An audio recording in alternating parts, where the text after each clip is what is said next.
That's weird. But I think we're good, and I think we're live.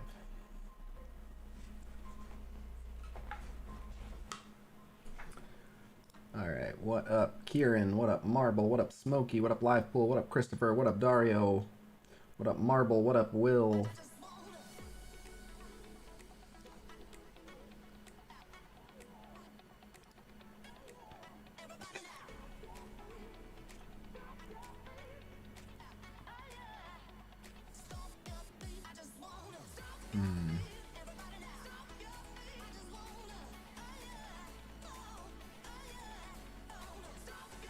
What up, Kitty?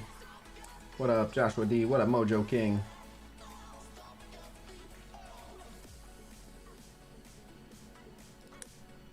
What up, Paul? What up, Bishop?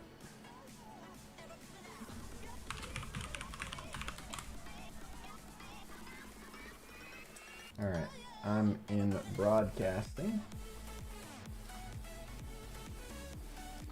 What up, Joshua? What up, Eli? What up, Paul? What up, Sam? What up, M950? And what up, James? I am finishing the Blitz predictions. So I'm going to be doing that. I'll probably put it on the screen. Greetings from Hazrat. What up, Lance? What up, Nazar? Oops. Let me see. For some reason, this only has the first display capture. I don't know why it doesn't have the other display capture. Yeah, that's weird. I need to add the other display capture. Give me a sec. Where's display capture?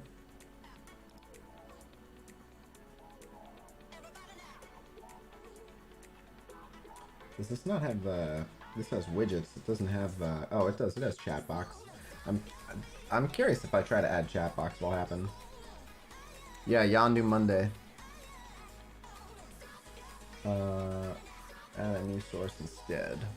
Display capture 2. Add source, and that's gonna be not this screen, but this screen. Yes, and then that's it's way too big, so we're gonna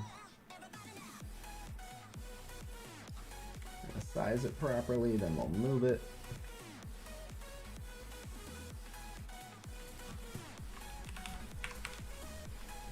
Okay, and then it has to go all the way down to here.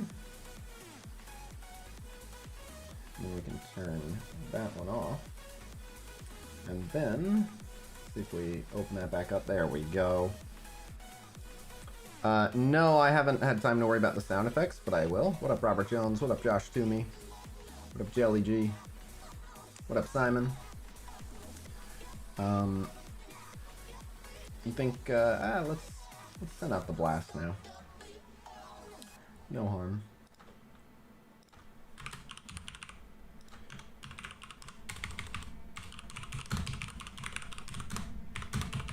This is gonna be a lengthy stream, I'm guessing. Yeah, break before X23, exactly. Let's see.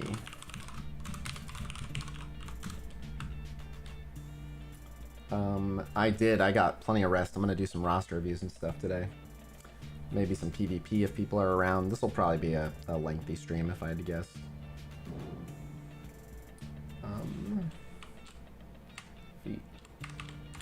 Roster reviews.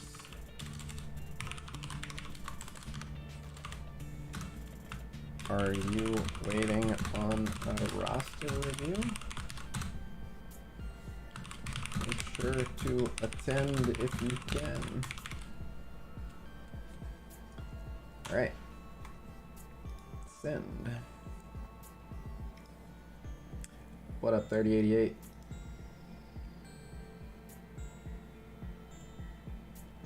Alright. Yondu. Then X23. Alright. What up, Simum? What up, Robbie? What up, Phenomenal One? I am done with the milestones. Yes. Alright. Let me swap PCs, swap monitors. Oh, actually, I was on the right PC. Alright, I have to finish putting in the scores for these Blitz predictions. So, let me go back to what the predictors have said. So, my pool went 14-2. No, wrong one. You went 14-2. What up, monkey? And then he went 8.3. No. Yes, 8.3. And then 3.2.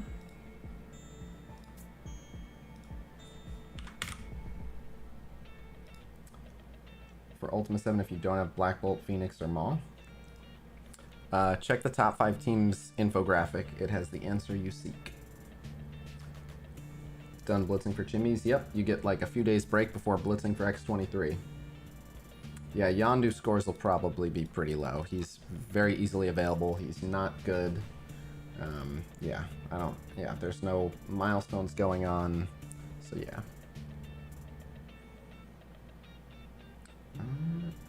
2.1. And then 1.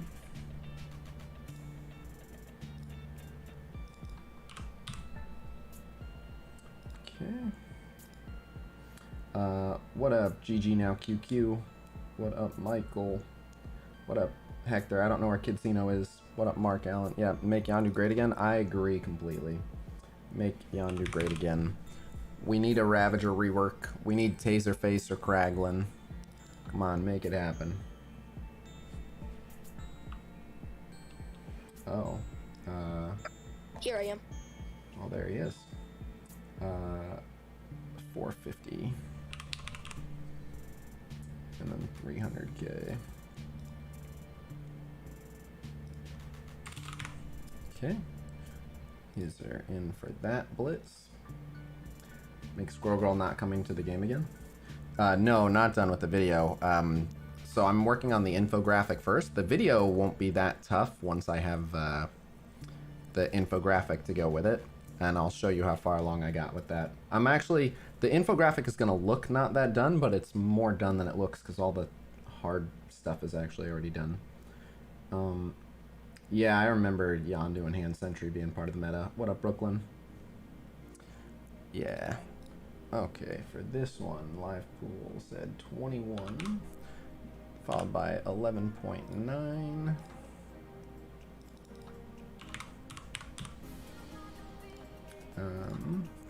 No, not 1.9, 11.9. I'm good, Reese. What up? What up, 89 Sija? 100 as Guardian teams in front of anything? Yeah. That's how it's gonna be. 3.3, then 2.1.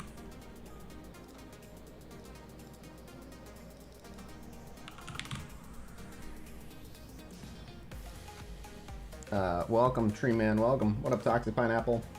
What up, Dominic? Hey, hey, hey. Hi, hi, hi. Then for 1 to 10%, you went... No, not 1 to 10. Red Star. 2.1, and then 10%, 1. Okay.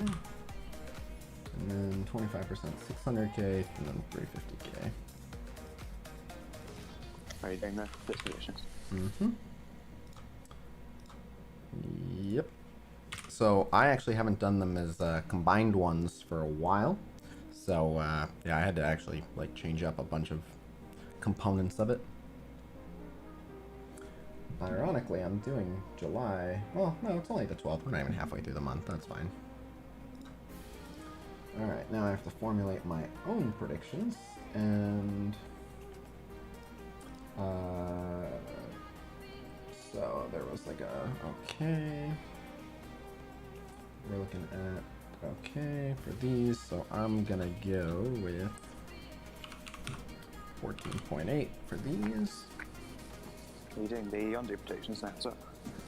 No, because Yondu is tomorrow. So these are more important to get out today, and then Yondu I can do tomorrow. Rank 10, we'll go 9.4. Then let's take a look at... You're not just copying the other ones. No, I don't even know if they did these, but they did one where it was like during the event, which isn't going to translate, and their numbers are all over the place. I'll say I don't trust them. If I think they're going to be in the neighborhood, I'll copy them. But if I think they're just out of their minds, I did. You won the last couple. I did, but that's because everyone was off, not because well, no, there was one where they were sincerely the closest. The last one. I was just the lowest, and everyone, us, everyone was off by like 2 mil. No. Yeah. I guess people had already kind of reached were ahead of themselves on the milestones and slowing down a bit. Mm-hmm. No, I was. Alright, and then that one we've seen 1 mil. Yeah, we'll go 1 mil. There's not a lot of data for these. This is something we often run into. Yeah, you gotta go 650k here at least. And then, oh man, I don't know where you guys got those numbers for these. I'm seeing. Oh, that was a gold blitz. Yeah, no. This is like. Yeah, you guys are crazy. I went mainly off Jojo's numbers. You're welcome to change mine to more reasonable. I mean, it's whatever you think. I know we just don't have a lot of data down here. I know. But no, it's more like this.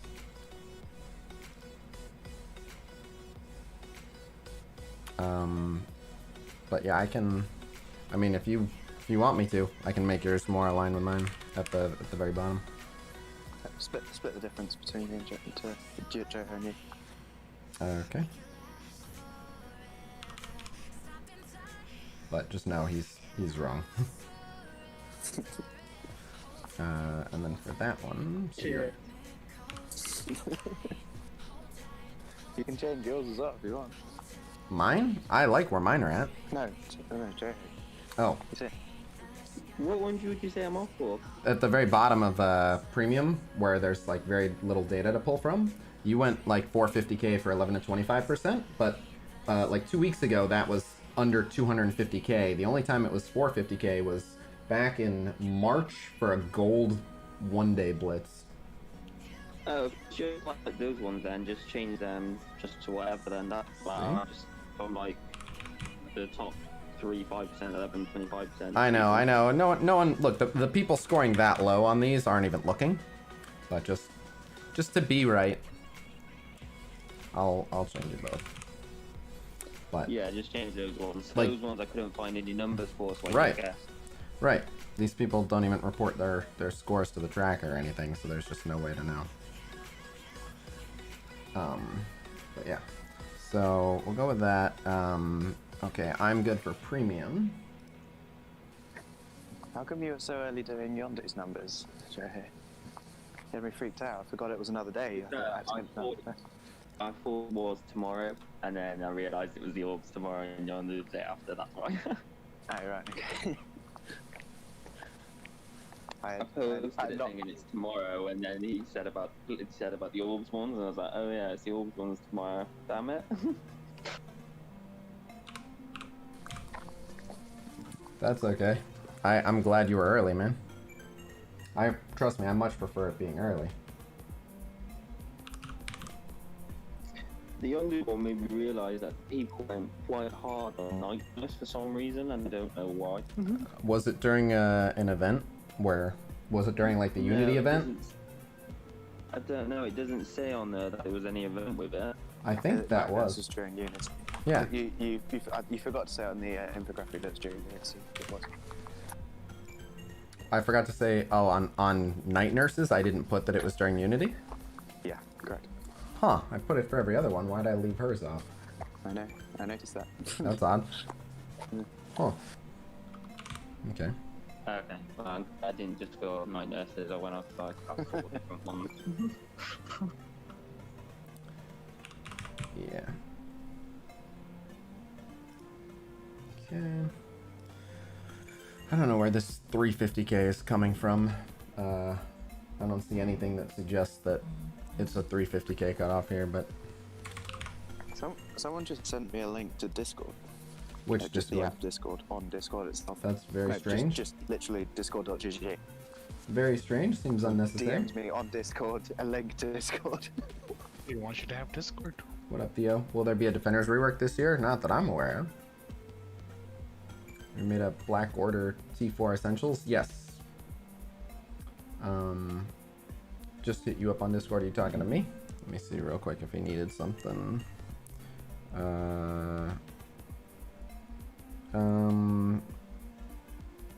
Okay. I will. I'll be doing a few roster reviews here in just a sec.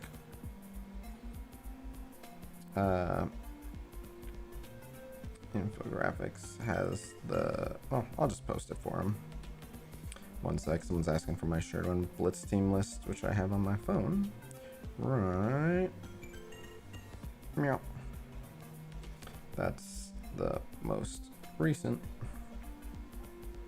Okay. But alright. So, want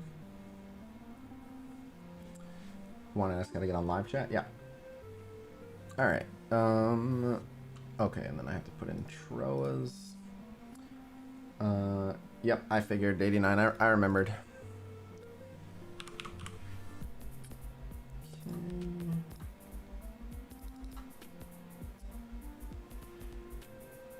Okay.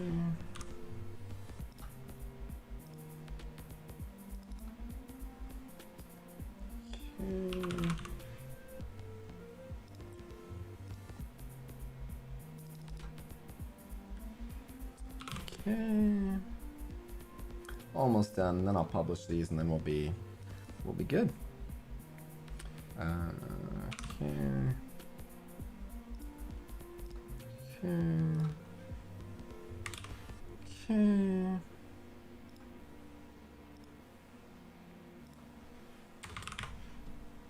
Okay. Are you doing tier list today? No. I did get really good sleep, finally. Yeah, I went to bed really early. Also, I won all my bets yesterday. That's good. Even the one that was like 3-1. I don't remember if there was one that was 3-1. Okay. But I did two parlays, so both of them required two wins that I was counting on to happen. I would have made a ton of money if I'd bet on all 4 of them happening. But I'm still glad I didn't, because one of them I actually won because basically a guy got robbed. Like there's no other way to put it. It was pure luck. That the judges were stupid. Like the guy I bet on should have lost, but the judges were dumb, so he won. But I've lost bets because of that, so I'm not mad when I win bets because of that. Because, you know, fair's fair. Fair is fair. If I'm gonna lose when I'm for absolutely no reason, I don't mind winning for absolutely no reason. Gotta take it as it comes. And I'm actually also really happy because sometimes I bet the odds and sometimes I bet like who I want to win. And the guy that I wanted to win was the guy that got robbed, so I was glad to see him do good. Like I wasn't happy to see him not get the victory.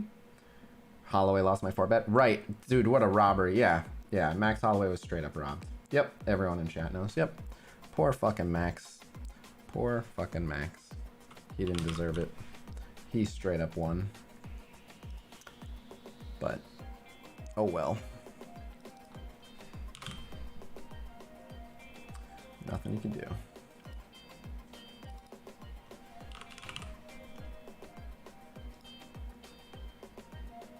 Yan is a monster. Yan won, but I think Aldo was looking a bit rusty. Not bad, like he was still fast, but Aldo was looking a little sloppy. Normally he's much harder to hit. He wasn't defending himself as intelligently as he normally does, I think. What up, Elsie? Alright, I think we're finally done with these, so...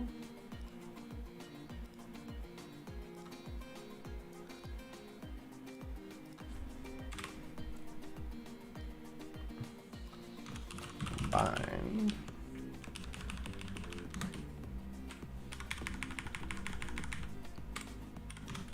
July.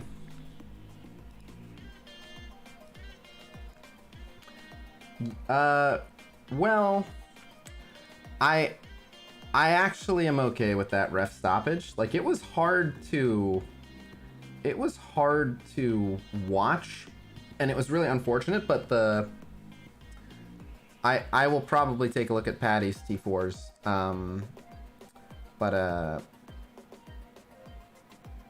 Let me also do this. Hold on. But anyway, with Aldo and that stoppage, he like the ref like kept going in to stop it, and then he would move, and like I'm glad he kept giving him the benefit of the doubt, right? Like he could have, if you want it to be over, you just don't move, you just cover up and you wait for the ref to call it. He did appear to be doing just enough to be trying to make a recovery, so I like that the ref kept giving him the benefit of the doubt. After a certain point, he was like, well, just a squirm here and there is not enough, but I say give them the benefit of the doubt, and the reason I say that is because when someone is raining down punches on someone on the ground, we see it happen all the time, where if the person on the ground survives the barrage, the person applying the barrage usually gasses on that, and you see a lot of comebacks where someone was, someone went for the finish and didn't get it. I think that would have been a path to victory for Aldo if he could have got back up. I think Jan would have been exhausted. I don't think he was going to get up and win, but if he had successfully stood up, and it kept looking like he might have been about to get back up. So I liked the way the ref handled it. Like in hindsight, it's like, well, if he lost anyway, shouldn't have let him take 30 hits, but he was trying. Well, even though he was in fetal position though, he kept moving. Like you get stopped if you don't move. If you're attempting to move, that's when, the refs smell like booze and cigarette. What? Get out of here. Get out of here. It was a UFC event, UFC 251. All right, let me post these Blitz predictions, and then we can get on to a roster review or two up front, I'm thinking. Yeah, Simon. Yeah, you're gonna run into that.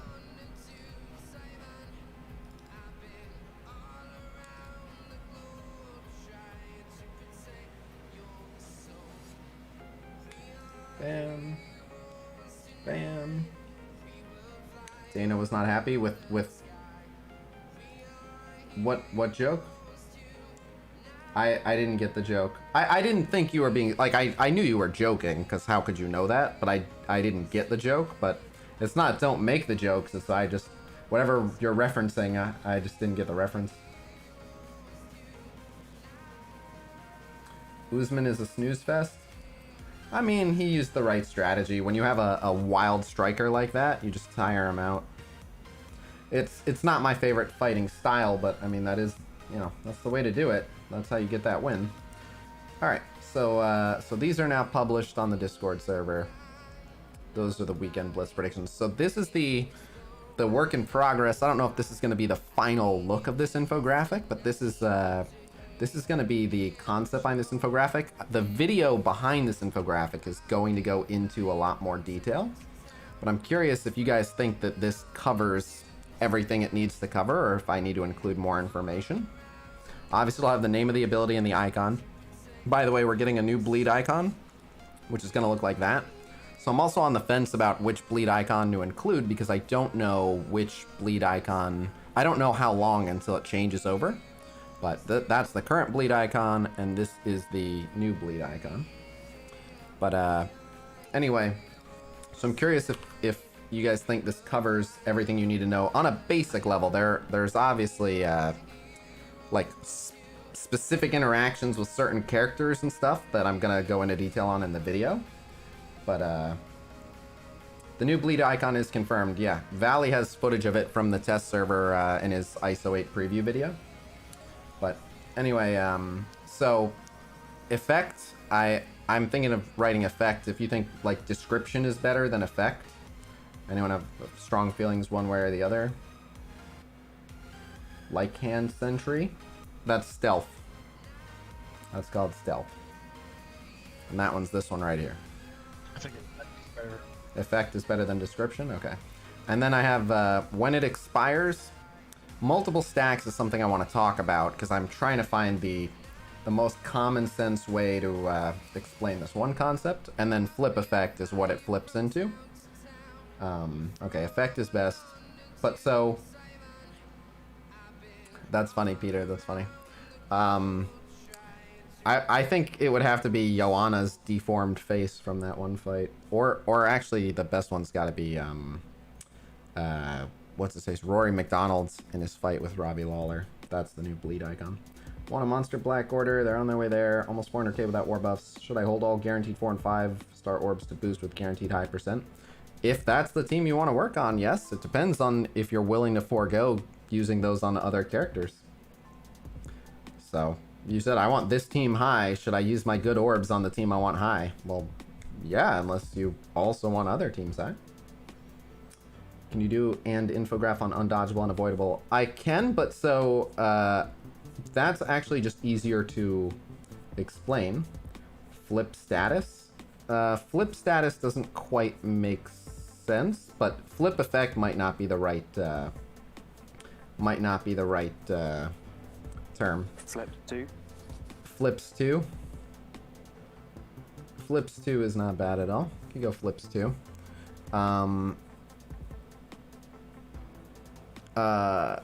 Elvin, I'm going to talk about that as well in the video. But so the reason bleed is being replaced is because it does look too much like offense down. Correct. And so you guys like flips 2? Well, it's not debuff flip because I'm going to do it for the positive effects as well. So it's just going to be when flipped, it turns into whatever. Does Falcon require high red stars to be usable in DD3 and Ultima 7? Ultima 7, yes. DD3, not as much because he's going to die in one shot in DD3 anyway. But Ultima 7, yes. Flips into? I think flips 2 is more correct.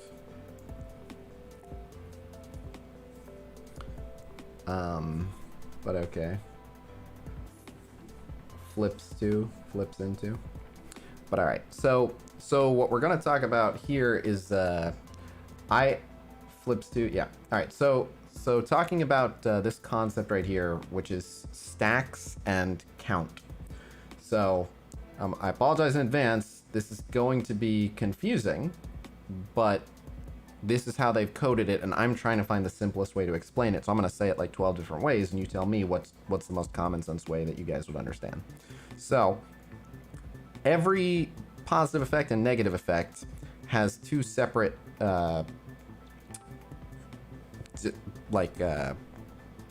descriptions? No.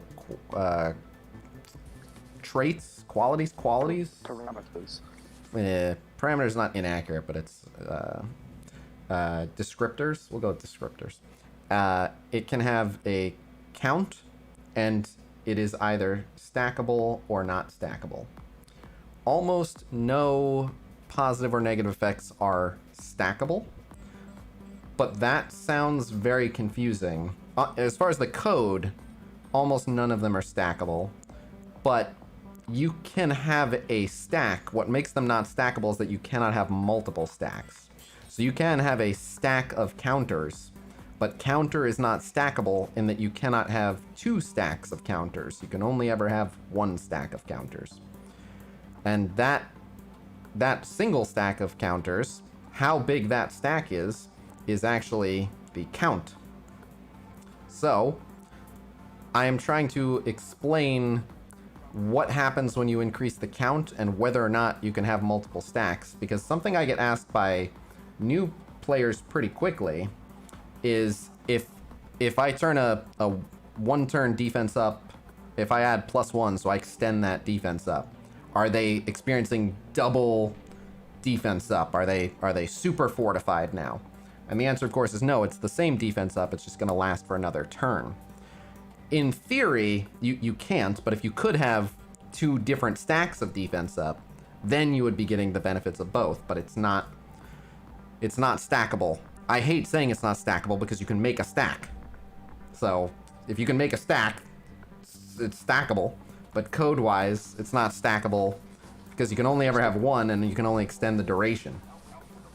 Avoid calling it a stack then. So what do you call it?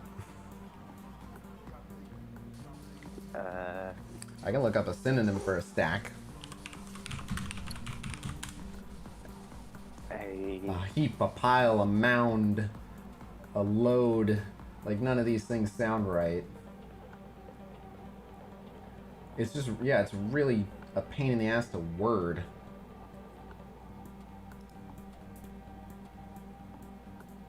A column, an instance. Multiple instances. Multiple instances make sense. It's a quantity stack, not a multiplier. Right, but so in the code, a bundle. In the code, like if we talk about bleed, you can have a 1 stack of bleed and a 3 stack of bleed and a 2 stack of bleed all at the same turn, all at the same time. So that one is considered stackable because bleeds can stack with one another. But so I just put multiple stacks, no. Like multiple stacks. You can't have multiple stacks. You can have a single stack. There are actually several new status effects coming with ISO 8. There's marked, but then there's like minor regen, and there's at least one other. There's like a new mechanic for like a ISO 8 limited basic attack. There's a whole bunch of stuff coming with ISO 8. I'm gonna do that separately. But yeah, I'm trying to explain to people that basically what I want clear is, and let me look real quick. I think the only one that this applies to is bleeds and regen. I think it's literally just bleeds and regen. Yeah, it's just bleeds and regen. Bleeds and regen, you can have multiple stacks on you or multiple columns. This is the only one. So I need a way to explain that every other positive or negative effect, you can only be under the effect of one column. But is the game about to get more complicated? Yeah, they're adding more stuff. Anytime they add a new character, the game gets slightly more complicated. No, you can't have... I believe you that you've seen 2 stacks of charge for Captain Marvel, but that's a bug. You can't actually have multiple stacks. That's a roundabout way to do it, Josh. I'm sure we can... I mean, just think about it. If you're trying to explain it to your friend, what's the simplest way to put it? Instance? Multiple instances? I was going to say instance, yeah. But I think that's just my programming brain trying to make sense of it. Multiple instances make sense. But yeah, that's what I'm trying to make easily understandable. And I also... 7 Red Star Electra, you can put some resources into her, but even a 7 Red Star Electra is just not that incredible. She has really low health. The one thing 7 Red Star Electra is really good for is she'll destroy defenders. Her basic attack will put 3 bleeds on them, and she'll have the focus to pull it off, and she will tear through defenders, but that's not a high priority thing. What up, Ali? Quantity? Sequence? Rounds?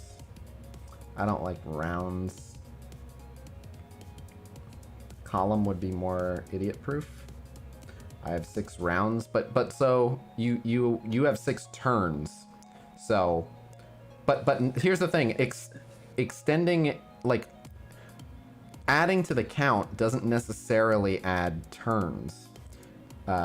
So it's only the visual way they represent it that makes you want to call it a stack. Correct. Because they like.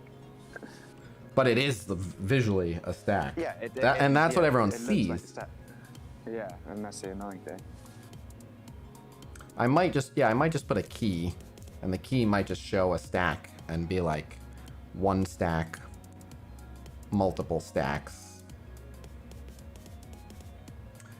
Nice, Gabrielle. Have a line like flip, N stack, D stack, or A stack. No stacking, additive stacking, or durational stacking. Yeah. I might have to make a key. But so, yeah, like when you extend a... Well, there aren't anything that gets consumed as a debuff. So I guess it only works for positive effects, but you can extend positive effects as well. When you extend 2 counter, it becomes 3 counter. Same with evade. Counter, evade. Yeah, it can still be consumed. But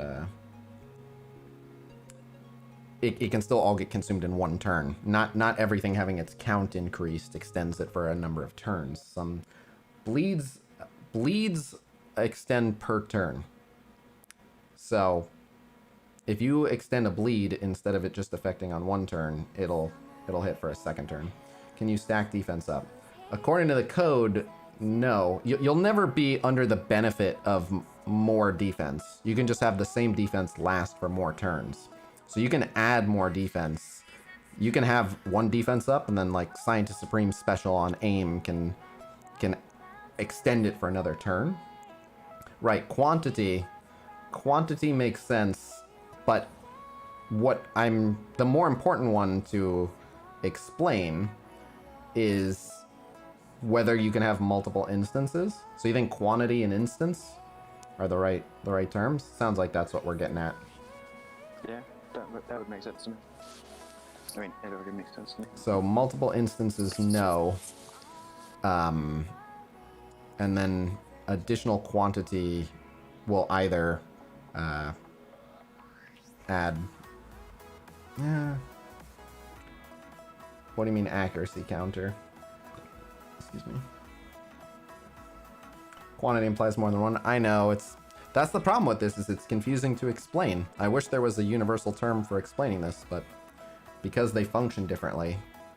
You'll notice there's more positive effects than negative effects because a lot of things don't have an inverse.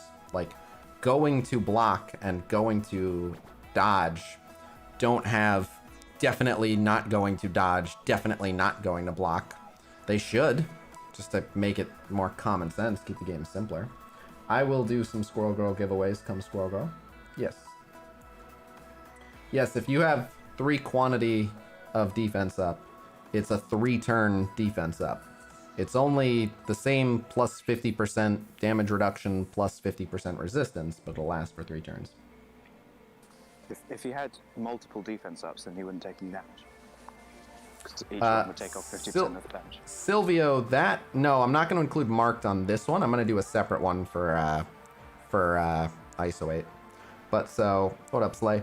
That one, Silvio, is actually not what you think. So I will explain this in the video as well. But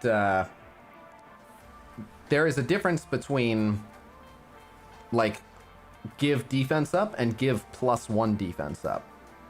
And the reason there is a difference is because if you have 2 turns of defense up and then you use an ability that applies defense up, it doesn't give you a 3rd turn. You're already at 2 turns, and it attempts to replace the 2 turns with the 1 turn, and it goes, no, you already have 2 turns, so you don't need this 1 turn, so you just stay at 2-turn defense up. However, if the ability is +1 defense up, then it'll take your 2-turn to 3-turn.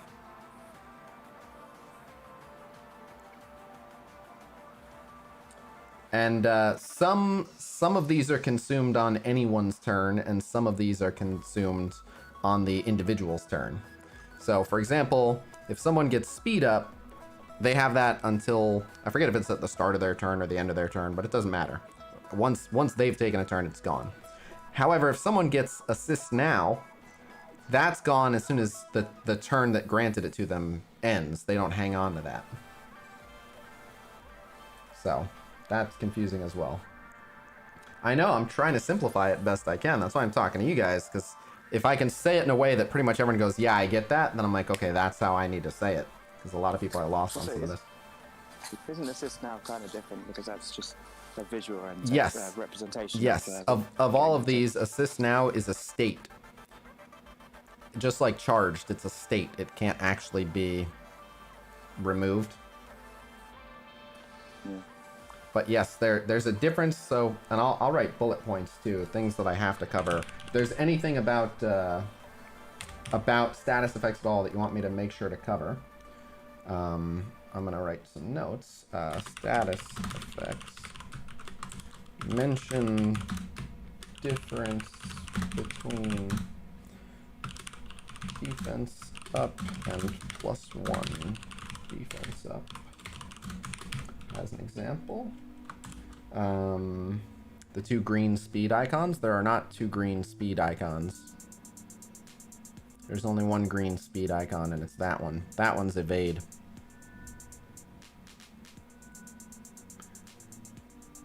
What should be yellow? Oh, the assist? Yeah, assist now should be yellow. Why? Well, because it's a status. Well, yeah, like it should be yellow because it's not a true buff. It's a state, yeah. Right. But they haven't, so this is what it is. Ability leveling. One ability will say plus 5% dodge, another will restate the whole ability. Yeah, that's inconsistent. Yeah. Correct, because assist now is just a visual indicator that she's going to perform an assist. It's not an actual buff. You don't have to get the assist now buff to assist. It just shows that it lets you know beforehand that someone is going to. But it's not a real buff, so yeah, you can't disrupt it. It's because some people call for assist with passives, which means they have to give someone an assist now buff. But some people's abilities just also call for an assist, but right. You can't. They can't give the assist now buff before you press the move because you might pick a different move. Correct. It's pretty much exclusively for passives. Bleed damage is based off the ability level. Stacking confuses me because not everyone's bleed damage is the same. That is correct. So we'll talk about that in a sec, but that is correct. So, well, I'll explain this now, but yeah, I want to put this in the video as well. So, bleed gets its damage from the person who applies the bleed. So, let's say your Carnage is the one applying a bleed. The bleed comes from Carnage's damage, and it comes from a snapshot of Carnage's damage when he's applying it. What that means is, if Carnage is applying it with offense up, it's going to do more. It gets locked in, even if it's a multi-turn bleed, it gets locked in at his damage stat when he applied it, which was with offense up, which means it'll do more. So even if by the time the bleed actually hits the person, the offense up is gone, doesn't matter. It was locked in at that high damage.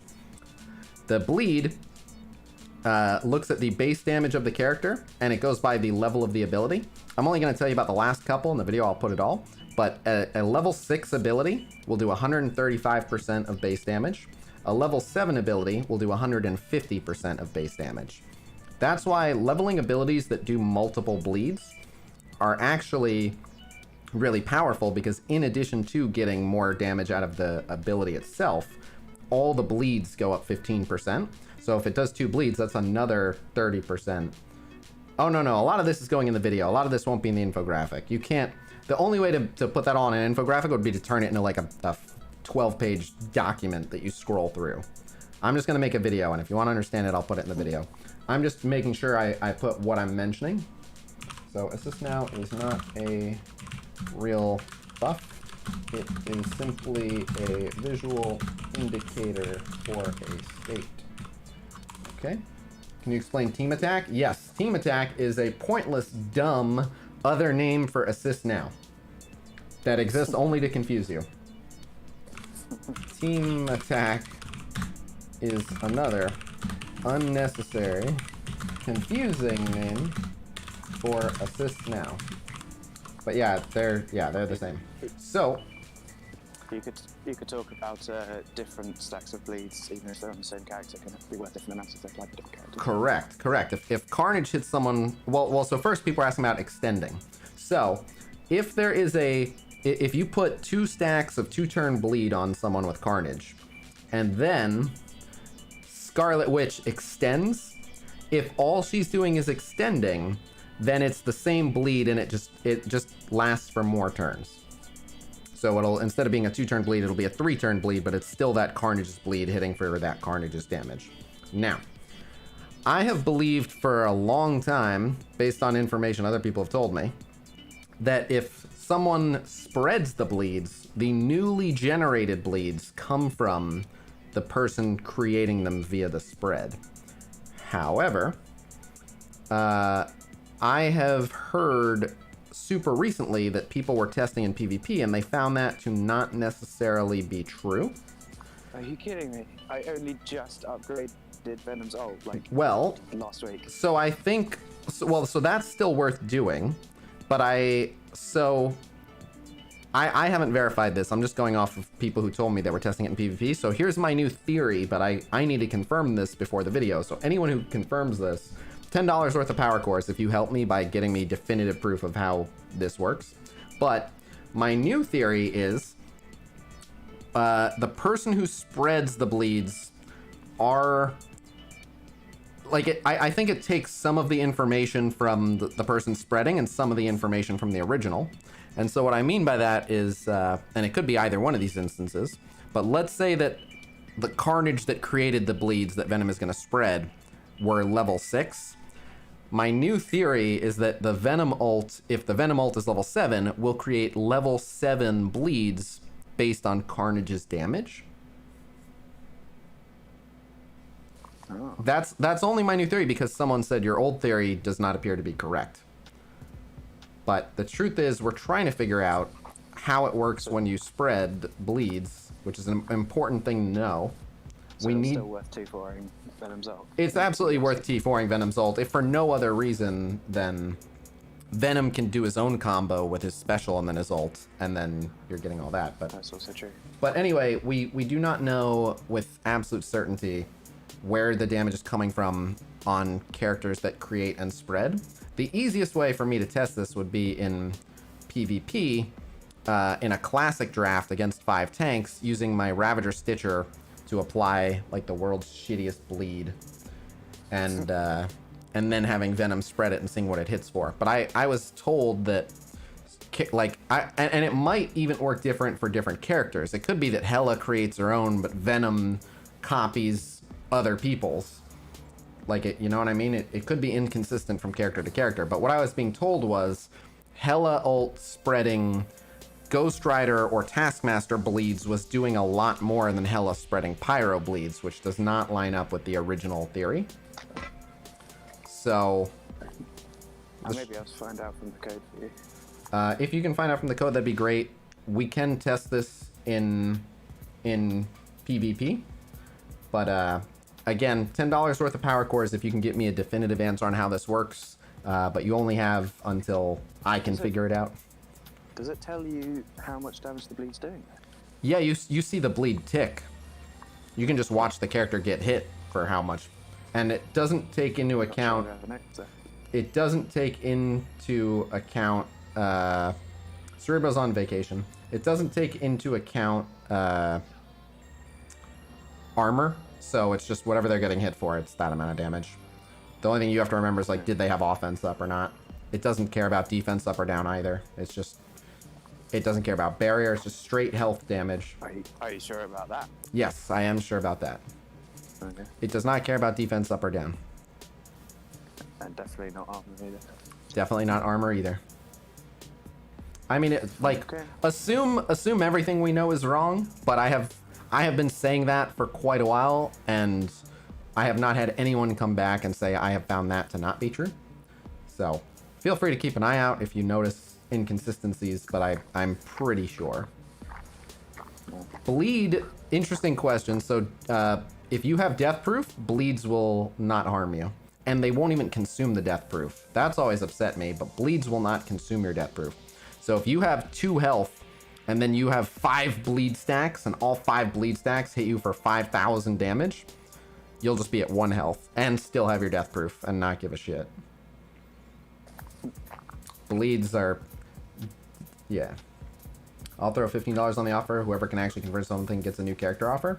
Hell yeah. So Marvel just made it $25 if you get us a definitive answer on that. But okay, so we're going to talk about assist now. We're going to talk about team attack. Talk about bleed spreading. What I find weird is that you can still spread bleeds to someone who dodges. Yes. You can't put it onto someone who dodged, but you can Correct. spend it from someone who dodged. Correct. Which is really strange. Well, the even weirder thing is that some of them... No, they did not change it. It does not remove death proof. That has not changed. Best case bleed damage is piercing plus offense up. The defense down is not a factor. So best case is offense up piercing.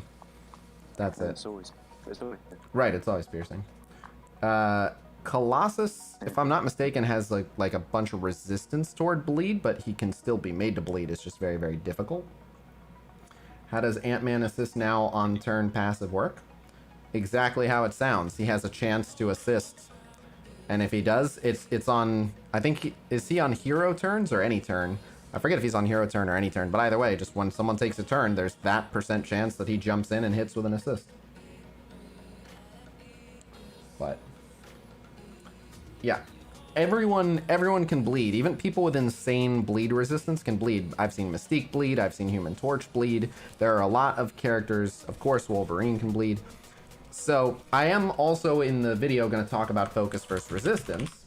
But the short version of Focus versus Resistance, the first thing you need to know about Focus versus Resistance is there is a floor and a ceiling. We do not know what the floor and ceiling are, but we know that there is a floor and a ceiling. We're going to assume it's about 3%. We don't know what it is, but we're going to assume it's about 3%. And what that means is no matter... Deadpool can bleed. Anyone can bleed. Every single character can bleed. Some characters have insanely high bleed resistance, but anyone can bleed. But anyway, with Focus versus Resistance, that ceiling and that floor, basically 3% of the time, and the 3% could be wrong, but there is a number for it. We don't know what the number is, but that this number exists, whatever it is. 3% of the time is what we're just assuming. 3% of the time, no matter what, your debuff is going to land. And 3% of the time, no matter what, your debuff application or your buff removal is going to fail. No matter what. That means even a level 1 Ravager Stitcher basic can put a bleed on a Gear Tier 14 defensed up Colossus. Now, the odds of it are pretty much whatever that floor and ceiling are. So if it's like 3%, like it's a fucking 3% chance you'll never see it. And he'll die from shooting Colossus, so he's, you know... You're not going to get a lot of opportunities to see it happen. But anyone can succeed and anyone can fail a tiny percentage of the time, all the time. That happens. Then, Focus versus Resistance, no matter how high someone's focus is and how low someone's resistance is, it's just a chance. There's a formula, but it's basically... focus divided by resistance, where just because someone has higher resistance than you have focus doesn't mean you're not going to land your debuff. It just means your chance to land your debuff goes down. But even if someone has you 2-to-1 resistance to focus, and I'm doing super quick math, Livepool, you're the person to ask about this. If someone has you 2-to-1 focus to resistance, then what's your rough ballpark focus divided by resistance? About a 50%? The resistance is higher. Is 2 times higher than yeah. the focus. Yeah, so it's 50%? Then 50%, yeah. Yeah. So even if they have you 2-to-1, half the time you can land your debuff anyway. Having higher resistance doesn't mean you're immune. So, I was just making sure it was 50%, not 33% for some reason. But anyway, focus versus resistance interact. If your focus is higher than their resistance, then it should be ceiling limiting. Right. If your focus is higher, you should land it every time. But what people forget is as soon as you bring in... so people said people on our characters like Luke Cage and Colossus can bleed. Colossus lost a tooth in Deadpool 2. I don't know about you guys. When I lose a tooth, there's some blood. So he can bleed. But anyway, what I was going to say was... as soon as you introduce defense up, that increases someone's resistance by 50%. So even if a character has like 7,000 focus and the person they're attacking only has 5,000 resistance, as soon as that person gets defense up, now you only have like I'm just ballparking about like an 80% chance to land your debuff. Like it's not a sure thing immediately. So defense up and defense down and things like that make a big difference. On turn, chance to gain assist now, not on ally turn? What are you talking about?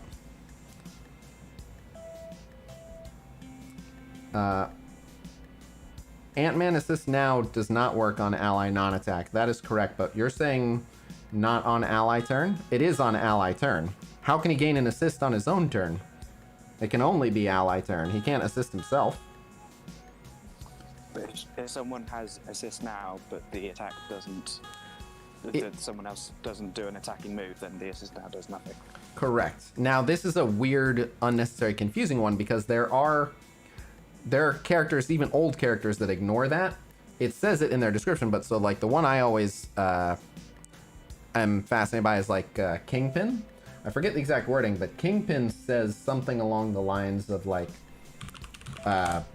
this attack can be assisted on like his ultimate,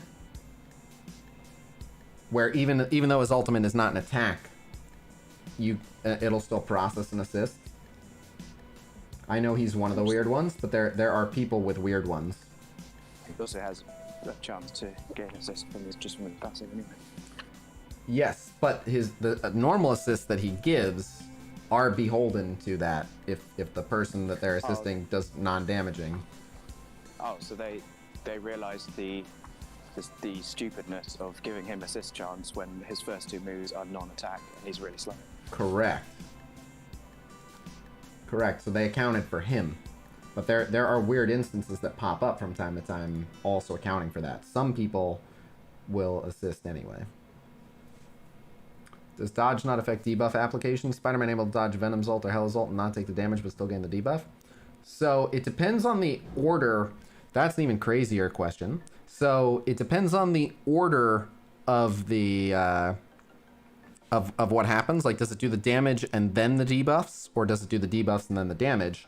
But the short version is, for most people, to land like every debuff application attempt is its own debuff application attempt. So if Spider-Man has a dodge and Hela is attempting to put 3 bleeds on him, then he'll dodge the first bleed, and then the other 2 will probably hit him unless his passive dodge chance allows him to dodge those as well. But when you are attempting to apply multiple debuffs in one ability, but it's weird because like if you dodge the Venom special, you dodge everything. If you're dodging the Venom special, you're not gonna, like, you don't then get ability blocked and then get all the bleeds. You dodge the whole thing. You take none of it. It's not consistent.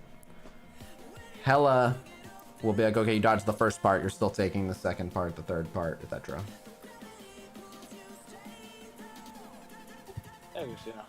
Hey. That one's even more confusing, but there is no way to explain that one other than some characters are coded to be OP and others aren't. How are you today? I'm good. So the Kingpin, it says...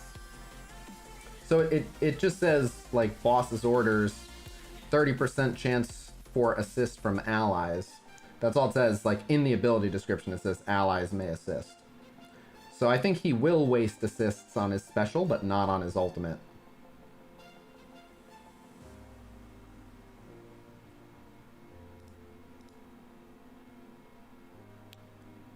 Multi-stages to an attack, or have multi-attack built in. Some, but not others.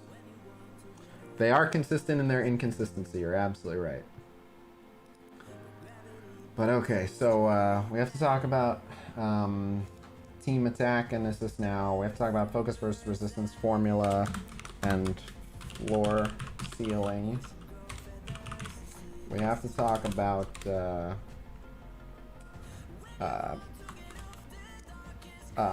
let me assist now doesn't work on non-attack abilities except where specified, like Kingpin ultimate.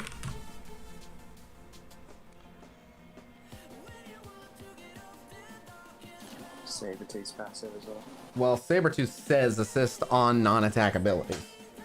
Kingpin's doesn't say assist on non-attack abilities, it just is a non-attack ability that says chance for assist from an ally. Which kind of covers it. But so is there anything else anyone else is confused with regarding buffs or debuffs that I want to make sure to mention or clear up in the video? You guys are asking good questions. Oh, someone said they didn't understand how regen works. So that's the other thing is what processes first, bleeds or regens? We're also still looking for an answer to that. I believe it is the order in which they are put on the character. So I believe it's a difference of, did they have regen already and then you put bleeds on them, or did they have bleeds on them already and then you put regen on them? And then I don't think there's a standard one always processes before the other. I think it's a yeah. Might be worth talking about Deadpool for a bit. So He's got some weird stuff. he does, but Deadpool, I want to verify this, but the Deadpool, I believe, with bleeds, it's as simple as he takes the bleed damage, and then if he's still alive, then he heals off of it. So depending on how much damage the bleed did, he'll either go positive or negative, depending on if it was a weak bleed or a strong bleed. That was definitely it changed, and that was either what it changed to or what it changed from. I can't remember now. I don't remember it changing. Oh, I definitely did. Because I remember there was something about the DD3, like everyone was struggling with Minerva against the Deadpool in DD3, so they changed it. Yeah, well, that was a change to the Deadpool in DD3, where they made it so he heals off of, basically, in DD3, they have some setting where it's like, you know, plus 300% health or whatever. And so, if I'm not mistaken, the change they made for that was, instead of healing for 15% of his 300% health, he'll heal for 15% of the health amount that's being modified by the 300%. You sure it's anything changed? I'm not 100% sure, but if I remember correctly, that's what it is. I haven't done DD2 in a while, and I was done with it once that change went in, but I think that was the change made, because we started seeing that in other stuff. They've started doing stuff like that, where certain things are not modified by all the extra health. Oh yeah, that was something I wanted to ask you. Is Barrier being modified by the ISO 8? Sort of. So like one of the things it says is give this character who has his ISO 40% extra health. So Not 40%, but yeah, you can give him extra health. Well, it's 10%, it's 20% on level 3 and then 20% more on level 5. So that would be No, it's 10 and 10, I think, last I saw, but okay, so let's say it's 20% more right on Sue Storm, and she barriers for 40% of her health. Is that burying the extra? Yeah, it's based on the health number she's loading in with, basically, and she's loading in with that much more health. Okay, and now someone said that there's no over barrier of the person's health. Is that true? I don't know what you mean by over barrier, but the maximum barrier that any individual can support is 30% of their own max health. You cannot hold. That's what I was thinking. You can't hold more than 30% of your own max health. Invisible Woman applies 40% of her max health. Okay, so if her max health is over theirs, then they can only support that 30% of that of their own max. But if she's smaller than them, 40% of hers might be 25% of theirs, and they can support the whole thing. The Invisible Woman can't even barrier. Correct. She cannot support all of her own barrier, but that is done to account for the fact that she, like, Cull Obsidian is going to have just more health than her, but she should, and I haven't run the math, I could be off, but I think she should still be able to max Cull Obsidian's barrier even though he has more health than her. So I think it was to future proof her a bit, which is like, well, even as we release characters with higher and higher health amounts, she should still be able to bury them for most of the max amount. See, I always thought that, like, because I was doing the math on stream, like, whatever her total max health is at 7 gold, 7 red, if she'd be burying for, I think, like 98k, and I always thought that was on top of their whole health bar, so they had, like, in total, basically. It is if they can hold it. So they could hold 100 and something K if they have 100 and something K? No, they can hold Yeah. 30% of their own max. So if Cull Obsidian has 200k, I think, next up, roughly. no, he has a lot more than 200k. Cull Obsidian is close to like 400k. Oh, but that's what I meant. I meant 400k, sorry. But so we're ballparking it. Let's say that he has 400k. Give me my calculator. So he can hold 120,000 if he has 400,000 health. Cull's max health at completely maxed out gear tier 14 is 368,000. Yeah, but he gets more from his team. If I'm not mistaken. True. So in practice, I think it goes up to like 400k. Either way, you can have a. If you want to get real ridiculous with it, there's a stage in. I forget if it's. I think it might be DD3 where there's a ton of Sinister Six, and Rhino gets extra max health for every member of Sinister Six. And when he's being used by the AI, he can have like 9 Sinister Six allies. So his health just goes fucking like 600,000, just something, a fuck you number. A number that makes you go, well, not hitting him. What I find weird with Rhino, though, is that he seems to be the only character that can change his load in max health. No, but he does it in an odd way. So, like, remember they had to make a change because America Chavez was dropping in and increasing all the hero brawlers' health. And the change they had to make was, while it was increasing their maximum amount of health, it was adding the extra that was being added on as health in their health bar. So you might have had them in red health, and then when America dropped down, not only did all of their health bars expand to account for her, but it filled them up that amount. So they were taken out of red health, sometimes into like green health, where you're just like, what the fuck? That's one of the things that got fixed on Node 3, is she'll still extend their total amount, but she's not gonna provide that amount as free health in the bar. So I always kind of assumed that load in health was fixed, couldn't change it. So as a player, No. That's correct. And as far as I know, you won't summon anyone that changes it. But on the AI, since they come down in waves, an AI can drop down. And like a perfect example is like War Machine. I forget which one of them grants it, but between War Machine and Iron Man, they spawn with Death Proof if they have each other. And so if one is on the field and then the other spawns in, they both get it. Kind of like when Vision drops down, suddenly all the tech characters have 2-turn defense up. Doesn't that happen when you clone a Vision? Yes. Yeah, that's just spawning passage. But like, So I guess it does do the stats. So I think it does do the stats then, because I think when I clone a Phoenix, it is increasing the health pool that my Colossus and Phoenix can support. oh really? I haven't noticed. I think so. I have looked at it. I'm pretty sure. And also, like, as you kill Sinister Six members, Rhino's Right. health decreases. Correct. It's weird. Like, loading stats shouldn't be adjustable. Well, so as crazy as it sounds, some of the load-in stats, most load-in stats aren't adjustable. But then there are plenty that are. So like, I don't think, is it Daredevil that gets speed per defender? Or Correct, yeah. so I don't think you slow Daredevil down as you kill defender members. I don't think they're all. No, I don't think they're all modifiable. just the max health, I guess, is the only one we've seen. Well, I think it's just the max health for some characters. If I'm not Well, mistaken. I mean, every hero brawler got extra max health from Mark Jarvis, so it Correct. doesn't seem like it's just specific characters. It seems to be all, but not every character has a way of doing it. Well, no. What I'm like when you say all, what I mean is some characters do take into account like what is on the field, and some it's on load-in. Oh, Daredevil grants them 5%.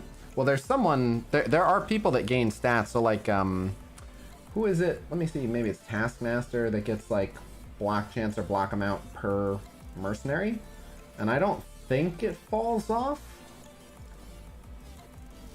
he gets oh, so like he has a 20% chance to counterattack and 20% per mercenary ally.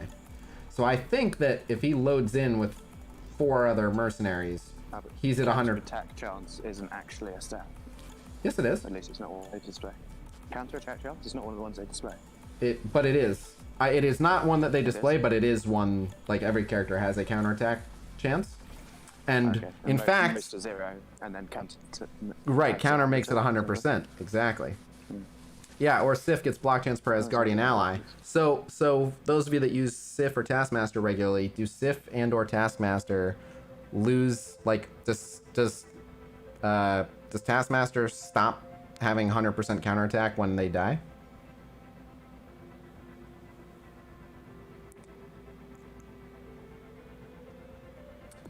T, the answer is into defense down, I believe. I'd have to do the math, but so offense up gives you 50% more damage outgoing, but defense down gives you 50% more damage incoming. It is actually specified in the code if a passive is still applicable after a character's death. Right. It always says even after death if it's still applicable. Right, but that's like for like if it's an effect. So like the Nobu revive chance is even after death. Sure. So in the code it probably says, even after death it's still. Yeah, right. Punisher does lose his chance to assist as defenders die. Is that true of Sabretooth? Does Sabretooth lose his chance to assist as Marauders die?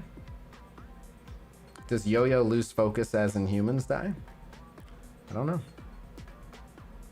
It's not very clear because you can't see where they're at in the middle of a match. So I'm curious if I brought Rhino into a match, but you know how you can look at the stats. I'm curious if it would show me Rhino's health, and then as soon as the Sinister Six member died, if I could check again and see different. I'm sure it just shows you the load-in stats. So that's a question for live pool, just because I'm not sure what the terminology is. But someone said, is defense down and offense up cumulative or multiplicative? So what I can tell you is offense up is gonna multiplicative. Okay. Yeah. So you're gonna do 2.25 times as much. Correct. Okay. Good to know. The interesting thing is defense down doesn't reduce your armor, so it's not exact, but.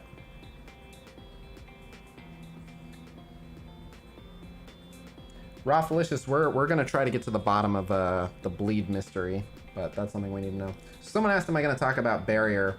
I wasn't planning on talking about barrier because it's not a status effect, but if you think that this would be the right place to talk about it, I can include it. There isn't actually too much to know. It's not worth a whole video of its own, so you might as well check it out.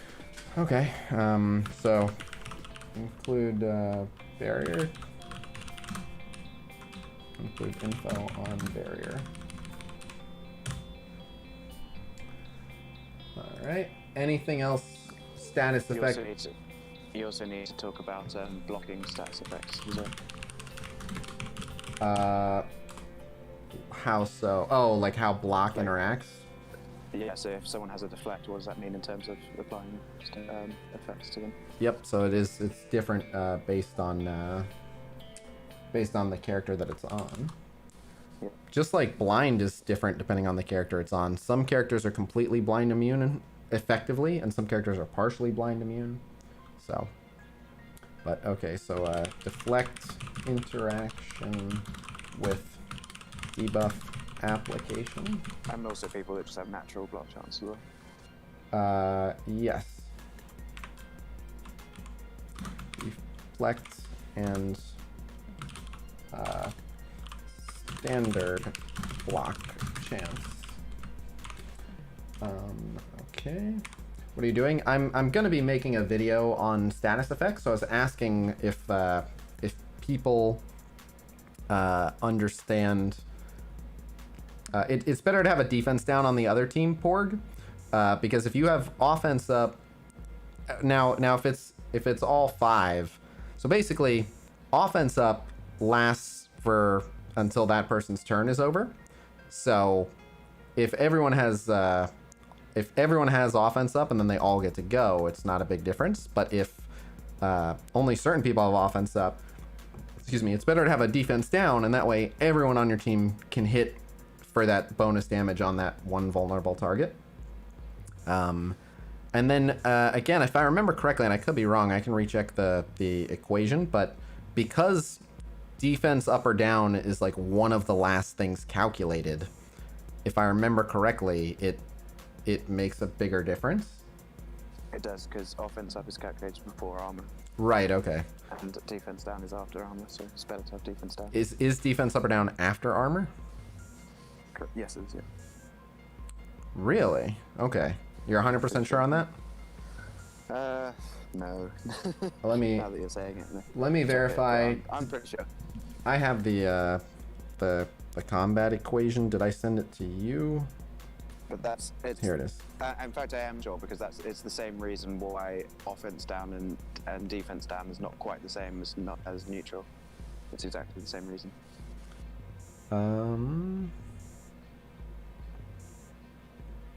Yeah, you're right. You're right. It is. Yeah, it is after armor. So yes. So defense up and down are more significant than offense up or down because of when armor calculates.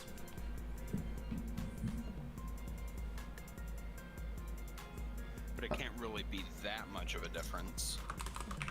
Depends how much armor you got. Right.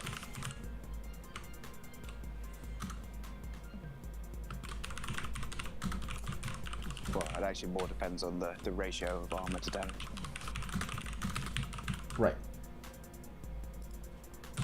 But either it might be a tiny difference, it might be a sizable difference if the character has crazy armor. Ninja, are you trolling? I don't even believe that was you. What'd you look like? I don't believe that's you. If your enemies remove buff or remove debuff.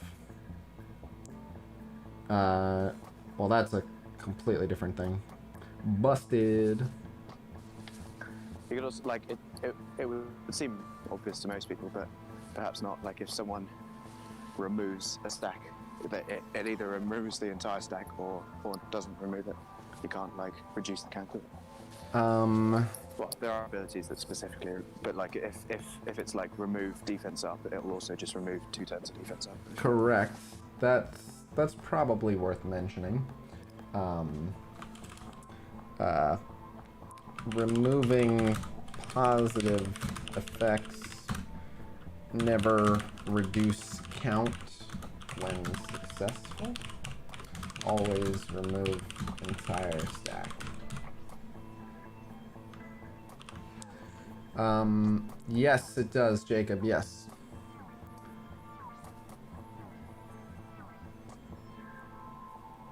So, oh man, alright, reset already happened, oops. But, What do you need to do before reset? like buy stuff out of my shops. Not the end of the world. Naughty boy. Yeah, well, I started streaming at 4. I thought I would have been in the game, but then people started asking. No, assist now can never be flipped, because assist now isn't a real buff. Assist now only lasts for the turn it occurs on, and it's just an indicator of a state. But on the flip effect, might be nice to have the icon next to the flip effect. I thought about it. I thought about putting a little icon for what it flips to. So I might do that. Are you going to put the invisible charges we found? No. I don't think most people need to know that. We need to know that for. It's important to know when Human Torch's animations come on and off. Yeah. You never know. Look, I didn't know what that was when we were looking it up. We figured it out, but if I'd known what it was. Look, the other ones were valid-ish. Because they explain how some of the mechanics work. But anyway, so... Yeah. A little bit. Anyone else have any specific questions about status effects that you think need to be covered in the video or that you're just wondering about? Yes, Gore to Butcher. Yes, it is. like it's a really like edge case one, but like if you've got a stack of buffs including immunity and you try and flip them, like it kind of depends what order you flip them into. Yes. As to what result you get. Yes, that is an edge case. Defense up and down, the result is being neutralized. It is, yeah, defense up and down are the same as having neither, and offense up and down are the same as having neither. But someone did ask, so this this is an important one I want to say. Don't know if you missed or ignored. What Elvin? I must have missed it. But so if you have offense down and you hit into defense down versus having offense up hitting into defense up, people are asking, like, you know, how does that work? Offense up and a defense up, and offense down and a defense down. And in both instances, the person being attacked will take slightly less damage than they would if there was nothing present. There is not a limit to how many debuffs you can have, but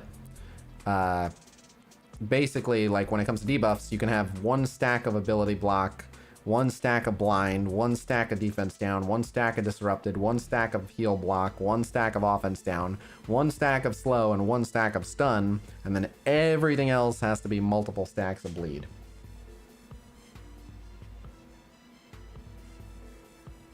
Uh, 89, you said if an enemy has 2 disrupted, so a 2-turn disrupted, and then you said he consumes them on special. Who? Carnage?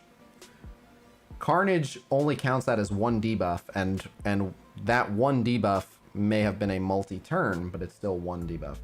Unavoidable, unmissable, whatever else. Right, okay. Yep, yeah. Carnage, he doesn't care about count. It's that simple. Carnage doesn't care about count. I'm not going to make a special exception to explain that about Carnage, because that's more of a Carnage thing, but just so you know. Stealth blocks, kind of confusing when you're not attacked, but still gain debuffs. So stealth means you cannot be targeted, but it doesn't mean you can't be hit.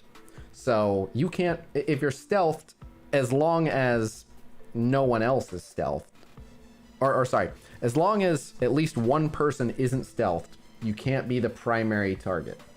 So that's it. If it does splash damage or if it's just an AoE, you can still get hit. But if you're stealthed and at least one other person is not stealthed, you cannot be the primary target. That's all it means. And this one has just always frustrated me to no end.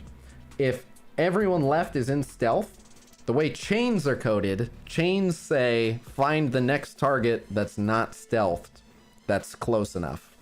So even if it's just 3 clumped people who are stealthed, your chain will end after hitting the primary target, because it'll be like, oh, I looked, everyone else was stealth. And it's like, they're all stealth, dumbass. But nope. Chains suck if everyone's stealth. It's really lame. Offense down, attacking defense up. What's the numbers there look like? 2.25% less damage. So I'll do a super quick one that doesn't include like crit and armor and everything. But let's say that you were gonna do 50,000 damage. Because you have offense down, now you only do 25,000. And then for getting armor, then you're hitting into defense up. So then you're hitting for 12,500. So instead of 50,000, you're hitting for 12,500. In short, offense down and a defense up means you ain't gonna hit for shit. Bleeds, though, if the attack applies bleeds, now keep in mind, they have 50% more resistance and you have 50% less focus, so good luck applying them. But if you apply bleeds, your bleeds are only affected by the offense down. They don't give a shit about the defense. So the bleeds will do only half damage, which is a win for you.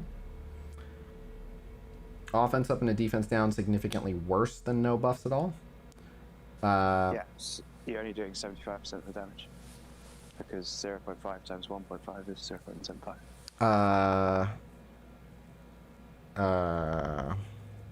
Discounting armor. No, you only do 25% damage.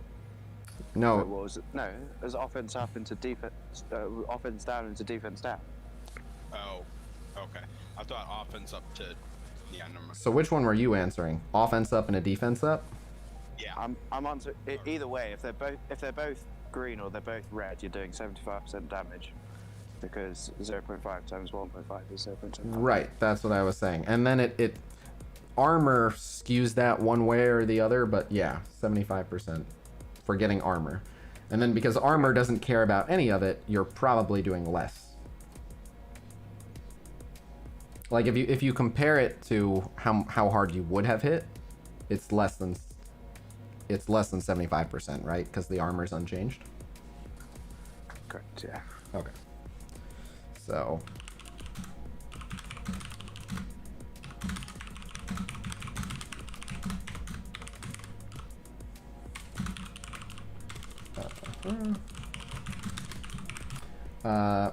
Talking status effects. Hello, Khasino, good night. I hope you mean good evening. If they're both green, it might be a little bit more than 0.75. No, I don't.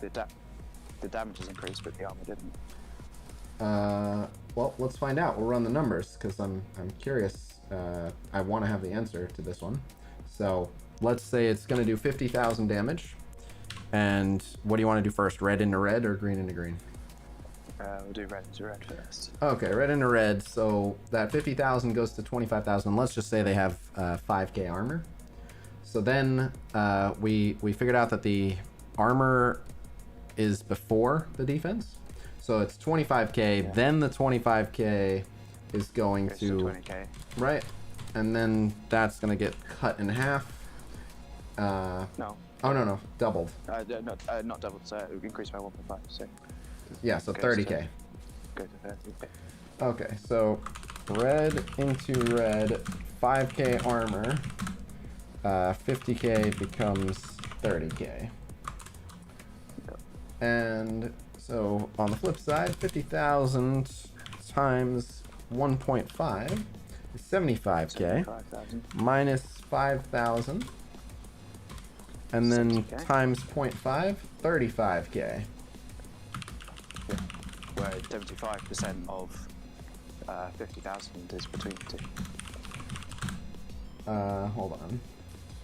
What is? 75% of 50,000 is between those two numbers. Right, so it's always 75%, but then the armor skews it. And armor is more favorable to green into green, it looks like. Yeah, you do slightly more than 75% green into green, and you do slightly less than 75% red into red, depending on the armor. Okay. And how slight that is depends on how big the armor is. Right.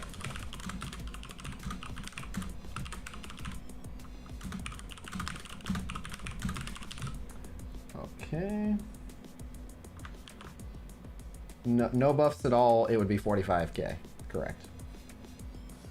Both times, like I said, whether it's green into green or red into red, both times the person taking damage is going to take slightly less than they would have. But if you have offense up and offense down, that is actually the same as having neither. And if they have defense up and defense down, again, it's the same as having neither. Because that for some reason that's additive. Yeah, well, it is, but it's the way they coded it. They coded it as minus 0.5 and plus 1.5. So it just ends up being 1. Yeah. Is it a bug that Black Bolt's passive doesn't hit enemies taken under from a... That's never been stated. We don't know if it's a bug. It's a known thing, but I never know how to answer when people go, is it a bug? Well, the devs have never said whether it was on purpose or not. For heal block, we mentioned some abilities like redistribution can transfer heal to the target. I can mention that health redistribution, heal block does not impact health redistribution. That's a good one. Okay. Yep, redistribution ignores heal block, but not every ability that does that says it. It's still a health redistribution, even if it's not a steal, whether it involves a steal or not. And interestingly, how you know this is like they're coded separately. So if Minerva is blind, she won't steal the health from the enemies, but she'll still redistribute the amount of health that she should have stolen. And also, Scarlet Witch just redistributes without stealing anything, and that also ignores her one. Someone said counterattack and death-proof interaction. What interaction are you talking about? Am I missing something?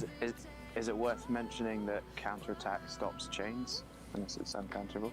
The chains themselves say that. They'll all say counterattack stops the chain, and if they don't, they just fucked up an ability description.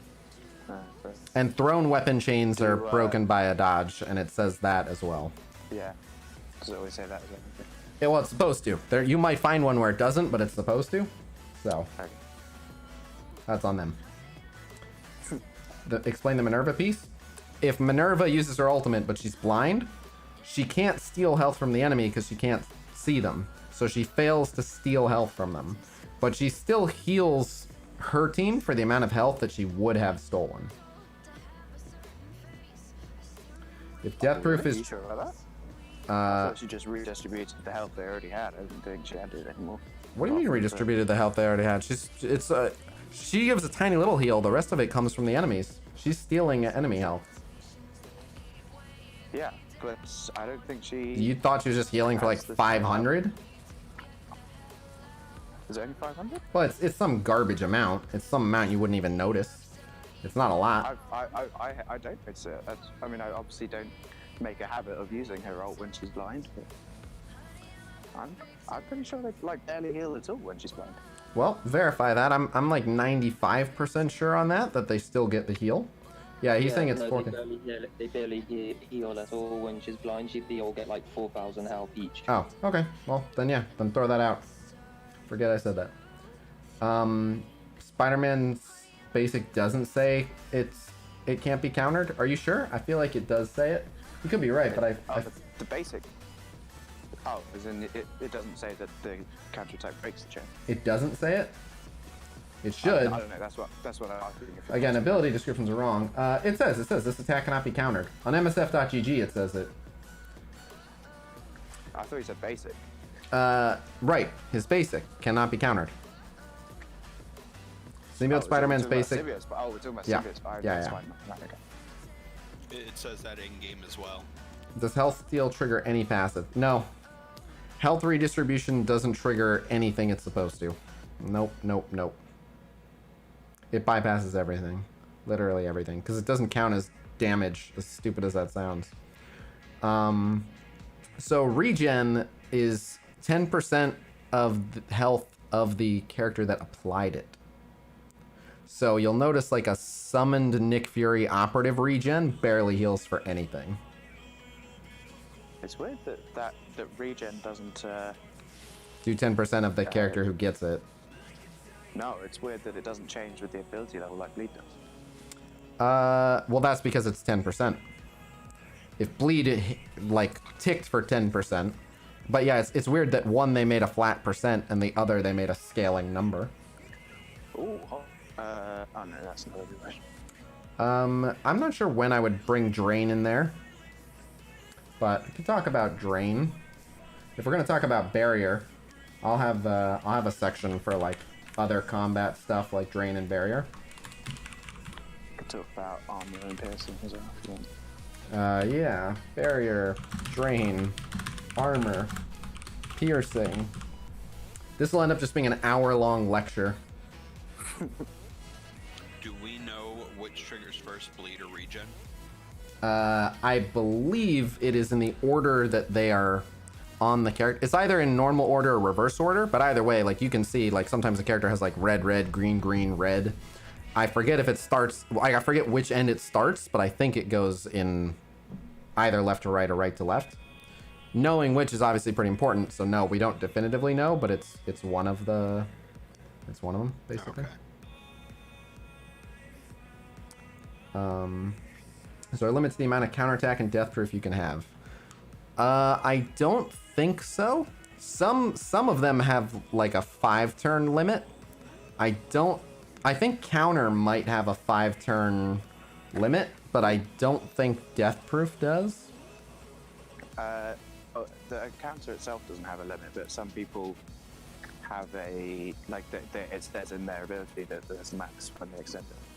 Right, but so theoretically, if you had if you just kept turn meter rewinding a member of AIM and then and then also Ultron kept extending all tech characters' positive effects. You're saying theoretically he could just give them 100 stacks of counter? Oh, I've seen that, yeah. Okay. Sure. I've seen bleeds last for gross amounts of turns. I got a weird question. Scarlet Witch's passive can spread negative effects, correct? Yes. So if she spreads a bleed, does that mean she can only max out at a level 5 bleed when she spreads it? That is, again, something that will be answered by how spread works. Like, that's... no, either way, it's you said it was dependent on the... No, I said that's my current theory. We don't know which is true. I thought I knew how spreading works until Raffalicious told me last night. Both the old theory and your current theory said that the... said it would max out at level 5. Yeah. But neither of those are confirmed. So, Okay. I think you're correct. It would max out at level 5. But while, like, yeah, that can absolutely come up, but generally, because she herself applies so many other negative status effects, she usually spreads something that isn't bleed, but she can spread bleed. I've had someone die because she spread a bleed onto them that killed them, like, right before their turn. Like, she was going and then they were going, and she was targeting someone else, but she just threw a bleed over onto them and it killed them. I was pissed. She usually likes to spread heal block when everybody else is heal block for me. Yeah. Yep. Thanks for nothing. How strong does aim have to beat Villain 7? I think the lowest I saw was about 150k. I cleared it at about 120. Oh, well, there you go. I'm trying to think of a situation where it, like, if you flip a regen into a bleed, like, there's no good reason to know, like, whose damage stat that would You're go on, right. You're right. but it'll always be an enemy person flipping them, and it would just take their damage. So I can't. Right. If for some reason an ally was to flip your regen to a bleed, would it go off their damage? When would that ever happen? Well, yeah, that's what I said, for some reason. Right. I guess in theory, but I don't think it would ever happen. So yeah. Oh, hold on. Domino gives puts debuffs onto Deadpool. Correct. What if Domino puts a bleed onto Deadpool? Whose damage does that base off? That's a good question. I believe it puts, like, the same bleed. It just moves who its target is. I could be wrong, but I think it just changes the target. Sounds like it would be correct.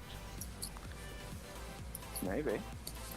Toxic Pineapple, I'm not sure if that needs to be mentioned. I'm not sure. Well, same with Phoenix. If she puts a bleed onto herself from someone else? I believe she just puts it on her instead of someone else.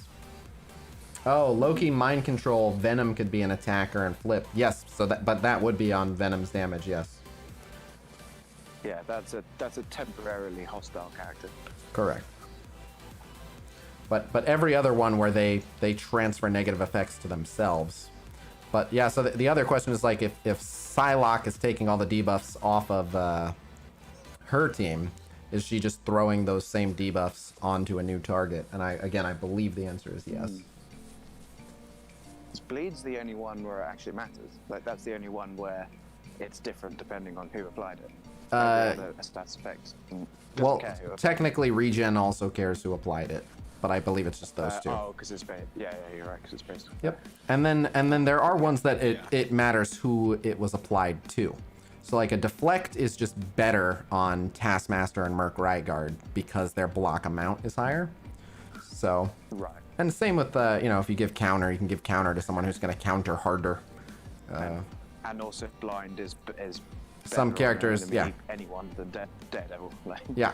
But, well, or you don't want to put it on Cyclops either. Yeah. There's a few. Yeah. Why isn't Venom immune to Ghost Rider's penance there in this game? You act like I had anything to do with that decision. I don't know. Does Venom not have guilt? Right, I don't know.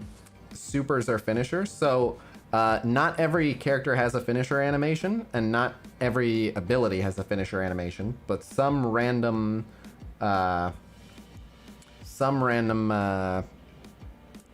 abilities. Most characters have at least one finisher animation. Some have like 4 and 5, and yeah, some are every single time, and some are a chance. So like a good one that's a chance is like on Wasp's basic. She has a couple different finisher animations, and they're both like a 30% chance to happen. Something like that. I'm just ballparking it, maybe less. Whereas, what's one that happens like every single time? There's some that are just every single time. Is Shuri basic every time? I don't know. Some are every time. I think, not that you ever see, but I think the Ant-Man ult on a single target is 100% to happen. No, Hulk's isn't 100%. It's mostly newer characters that they're making. I think the Dark Phoenix basic is 100% the same. I think so. So anyway, they're. Oh, isn't the Magneto basic? Yeah, I think that's 100%. That was 100%. Newer one. They started realizing when they didn't make them 100%, they started realizing like no one was ever even seeing them. There's a lot. There actually are a lot that work every time if their conditions are met, but. Anyway, it doesn't actually, it's just an animation. It doesn't do anything. There's a ton of them. Almost all new characters have 100% on them. So. Do you want to ask chat as a quiz who are the 2 characters that ignore the pen and stare are? Sure. Well, someone just said it. See who's been paying attention. Someone just said it. Oh. I'm not watching chat. What? Toxic Pineapple? What? Baku basic is 100%. Oh, okay. Some of them are 100%. Yeah, alright, they got that. Thanos and Punisher. What was the, the question I asked you guys on voice chat that you guys knew. How many of you guys know, so all of the abilities that grant ability energy, I should probably talk about how granting ability energy works. Extra ability energy. But anyway, every ability in the game that grants ability energy does it at random. And when I say at random, like it might say like it goes to an adjacent or it goes to a cosmic ally or whatever. Like if it says who it goes to, it's not random. But if it just says grant ability energy to an adjacent or whatever, it doesn't like if there's one person on each side of Thanos and they're both cosmic, it could go to Thanos or it could go to either cosmic person on either side of him. Right, alright, well Samson just cut me off. Okay, alright Samson. He answered it before I asked the damn question. Yes. But, so while Jessica Jones is the only character to do it need-based, do you know which ability? Because she has multiple abilities that grant ability energy, and only one of them actually do that. I know. No cheating. I actually don't remember which one it is. I do. Right, he's saying he knows. That's why I'm saying no cheating. Because he knows. Yeah, I'm not going to say it. I think I know which one it is, but I'm not 100%. There's only 2 options, right?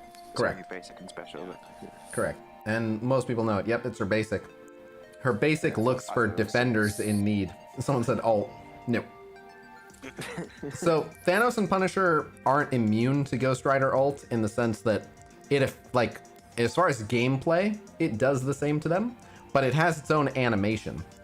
Thanos and Punisher don't feel guilt, so Ghost Rider just walks up and punches them in the face instead. Oh, like, really? Yeah, they still get the debuffs and the damage and everything. It's just that they get their own animation for not feeling guilt. How have I not ever known that? Go use Ghost Rider's pen and stare on Thanos or Punisher if they have their own animation for it. It's a recycled animation for like Luke Cage's basic or something. No, I think it's unique. It's not that exciting. Yeah, I think it's unique. It's just not very exciting. I thought it was recycled from something. It was recycled from someone. I'd have to rewatch it. I mean, it's pretty generic as it is. I'm pretty sure it was Luke Cage. Luke Cage does a similar thing, but I don't think it's the same. I'd have to watch. You could be right. It could be. Like, it still makes, like, the flames all around and stuff, but the actual... Yeah. Right, it's like a punch animation, so I don't remember if it's a recycled punch animation or not. It very well could be. But it doesn't look like a normal punch animation because it still does the flames everywhere and stuff, but... It is the same? Okay.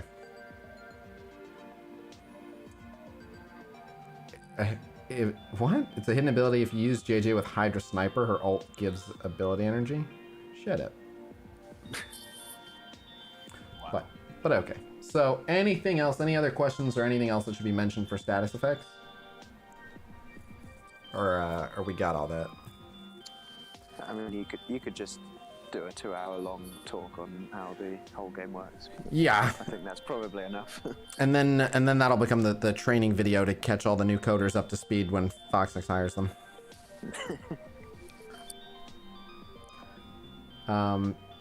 You can slow it down, Raffle. It's just you're watching it fast because you play at 3 times speed.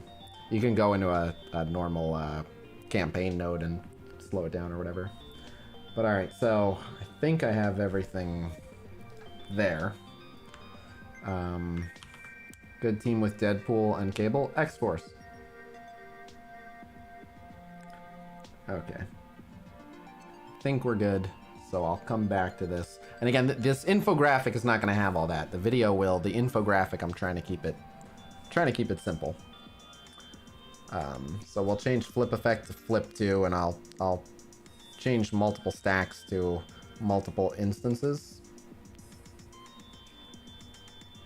Probably. I have a question. It's a popular one. All right, hit me. I don't get what people say. I have a question. Just ask a question. Yeah. Why time is money? What? Time is money because you can use your time to make money, and so not using your time to make money is theoretically wasting money, which is why the expression time is money. As long as you are doing anything even remotely useful, your time can be worth negative money. Your time can cost money if you're being unproductive. That's also true. Or you can just spend money, and I guess you spend. Opportunity cost is your answer. Opportunity cost. Everything in life has an opportunity cost.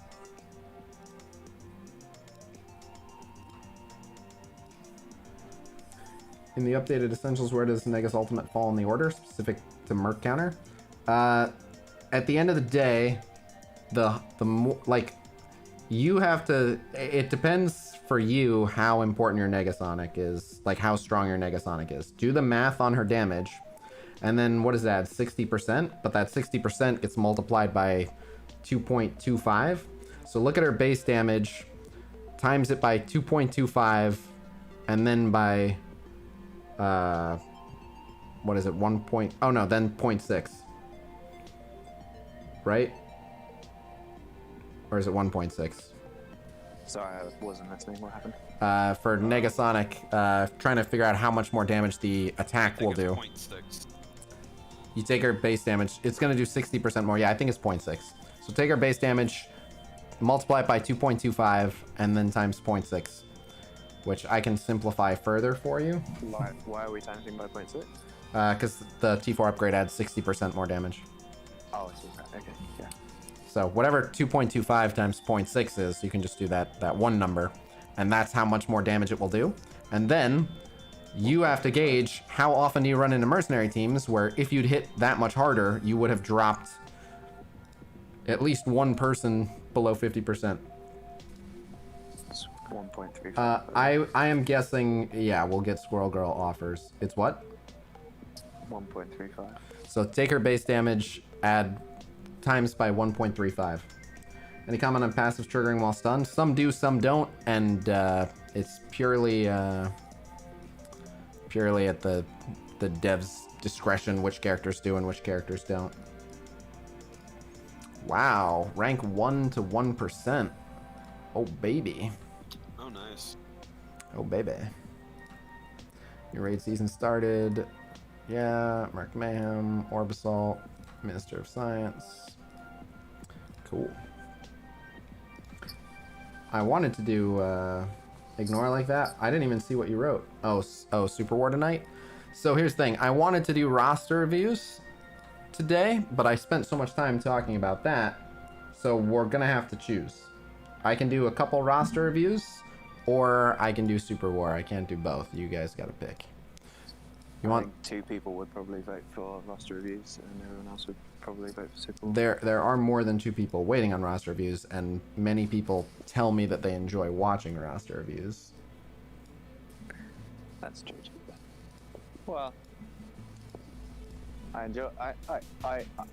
I learned a lot watching the first one. I watched you do, but I think watching multiple it's probably diminishing returns the more you watch. All right, a lot of people are saying roster review. Well, there's your answer, Donald Trump.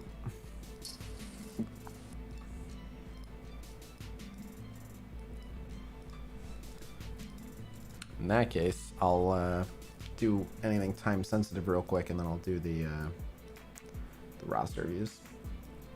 I'm ready for the roster review. Yep, I won't be long. It's an Do you mind ultimate. if I do a bit of self-promoting before you head off into a private jet? I'm not heading off like in the next 10 seconds or anything, but what are you what you promoting? I'm going to be starting a second alliance next weekend. I've got myself a leader. I've got myself an empty alliance. It's all ready to go. Just need to fill out the members. Now, when you say you're So starting a you're, second alliance, isn't your first alliance in the Khasino alliance family? It is. So, I know you like being involved in pretty much everything. Do you want to talk to Nube about basically helping being the recruiter for the Khasino alliance family? Yeah, sure. Uh-oh. Well, we're gonna die. That shouldn't have killed him. I'm going to leave it up to the leader of the second alliance to decide whether he wants to be in the Khasino family or not. Why are you So helping either way, build a second alliance that may or may not be within the alliance family? to grow my own community. I'm not just your butler, you know. Huh. Why did Mystique end up going with Phoenix? I don't think she went before Phoenix, but I'd have to look. She did. She was... Someone probably got crit, and Magneto probably gave speed up. Oh, okay. It's not gonna matter. We're gonna die. Magneto died immediately, so dead Magneto means no blinds. No blinds means lots of pain. And she didn't even flip the taunt off Cull, so I didn't even get the Ebony, which is like the comeback possibility. Yeah, this was a massacre. Yeah. I'm gonna post a link to my server and looking for members of Khasino's Discord. Check it out. There's lots of decent stuff on there. And especially if you're interested. That's a great in point. your As soon as life. I start playing Super War, Donald Trump disappears every single time. Which makes me wonder why he keeps asking for it just to disappear as soon as it actually starts. Doesn't make any sense. Which Black Order character is best? Ebony Maw. Donald is a troll, but why does he, like, Super Wall? He really does keep asking for Super War. Chat, how many money do you guys need? What? All the money. Yes, I remember when people complained about Black Order. I was happier with the... Please tell me. Okay, good. That didn't kill him this time. Okay, so it was the crit. So if he doesn't land this blind, he dies to that counter.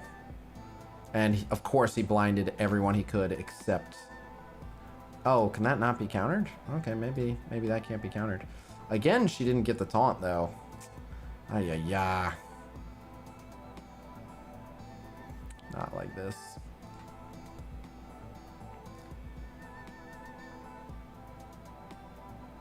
No, no league.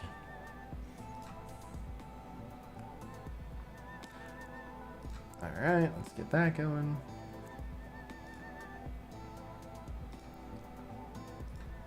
Did you put the T4 under special? So, Liveflow, I have to ask, why is your community separate from our community? Well, I help you out wherever I can, but No, I'm aware, but I'm not an employee of yours. right. No, I'm not saying you are obligated. I'm asking why make the distinction? Why do you want to draw a line? Why wouldn't your community be part of our community? I am. Have your name on my alliance name, man. Right, but you know you're dancing around this question. What's the real answer? I don't know. I didn't understand your question. I am part of your community. Right, but you don't want the new alliance that you're recruiting for to be obligated to be in the Khasino Alliance family, which means, but you do. Why would I force?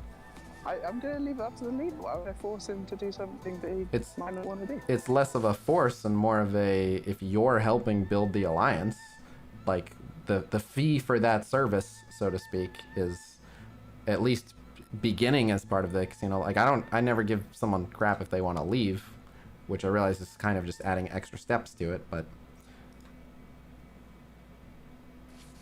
Dude, I want to grow my server, so I want to have lots of alliances on my server, and if I can have more alliances by not forcing them all to be in the casino family, then I'll do that. Okay. Are you growing your server based on like an eventual planned return to regular streaming? Yeah, among other things. Okay. That makes sense. Then yeah, then you have my full support. Okay, I'm glad.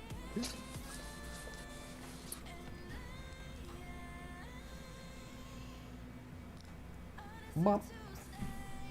Gave Thanos the bop. Cull switch sides. He knows what a winning team looks like. Finish your thoughts on Black Order Arena. Oh, I preferred when they were right. I wished they were right originally, that Black Order didn't live up to the hype. I hate that I log in every day and see this. This is so boring. Black Order, Black Order, Black Order. Guess what I'm gonna fight? I'm gonna fight Black Order. When I beat them, guess what I get a chance to fight? Black Order. Super fun. I don't know why they did that.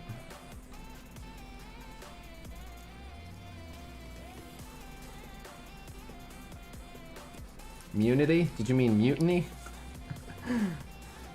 The only thing I can think of is that they just didn't realize that's what it would mean. No, that was very intentional. Quite the contrary. I think it frustrated them that they weren't able to predict the meta.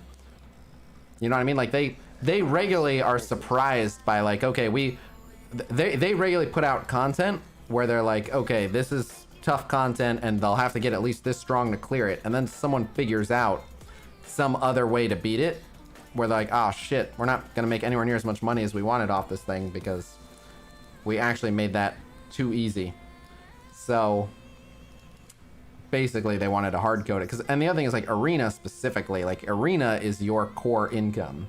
They need to have if there's anything they want to have some degree of control over, it's like you have to be at this level or spend this much or unlock these characters for your core income to be this high. Yeah. So It makes them sound really petty, but I don't put it. Well, less about petty and more about like, you know, sounding when you have to like give a report. I'm assuming like this is not based on fact, but I assume if you're like trying to say this is how, you know, we're gonna put out this new team and this is how it's gonna play out. Justin, thank you very much for the $10. But basically, hold on, I need to hear that message. Love the content, Bray. From everything MSF to luxurious lesbian nicknames. Smiley face. Thank you very much. Yes, right. The players do always outsmart the devs. But so basically, you know, like someone had the idea of like, oh, I'm gonna, you know, we'll release the X-Men team, and you'll see the X-Men team is gonna be the top Arena team, and then it turns out like, oh no, you just need Phoenix and maybe Colossus, and so then when a Psylocke offer comes out or a Wolverine offer comes out or whatever it is, like, and people are like, should I buy this character? Everyone's like, no, because you just need Phoenix and Colossus and you're fine. Then they tried it with Inhumans, and it's like, no, you just need Black Bolt and Yo-Yo and then you're fine. So this one was like, damn it, how do we sell the whole team? We're trying to sell the whole team. Oh, I know. Make it so that if you only have 4 people, it's a totally different team. You're a genius. Yeah, I can see that now. Yeah. I quite often fail to see their money grabbing. It's one of my advantages of being free to play is that I have a much friendlier opinion of Fox Next. I mean, way. I don't have an unfriendly opinion of them. Like that's every mobile game. If you're like this company's evil, follow me. We're gonna go play another mobile game. You're gonna run into the exact same thing. They literally all do it. They're better than some, worse than others. Now there are exceptions to every rule. There are mobile games like Super War is not cash grabby at all. And there are, you know, different mobile games based on different things. Some mobile games, like I think like the GTA mobile game is just like you just buy the app for $5 or something like that. But excuse me. Like any gacha game, I've never seen a gacha game that was not at least this money grabbing. It's very standard. Does gotcha deliberately sound similar to gotcha? No, it's Gacha, and it's from Asia. I'm aware how it's spelled. I don't know what the. I know. It seems coincidental. Gotcha. About I know. collecting characters sounds I very know. similar to gotcha. I know. It's very unfortunate. You'll notice that they themselves don't really use the word very often for the players to see, because yeah, it's a very unfortunate. What's it? A homonym? Something like that. Word that sounds the same. Something like that. How are you spending the Alliance credit? I am getting the Elite 4 credits. What do you feel should be done to fix Black Order in its current state? No, they said they are not going to. They're not going to nerf. So they're not going to nerf. They try to avoid nerfing existing characters at all costs unless it's something game breaking. So. No, they'll just release a counter team, and hopefully the counter team won't be another forced 5-man squad, because forced 5-man squads are boring. But I will say, like, while those of us who enjoy theory crafting hate forced 5-man squads, your average player is a very casual player who's either like, you know, they just play like an hour a day, you know, some days they forget to log in, whatever, or they're 12 years old or whatever it is. And so for them, it's like, if you make it really confusing, they're just like, I'll just play a different game. I didn't come here to try to sort through a spreadsheet and figure out the math. Just tell me the 5 characters. So if you can make it easy and be like, just use Thanos and the Black Order. Like, okay, I can do that. Woohoo! Now I'm super strong. Like, I hate to say it, but the dumber the game gets, the more people it's going to appeal to. So. It is a shame, but also true. Right, and part of what I enjoy about this game is that there's a good amount of progress you can make by understanding the game better than others. I actually had an argument with someone. I shouldn't even say an argument. I had a brief back and forth with someone on Reddit where you always see the people who are like, yeah, like there's any skill aspect to this game. And then I was like, if you think there's no skill aspect, PvP me in balance draft whenever you get a chance. And then they were like, I'm sincerely asking what skill is involved. So I wrote like a very detailed post that talked about several aspects of why, you know, what skill is involved. And I touched on, I'm not going to read the whole thing, but I touched on like with PvP, you have to understand how to draft, how to counter pick, all that, know which characters combo well with others. Then I mentioned you have to understand who priority targets are in combat, which changes based on the team you're taking into them. It's not as simple as always kill X character. And then I was saying you have to make mid-fight adjustments. If you're watching, you know, if someone gets ability energy, you might have to change up your focus or use a controlling effect to limit someone that got extra ability energy. In Blitz, knowing like which characters being strong affects which matchups. So that was just a few examples, and I ran through all that in some detail, and the response was, thanks for taking the time to explain it. So it's fair to say the only skill involved is memorizing what the characters do. Fair enough, thanks. Oh my god. I hope I'm being trolled. I hope I'm being trolled. That's like, I read that and I'm like, please be me getting trolled. Tell me I'm too much of a naive idiot to be on the internet. You want to hear my favorite? I don't know if that person realizes they're being dismissive, but their name is just being nice to all.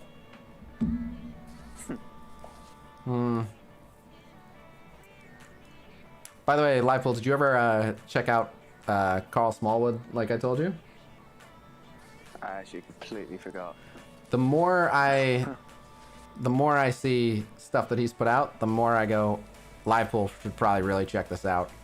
Because I'm not gonna lie, the more I see his content, the more I'm like, that's the type of content I feel like I was born to do.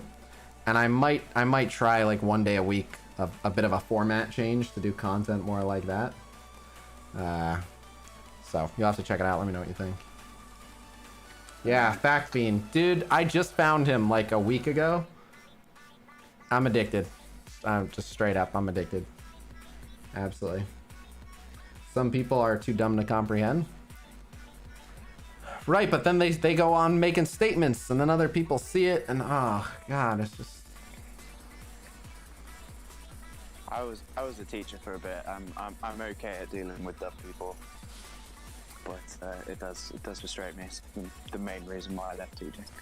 Some dumb people know that they're dumb, and so like that's the approach I have. Like I'll never hold it against someone if they are dumb. The world is full of dumb people. I'm not exactly brilliant myself. But how you doing? How's it going? So you mentioned some people that are just dumb and they know they're dumb. How you doing? How's it going? We're all dumb here. Welcome to the dumb club. But do we have dumb jackets? Look at Livepool. He's so dumb he gets rude when you remind him. Anyway. I'm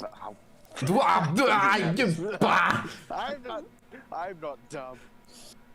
No, you. No, you a couple of wordsmiths going at it over here. Yeah. You are the one that lacks mental capacity. But anyway, all dump except me. I love that you wrote all dump and then the wrong except. And then me. You had 4 words and a 50% success rate. If the word was more than 3 letters, you have a complete failure. That surely is a troll. Oh, he trolls. Yeah, he's funny. That's why I let him stay, because he's a troll. But anyway, the dumb Khasino channel with his dumb chat. Yeah. But so like I was saying, I'm always happy when I meet someone who's like, I don't know, like, if we're gonna have a conversation about this, I know I have no idea what I'm talking about. So, or when they ask, like, hey, explain this to me like I'm the dumbest person that's ever lived.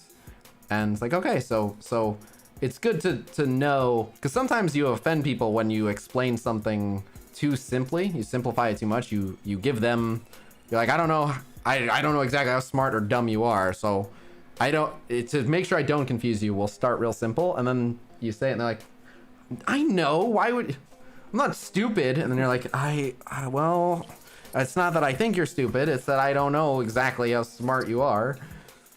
But anyway. Is there a reason you're doing Ultima 6? To reset the time of our Ultima 7, starting with our 100% run tomorrow. Yeah, you're all dumb because you all get manipulated by logic here. I found that comment and I screenshotted it. It's amazing. If you don't know what I'm talking about, what officially made me stop giving any fucks whatsoever, any serious fucks anyway, about people accusing me of all sorts of silly things that aren't true, was someone who started off by saying Khasino is definitely a bigot, said I was attempting to use logic and logic-based responses to bolster my incel apolitical sheep base of fanboys. You're all being manipulated by logic and logic-based responses. I'm sorry. After that point, I was like, you know what? I'm not, like, fine, sure, yep. I'm rallying my sheeple with logic. I'll be over here doing that, and yeah, you can keep telling people that's what I'm doing. Sure, go for it. Only 40% of people. Yeah. Logic. Yeah. Just, you know what I mean. You know what I'm trying to say. Donald Trump, why don't you figure that out? Exercise your presidential power and find out why there's no global launch to super war. We need you to get the answer for us. Surely you have leverage with China. Don't you love China? China. I know, you beat me to it. We're just gonna assume he did the hand gesture.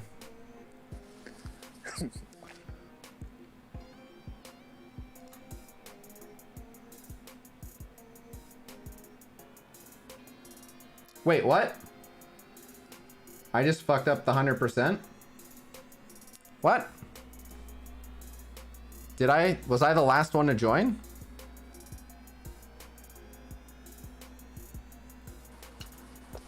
What have What? you just done?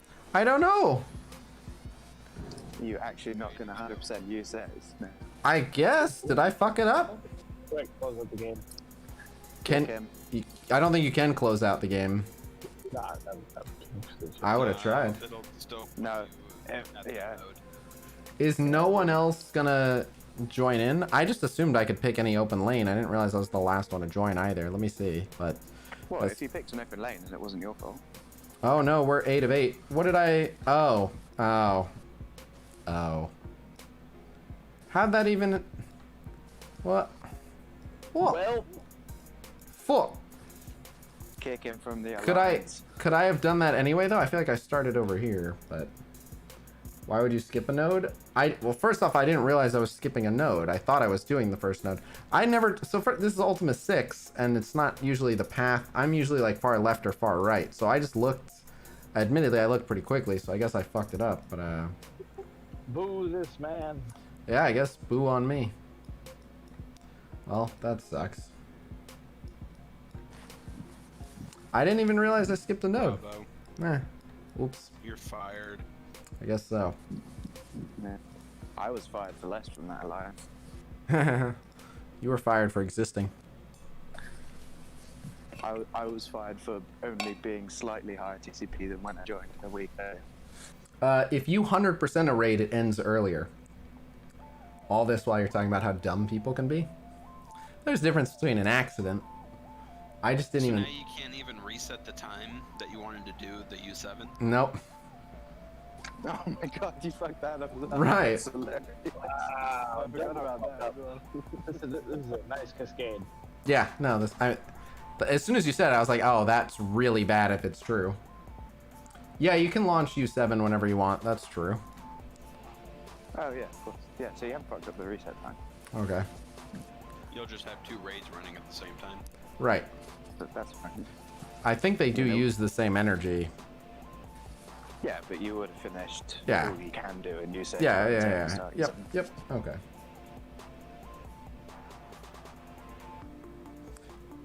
It's not even worth going beyond 60% at this point, apart from for the seasonal awards, I guess, and individual neighborhoods.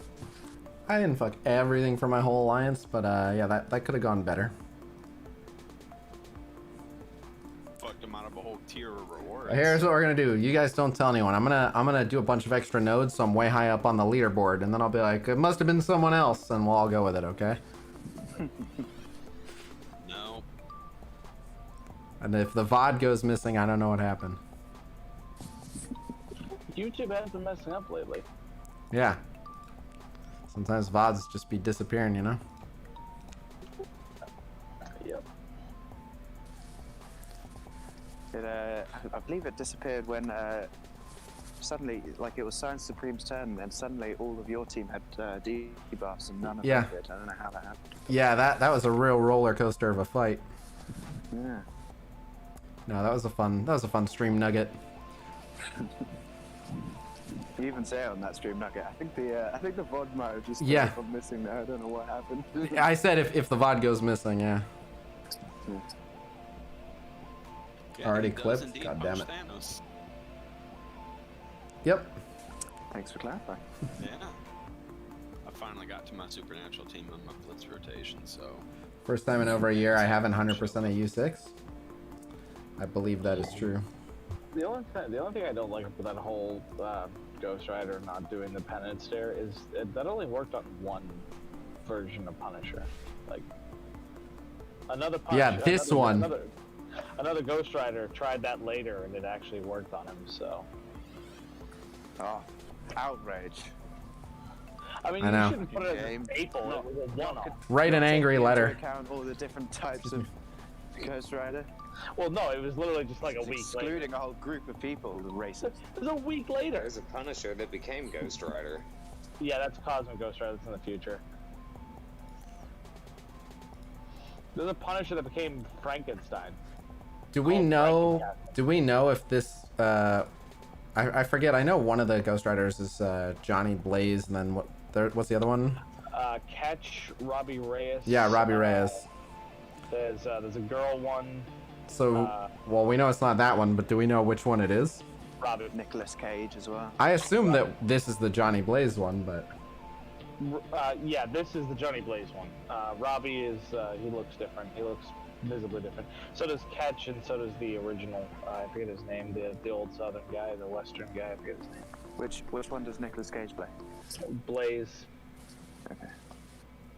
No, sorry. Yeah, again, I just didn't look that closely. I just figured, like, I took no time. I didn't even look at, like, where does this node go to? I just figured, because they were both lit up, that whichever one I did, it would allow me to go to the other. So I didn't realize I had to do one before the other. And I also didn't look at, like, where everyone else was. So I figured, like, oh, even if I should have done it, either someone else will still join, or someone else from some other lane can go over and hit it. Because if I'm not mistaken, you can 100% a U6 with 6 people. You can 100% use 7 with 6 people as well. So I just assumed, since you only need 6 people, I was like, oh, there's 2 free people, so even if I don't get it, surely someone who's covering will be able to. I can see now, but the reason why I never really worry about, like, oh, am I jumping an important node is because most of the time someone else can cover it. Doesn't really happen all that often in U7 either. There's specific lanes there, and here it's kind of a mess in U6. So without counting Cosmic Ghost Rider, there is actually 5 different Ghost Riders. So we could have a whole Ghost Rider team. Hooray! That would be pretty cool. I like that. Full support here. It's the most nonsensical thing ever. I'm okay with it. Me too. I'd rather have a Spider-Verse, like a... Yeah, 5 Spider-Man, yeah. Yeah, Spider-Man, Miles, Spider-Man 2099, Miguel O'Hara. Spider-Gwen considered a spider... Yes, she's a spider person. Okay, and then... When the totems, when the totem people tried to attack and eat all different continuities of Spider-Man, all of the different versions came together with Madam Web, so she counts. There's 6, not 5. There are, well, technically, wait, hang on. I just want Noir. Blaze, Kale, Cat. Why is Spider Noir? He's fucking awesome, and so is Nick Cage. Nick Cage is awesome, but... Jones. I don't know, Spider Noir is kind of boring. Are you counting the ghost / the writer? Because that's not the same thing. Why does Spider Noir... Spider Noir doesn't have a lot of powers. Oh, right, you love Batman, so Spider Noir is closer to Batman. Oh, and you like Spider-Man too? Okay, alright, I'm seeing now. So it's like a half Batman, half Spider-Man. I gotcha. Ben Reilly definitely should be one Scarlet Spider, or Kane. I would love Kane. What about Spider-Ham? No, 2099 has to be. There's a whole version of Spider people in Ham's thing. They could have Ham Venom, Ham Gwen, Ham 2099. Are those actually their names? I don't know their actual names, but there are 5 different Spider people within Ham's universe that are all pigs. Okay. So are you trying to say that you don't like Batman? We're talking about Batman's okay. Well, to be fair, like my favorite thing about Batman is his villains. See, my favorite thing about Batman is he doesn't have superpowers. He's just really hardworking. I do like that as well. Yeah.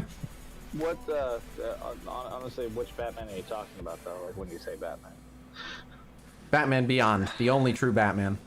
Terry McGinnis, absolutely lovely. I mean, I was talking about the comics, but I also really like... there's 20. I don't go a lot into like alternate universes and stuff. I'm talking about the mainstream one. Okay. Have you seen what he recently did in the mainstream one? With the Batman Who Laughs? No, I haven't been keeping up with my comics. Who was the only Asian Batman? Was Batman Beyond? Terry McGinnis is technically Asian, yeah. Huh, I had no idea. Yeah. His mother. By the way, long-running joke on the stream if you're not familiar, and I say joke because there's some truth to it, people accuse me recently of being racist baselessly, but the truth of the matter is that I am ever so slightly racist in that I wholeheartedly believe that Asian people are superior people.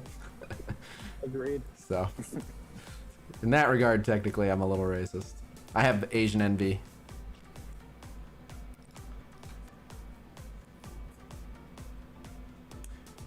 Is there a pig version of Silver Surfer called Norin Ham? I would love that. I don't know. No. Silver Squealer.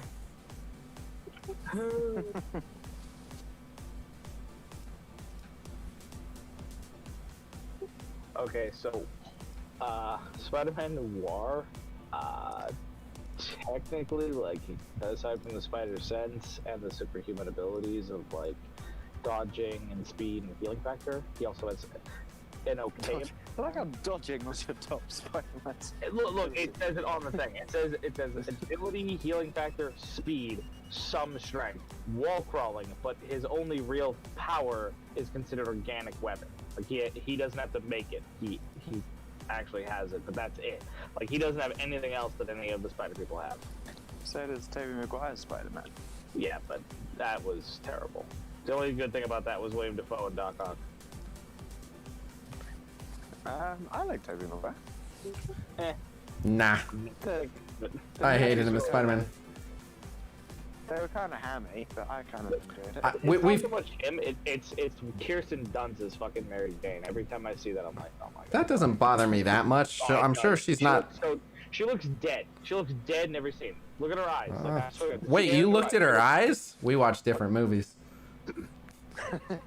I've seen more impressive raps. I like Franco as well. Yeah. Franco did a good job.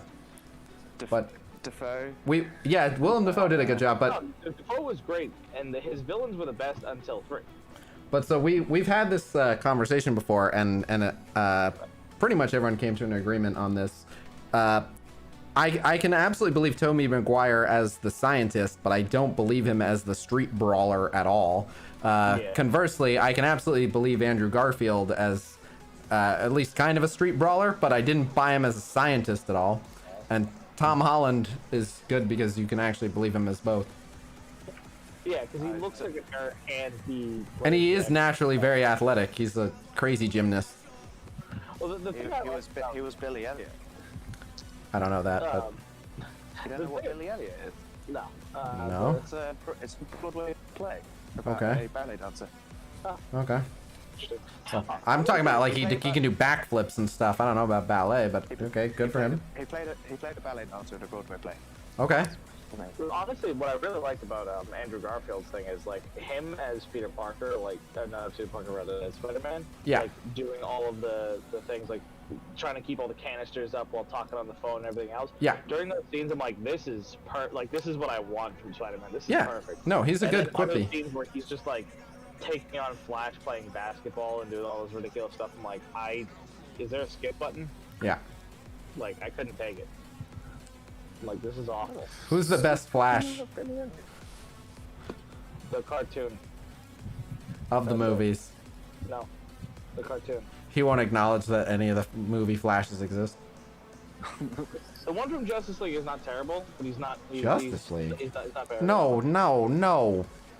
Oh. The Spider-Man, yeah. Oh, like, how the fuck did we get to Justice League? Well, he said Flash. I know, but context clues, That has nothing to do with Flash Thompson. But I said that right after you said the scene where he's playing basketball against Flash. Yeah. And then I immediately asked about Flash, and you went to another fucking franchise. Tobey Maguire, but... To be fair, DC Flash too. Yeah, thank you. So did I, but... Thank you. All of you, thank you. Marvel Flash. Context clues, people. Yeah, no, we all went the same way. Just me. Remember what you said about being idiots earlier? Yes. Yeah, so circle back to that conversation. Honestly, probably Tobey Maguire's Flash was probably the most accurate to any of the Flashes. I'm just still baffled you don't know what Billy Elliot is. Is that just a British thing, maybe? Yes. I mean, I didn't know it by name. I knew he did some odd role. I don't know. It's not odd. It's a huge Broadway play. As soon as you start talking Broadway, yeah, Broadway plays, you're not in my wheelhouse. Like, read your Get audience. some culture. No, I'm white. We don't get culture. We steal it. That's Laughs in British. That was a funny joke. I'll give Josh that. Thank you. The only one I'll ever tell. Oh no. Oh no. But, This isn't gonna be good. probably the Tobey Maguire Flash was honestly most accurate. Like, actually, for like attitude, toughness, like, you know, physical appearance. Like the one in the Homecoming, I'm like, that's supposed to be Flash. That's supposed to be one of the Venoms. Like, are you serious? Is one of the what? Flash Thompson becomes Venom. Right. At one point. Yeah, the one in Tom Holland version. That's supposed to be a Venom. Like, Look, if Kumail Nanjiani can get bulked up, give him credit. it's not the bulk. I don't want him to be bulky and be in the thing. Venom should just be CGI. I've said this before. Like, he should be 8'6" and 480 pounds of just straight raw muscle. Like how he looks in the Venom movie. He looks perfect for Venom movie. I love him. I agree with that, but I assume they meant like before the symbiote itself takes over him. I mean, he's not that big. Like, he's not as big as he appears. You know what I mean? In the comics, like, he's always been more massive. Oh no. Oh no, he took everything. Ah, damn it. Oh god. This was a disaster from the get-go when everything failed. Didn't get the blind on Corvus, didn't get the flip. So much of this went bad. Sinister not getting the speed up. Just everything went wrong. Venom movie was awesome. I don't know the Venom movie that well. The Venom movie was awesome. Yeah, it was actually really good. I've seen a bunch of clips of it. The whole thing's pretty good. Like, it's not terrible at all. Like, there are scenes in it that are, like, I guess cringy, but like, I didn't care. Like, it was exactly what I wanted to see on the screen as Venom. Now, I really hope they don't fuck up Carnage. Carnage was already in the Venom movie. Do you think Auto Blitz or Blitz Sim is coming? Cassidy, It's possible. Cassidy was in there. Carnage was not. It's very possible. Are you sure? He's saying Yeah. Cletus Cassidy. Yeah, the guy that becomes the host of Carnage was in the movie, but Carnage himself, no. Well, oh I yeah, thought he was. Riot was definitely in there. isn't right, Yeah, but Riot isn't Carnage Venom's son? Yes, technically. Right, so Technically, you would have to Yeah, see movies- Venom movies split. Play around with. Yeah. Movies play around with Yeah. relationships. Like, technically, the Life Foundation that actually is in the Venom movie is what takes parts of Venom's cells and makes Riot and all the others. Like, Riot isn't his own individual. Riot is technically a clone diluted of Venom. yeah, but the movies aren't going to go into all that. No. It's Scarlet Witch and Quicksilver are supposed to be Magneto's kids, right? But they're not Yes. going to do that, are they? Well, not necessarily. They might still do that.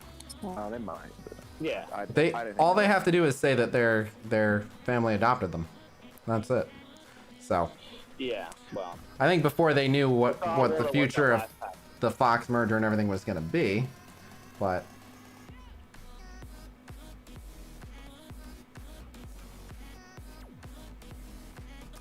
oh yeah. And also, didn't they make X-23 Wolverine's daughter in Logan sort of something like that? Well, She's still his clone. they say daughter, but they don't actually say that it's his genetic child because he hasn't been in a relationship with anyone for years, and she's tiny. Like, she's like what, 10? So it's No. genetic. They stole his Oh. DNA. It's a clone, and then he raised her as a daughter. Well, raised is a strong word, but yeah. How does Go this with keep that. happening? Sinister keeps not getting the speed, and then Yeah, he with- keeps getting focused out. With the reality warp of Scarlet Witch, technically Quicksilver and Scarlet Witch aren't Magneto's children anymore.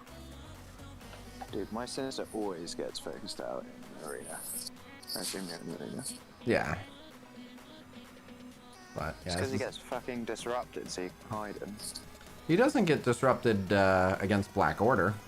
He only needs to make it to his second turn. If he makes it to his second turn, this match is super easy. And they keep killing him before that happens. Because he keeps not getting the speed up from the Ultron bots. And the other thing that makes it easy is if Mystique gets the flip, then I can just use my Ebony's second turn and rewind them. And then they don't take as many turns before his second.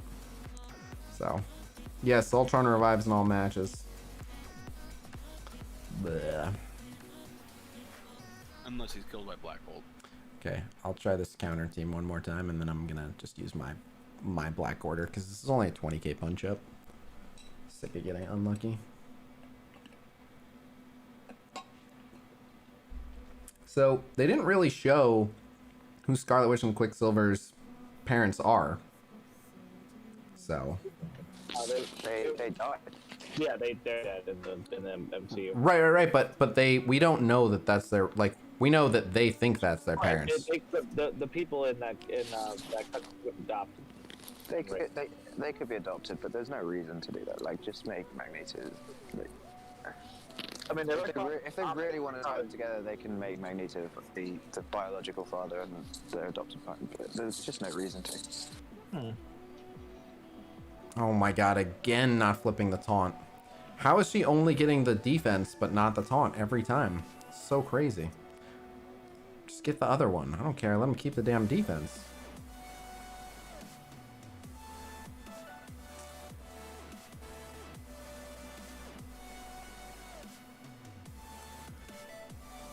Yes, he actually got speed up. Finally. I don't know Muddy Water if they will or will not do that, because they've confirmed that what's-his-face, that was Quicksilver in the Fox mutant Well, movies. so you're saying Scarlet isn't a mutant anymore, so some, the going theory is that the way they'll present it is that the snap, like, opened up a bunch of latent mutant abilities. It basically, like, activated people's X genes, and... Yeah, well, yeah, that's what I was telling you about that the other day. Since there's been 3 snaps on Earth in quick succession, that's going to activate the dormant X genes in a lot of people. There's actually a theory precedent that says that, like, WandaVision, the show that they're making, is the reason why she's living out like a basically, you know, living out a fantasy life. Yeah, an I Love Lucy event is because of the awakening of her true powers, she can't control them anymore. So she's futzing with reality itself. So Doctor Strange has locked her away, which will then lead into Doctor Strange and the Multiverse of Madness. Very possible. By the way, it's not. I know you were simplifying with the I Love Lucy thing, but so what it's actually going to be is every episode is a different decade's sitcom. Yeah, and the reason why she keeps snapping back to her original self, her costume, and everything else. Also, the guy that played Quicksilver in the Fox mutant movies has been signed on to be in WandaVision and in Doctor Strange in the Multiverse of Madness as... Oh, really? I didn't know he was in the Strange film. Yeah. He's gonna be in there. So this, you know, I said they're reaching into the multiverse, so they're already like exploring every alternate universe. Oh.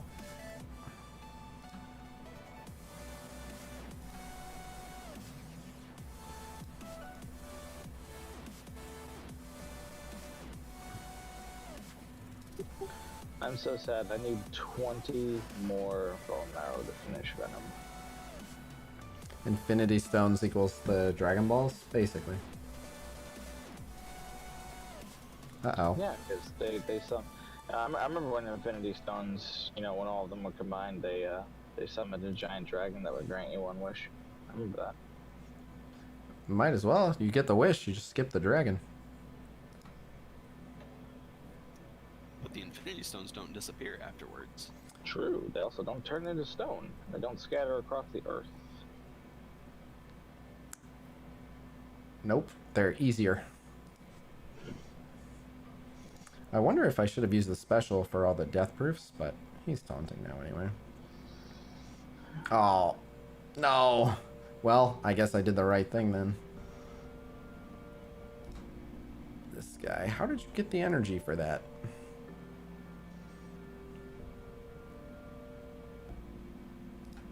Finally. But at least the Infinite or the Dragon Balls don't fuck. Oh you wait, up so when let you me use back them, up. so there's Let me back up. Which Quicksilver? I thought it was the Quicksilver from Age of Ultron. No, No, the other The Fox Quicksilver. Yeah, that actor has been signed on to be in the next two. I In the won't. one and in the thing. They're going into multiverses. That's what I was saying. Okay, okay. Doctor Strange 2 is called the multiverse. I know they're doing the multiverse thing, but I didn't realize they were gonna use this opportunity to pick and choose the best aspects. I don't think it's pick and choosing the best thing. It's more or less. Are you? Can you double check that? Because I thought it was the Age of Ultron Quicksilver. On it? Make sure. I thought it was the other Quicksilver. Do you know the actor who was Quicksilver in MCU? I think it's Aaron something. Pietro or something like that, I think. No, Pietro Maximoff is his character's name. It's Aaron something. Oh, yeah. No, you're right. Wow. 5. The actor Yeah, actually I fucked that up. changed his name for that. That's the name of his character.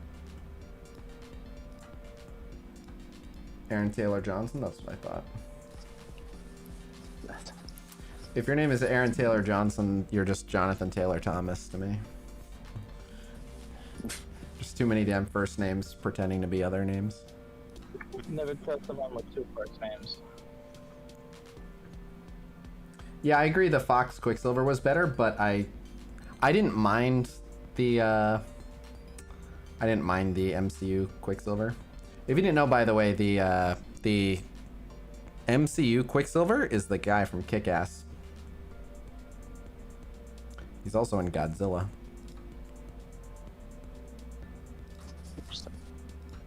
Yep.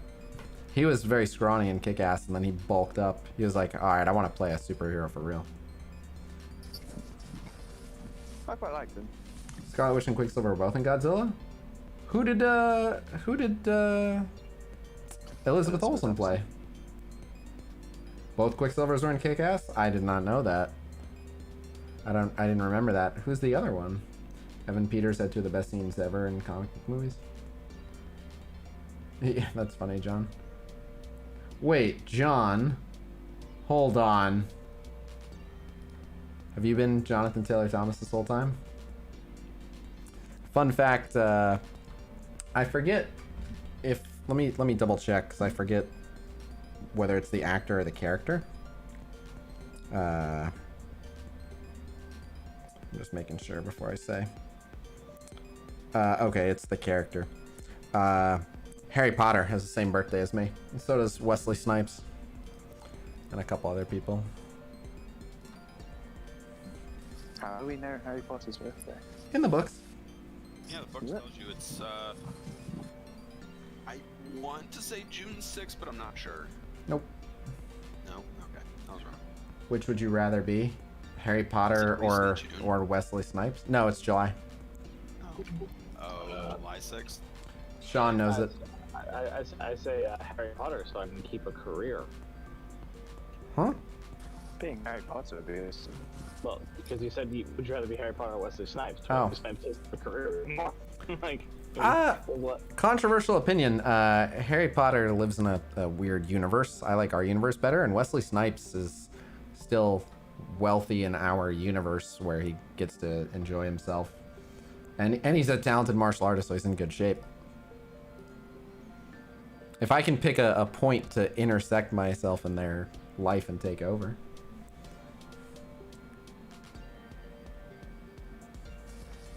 I don't have anyone interesting that shares the same birthday as me.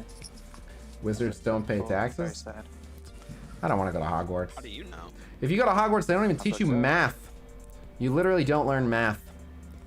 Oh, what a sad existence. You also don't take any lessons after like the first 2 years. Yeah, basically. Wow. Yeah, and all from what I know of Hogwarts, every single fucking year there was like an attack on the school. Well, that's because of Potter. If you take him out of the... Well, the question was, which would I rather be? Well, I would be Potter, so... Well, here's the thing, you'd survive it all. You have plot armor. So what? A bunch of his friends died. At what point do you stop sending your kid to Hogwarts? Right, right. The 6th year, like, you're almost done. One more year. Things will be different. No, it's in the final year, like, there's like a straight up siege, and the school is like, no, this is not a school. We're a castle again. Now it's a fortress. Get behind the walls. Stir up the stone guards that we've had. There's just it literally became like if I'm not mistaken, the final battle is called like the Battle of Hogwarts. So I think it stops being a school once it becomes a battleground. Wesley Snipes may these days be bankrupt and whatnot, but I'll tell you this: if I were Wesley Snipes, I would be able to monetize myself and make a living off of it. And he probably owns some stuff that he hasn't sold. I don't know. I haven't gotten into his business, but like I don't even think he's on like Cameo or anything like that, so he can't be doing too bad.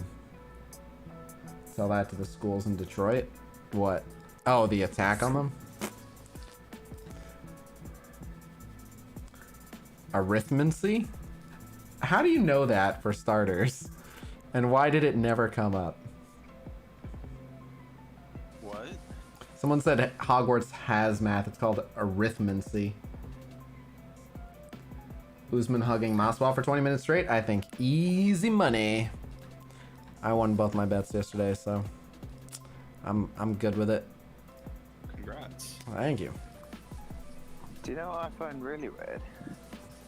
No. Is that on the Scabbers is Peter Pettigrew, right? Yes.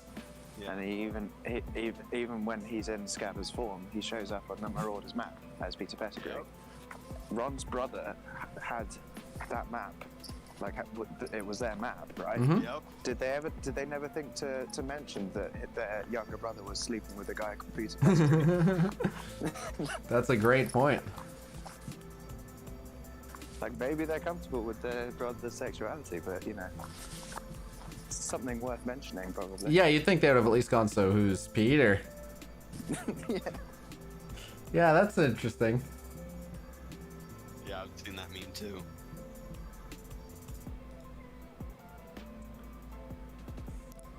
Arm the house elves with conventional weapons. Well, so here's the thing is like conventional weapons would have actually been so much more effective than a lot of the things that they were using. Like in the courtyard when they're all slinging spells at one another, I would have way rather had an automatic weapon. Maybe they have some spell that blocks bullets or projectiles, but you certainly didn't see it. The fights are kind of bullshit. It's basically just Yeah. laser warfare. Like No, it's literally like whoever said, whoever says the thing. They have, it's sprint and shout first, and you went like it. And the fact that you can like dodge a spell, it's like you are wizards. Yeah. You can literally do anything the fuck you want. Right, and your battles look, are resorted to. If you're trying to bring reason to the Harry Potter universe, you have to stop at, oh yeah, we have time travel, but we're mainly only gonna use it for Hermione being able to take extra classes. Yeah. And definitely not when there's a serious conflict, like, oh no, Harry's dead. If only someone had a time turner, and then Hermione just whistles as she walks around the corner. Adults tearing down a generation of kids' joy. Okay, for starters, our generation, right? My previous girlfriend and my current girlfriend are both big fans of Harry Potter. I get to talk shit on it because it was forced into my life. I'll do Twilight next. Oh fuck Twilight. That's not even worth a conversation. You're not gonna tell us if you were Team Edward or Team Jacob? I've heard that conundrum before, but I don't even know who Edward or Jacob are. I actually feel like that conundrum would be of interest to you. It's basically, do you like the conventional, mysterious, gloomy, attractive guy, or the rugged outdoor bad boy guy? For the most part. Probably the rugged outdoor bad boy guy. Okay, you're Team Jacob. So you're Jacob. Yeah. From Team Jacob. Good to know. In the books, they explain what happened to all the time turners. You need me to go on? You're like, aha! All right, so that's it. We've sewn up all the plot holes in Harry Potter. The I books will. are definitely much more plot hole than the movies, but they're still. Not there. They're both abysmally full of them. Yeah. Oh yeah. There's Like one. reading them, though. There's one plot hole that I know of.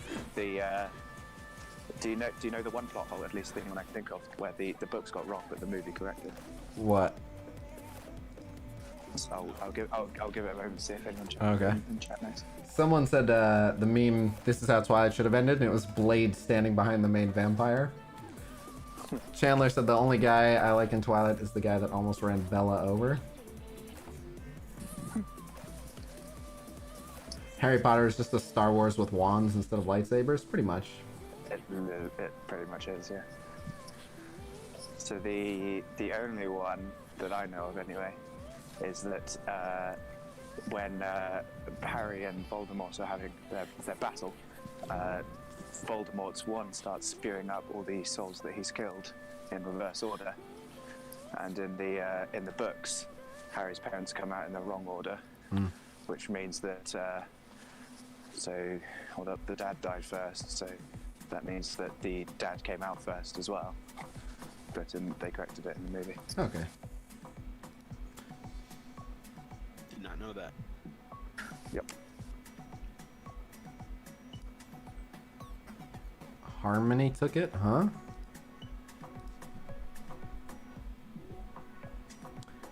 Yeah, there's all sorts of silliness. But in terms of like series, like, you know, I mean, when you write a crazy expansive universe and you include all that stuff, some plot holes are going to happen. But the one that disappoints me the most is just the negligence involved in the writing of the newest Star Wars. They didn't even try. There's plot holes everywhere. Also, the different, all the different directors in the Harry Potter universe just completely fuck with the whole geography of the school as well. Uh-huh. Oh, the one that pissed me off the most is in Game of Thrones. I'm a big fan of Game of Thrones, but someone showed a scene where, like, in one of the early seasons, King's Landing is, like, very clearly, like, there's, like, King's Landing and then, like, a bunch of, like, really dense forest. Like, there's, like, water on all sides and then, like, really dense forest. And then in one of the later seasons, they're standing in, like, a big open field of flat ground approaching the entrance to King's Landing. It's like, where the fuck is this? Doesn't exist in your own previous shots. And there's like mountains where they're not supposed to be. They do that a lot, where it's like, this is a location that does not exist.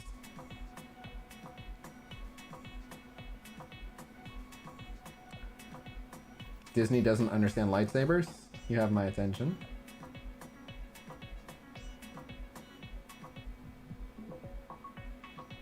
It wasn't as simple as forest went to desert. It's like, it was also like mountains that disappeared and stuff. The Mandalorian is saving Star Wars. Jon Favreau needs to just become president of Lucasfilm.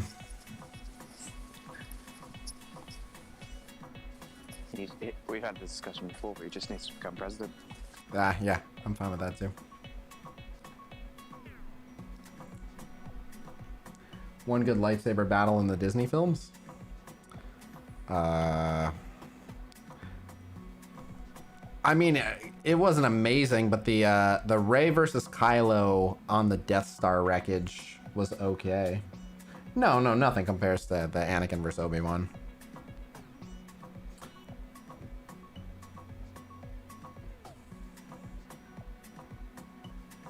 Yeah, that anyone can use them. Although, when you say anyone can use them, like Han used Luke's saber in Empire Strikes Back to cut open the Tauntaun. That's always kind of been a thing.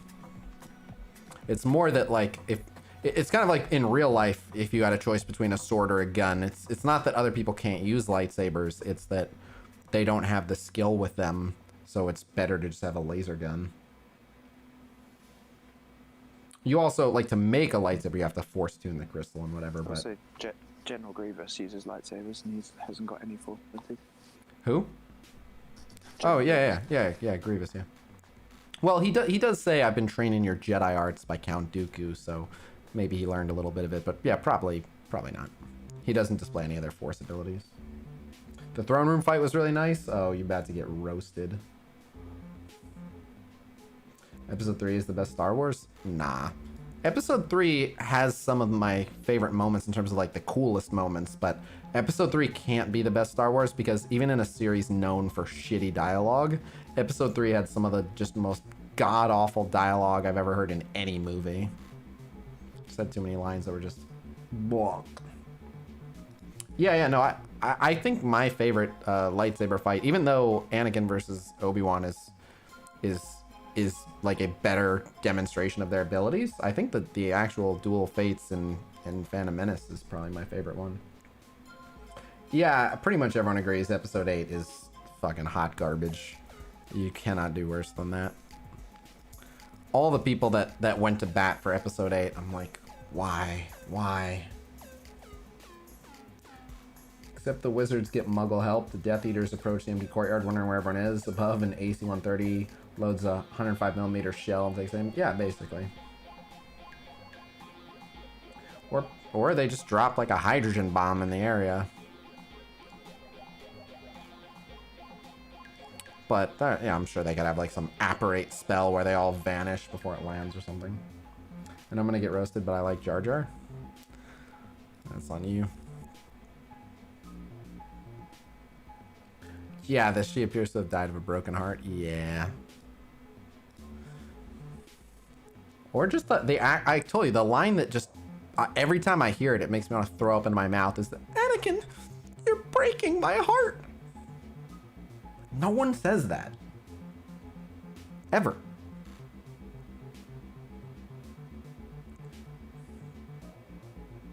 There's an order of watching Star Wars that completely leaves out Episode 1. Well, it sounds like the wrong order. I liked what the Phantom Menace tried to do. The thing is, all the people who appreciated the original trilogy, like the original trilogy is a bit more like fast and loose. And then like the prequel trilogy tried to be like, let's really build out this universe. And they start talking about like trade federations and, you know, trade negotiations and royalty and order of succession and, you know, all these like, they made it go way deeper.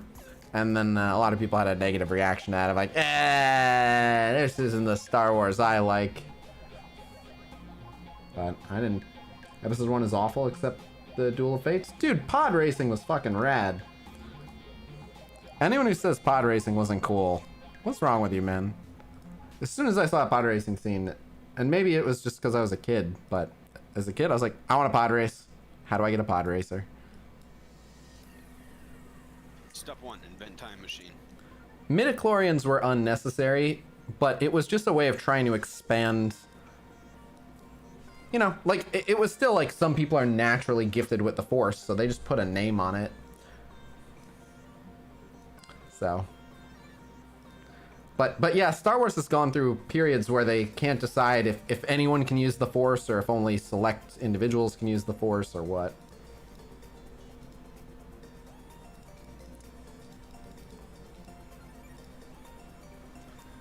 Unpopular opinion, prequel trilogy is better than the original trilogy. I don't know if that's fair to say. Like, if I have to watch one of them, I'd rather watch the prequel trilogy, but the original trilogy literally laid the foundation for everything to be possible and like created a cultural revolution and arguably was the best set of 3 movies ever to build out a universe. Like, the world building in Star Wars is second to none. And that's all the original trilogy. Just like the original trilogy just drops you in the middle of just all these alien worlds and customs and things that you don't know. And just every single scene happens in another, you know, in a galaxy far, far away.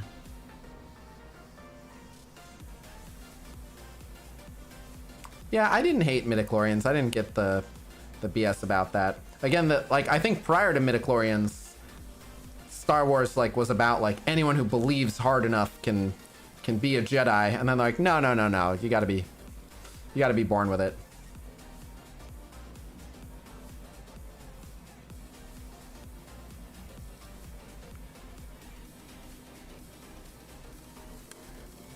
It was a mad move to declare it episode 4. However, that happened after it was already released. George Lucas has gone back and changed Star Wars like 19 times, and he went back and added that in. Originally, it was just Star Wars. And then he was like, wait. After it had been out for like 2 months, he was like, no. It was episode 4. Episode 4. But yeah, that's a great move. Was it only two months after it came out? I think that specific change was only 2 months, but he's made so many ridiculous changes. The rumored live action Ahsoka. I actually saw the actress I think was attached to that rumor, and I think she'll do good. Completely changing the topic, but what are your feelings on royalty? I'll explain that in a sec, but hold on. Everyone still fights about who shot first, Greedo or Han. So that's because it's been changed multiple times. There have been multiple versions. Han shot first. You say Han shot first, but there's a version where Greedo shot first. That's why everyone's all fucking confused, because there's like 19 different versions. No, it's not confusion. I just refuse to acknowledge that the others exist. So they've changed several things about it to where like that scene has been changed more than any of the others. Because the change to make Greedo shoot first was like they wanted Han to be like relatable, and if Han just shoots a guy before he does anything, then Han's just like a murderer, like just committing casual murder in a cafe basically. So they were like, well, we have to make Greedo shoot first and miss. That way it's fair that he shoots him in retaliation. Miss. Well, From then the outside of the table. Right, well, exactly. Well, so, but then it was like, or this guy can literally dodge lasers in action, which is a fucking superpower that he never used again. What do you mean? He used it all the time on the Death Star. Right. People wanted anyone to be able to use the Force. But the thing is, if anyone can use the Force, like, then I actually have more issue with that. Like, I know the prospect of, like, anyone can use the Force is, like, a nice, comforting thought. But if it's anyone can use the Force, then it's like, how does someone who sees other people doing it not go immediately teach everyone? Right. If everyone was a Force user, it would be lame. And like, it's, you know what I mean? Like, as soon as someone saw people using the Force, they'd be like, I need to teach this to everybody I've ever met. And then, if everyone was Superman wouldn't be as cool. Right, he wouldn't be super. And then the other thing is, like, there's a dark side of the Force. So if everyone can use the Force, most people aren't that good. So there'd just be a shit ton of, like, neutral people who just, like, feel like Force lightninging someone because they're fucking pissed off that they've been stuck in traffic for too long. So just zapping the car in front of them. So you can't have it. Yeah. You have to have, like, a select few. And then again, that's one of the things Star Wars keeps changing their fucking mind on it, where now then you have like Broom Boy, which is like any young boy or girl could be the next Force user. But then it's like, well, no one taught that kid, so that kid just continued to use his Force powers to summon his broom and sweep up shop for the child slave owners.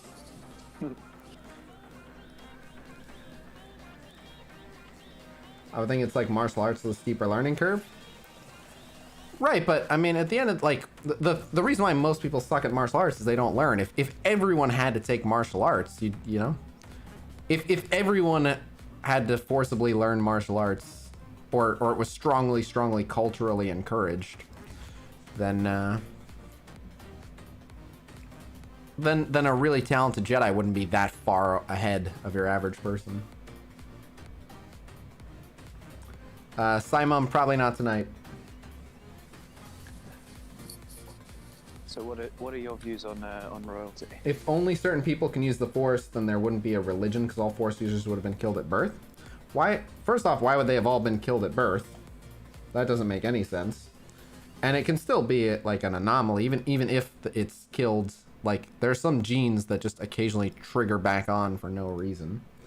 But oh, you mean like new? Well, but you're saying like, oh, the Empire would genetically test everyone when they were born, but there's no reason to assume that. Like there's literally like, what do they call it? Like the Uncharted section or whatever. Like there's like literally entire planets full of people that unknown regions or whatever. Yeah. And Qui-Gon literally says if he'd been born in the whatever, then he would have been picked up sooner. Right. It's about Anakin. Right. So yes. Yeah. So you always have Force users born in the far reaches of space. Star Wars. So yeah, you'd always have people born in the far reaches of space, and you could still have the religion because there are like, I liked that there were a bunch of people who were like, I am not a Jedi and I don't have Force powers, but I know the Force is real. I've seen people use it, and I support the cause. Like, I regret that I'm but a lowly humanoid with no Force abilities, but I will still help you guys. I'm still on Team Jedi. So, I now have a question for people who are Star Wars fans. There's been a scene lately that's bugged the shit out of me. When Grand Moff Tarkin in A New Hope is talking with the council of people that are on the Death Star, there's one general who looks to be about maybe 30, 40 years old. And he says that Vader and the Emperor are the ones that practice that like ancient magic, and he doesn't believe in it, and he believes it's all nonsense. And I'm like, this dude would have had to have been alive during the Clone Wars, and also would have had to be some type of military ranking to be on that. So he would have known that the Jedi and all of their abilities were real. How do you know he was? How do we know how? We know the time jump. We know the time jump, but I think it's like 30 years. 19 years. 19 years. 19 years. 20. Yeah. Well, so the other thing is don't underestimate the power of like propaganda. Like not. Well, yeah, they should probably have like recordings of the Emperor talking about the Jedi and stuff. And he also announced when he was in when he took the throne that he was scarred by the Jedi attacking him. Yeah. No, he talks about them pretty prominently. They definitely exist. 17-year jump, it's even less. Yeah. So this dude. What do we base that on though? What? Oh, you can track it like, well, so like Luke was born at the end, and you can see about how old everyone is. Luke's okay, but I'd answer that they're not humans. There's no way to know how they age. Oh. Well, they measure everything else in human years. Yoda was fucking 900. Yeah, yes. He's also not human. He's a lizard. Yeah, well, neither's Luke Skywalker. No, Luke Skywalker is considered human. It's humanoid. Yeah, no, they say human. They say human. Okay. They don't pretend to be another species. Yeah. No. Okay. Oh, I didn't know he was a human. Yeah, they say Why would human. he be a human. He wasn't born on Earth. You don't have to be born on Earth to be human. I mean, if you're born on the International Space Station, you're still human. Also, are any of the Star Trek human? Because they're born on space stations, way out in Delta sectors. No, but Star Trek's in the future, where we've expanded into other planets. This Star Wars is in the past. Yeah, in a different galaxy. Right. So the theory is that one of those humans How the fuck has humans gone from a different galaxy to ours, and then? Well, they have light speed travel. They go to different galaxies. Okay, so how did a human come to ours, start a whole civilization, and then suddenly never explained that there could be no Earth in that galaxy. You're assuming that this is also like. Well, it says in a galaxy far, far away, so it's suggesting that it's in our universe, but in a different galaxy. But there's so many explanations for this. Fucking, they shot, whatever, like, they figured out the formula for making primates evolve into humans, and then they just fired that, in some time capsule to this planet or whatever, and then it started up fresh humans, or a group of like 3 humans came and they raised like 1 human to like 6 years old, and then the adults died off of some other cause, and then 2 6-year-olds, and they ended up procreating, but they didn't remember anything. Could be anything. There's a lot of ways. Bullshit. Okay, well, when you get down to the nitty gritty and that stuff, like, come on, dude. I don't think that they might say human in the movies. They do. I've forgotten that but I don't believe that. I mean, just go to Wikipedia, and it'll say like Luke Skywalker, species human. Okay, so regardless, let's just say Corellians? No. First off, you're thinking Corellians, and that's only if they're from Corellia. Yeah. No, hold on. Wikipedia will tell you. Let's just say, regardless, that they measure time like we do. So 17 years. Luke is 19, but he looks like he's 30 because they age like dogs. Who cares? The guy is still high-ranking military and is at least as old, if not here you older, go. than Vader. Hold on. Here we go. And he doesn't believe in the way of the Jedi or anything else like that. Right, no, that's So a plot hole, why- but there's a... You're absolutely right. That's a glaring plot hole. But, I mean, you also had Obi-Wan Kenobi looking at R2 and going, I don't remember ever owning a droid. So technically he didn't own him. He Uh-huh. owned Yeah. He didn't own R2. Yeah, okay, but he also looked really confused and then did not try to, like... You'd think he would have, like, some questions about, like, oh, what's in his memory? What's in his data banks? Like, I wonder if there's anything useful in here. Nothing. No, he was like, who the fuck is this? Well, also, here's the thing. He's also been sitting on a fucking planet with 3 suns and managed to, in 17 years, managed to go from 30 to, like, Yeah. 70. Yeah. So, like, I'm pretty sure Tatooine fucked with him. I think he finally tried those death sticks that the guy was Yeah. offering. Yeah.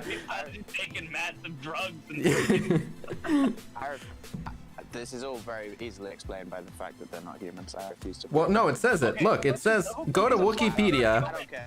It says, They're not humans. humans, taxonomically referred to as Homo sapiens, were the galaxy's most numerous and politically dominant sentient species with millions of major and minor colonies galaxy-wide. Yeah, they're called humans.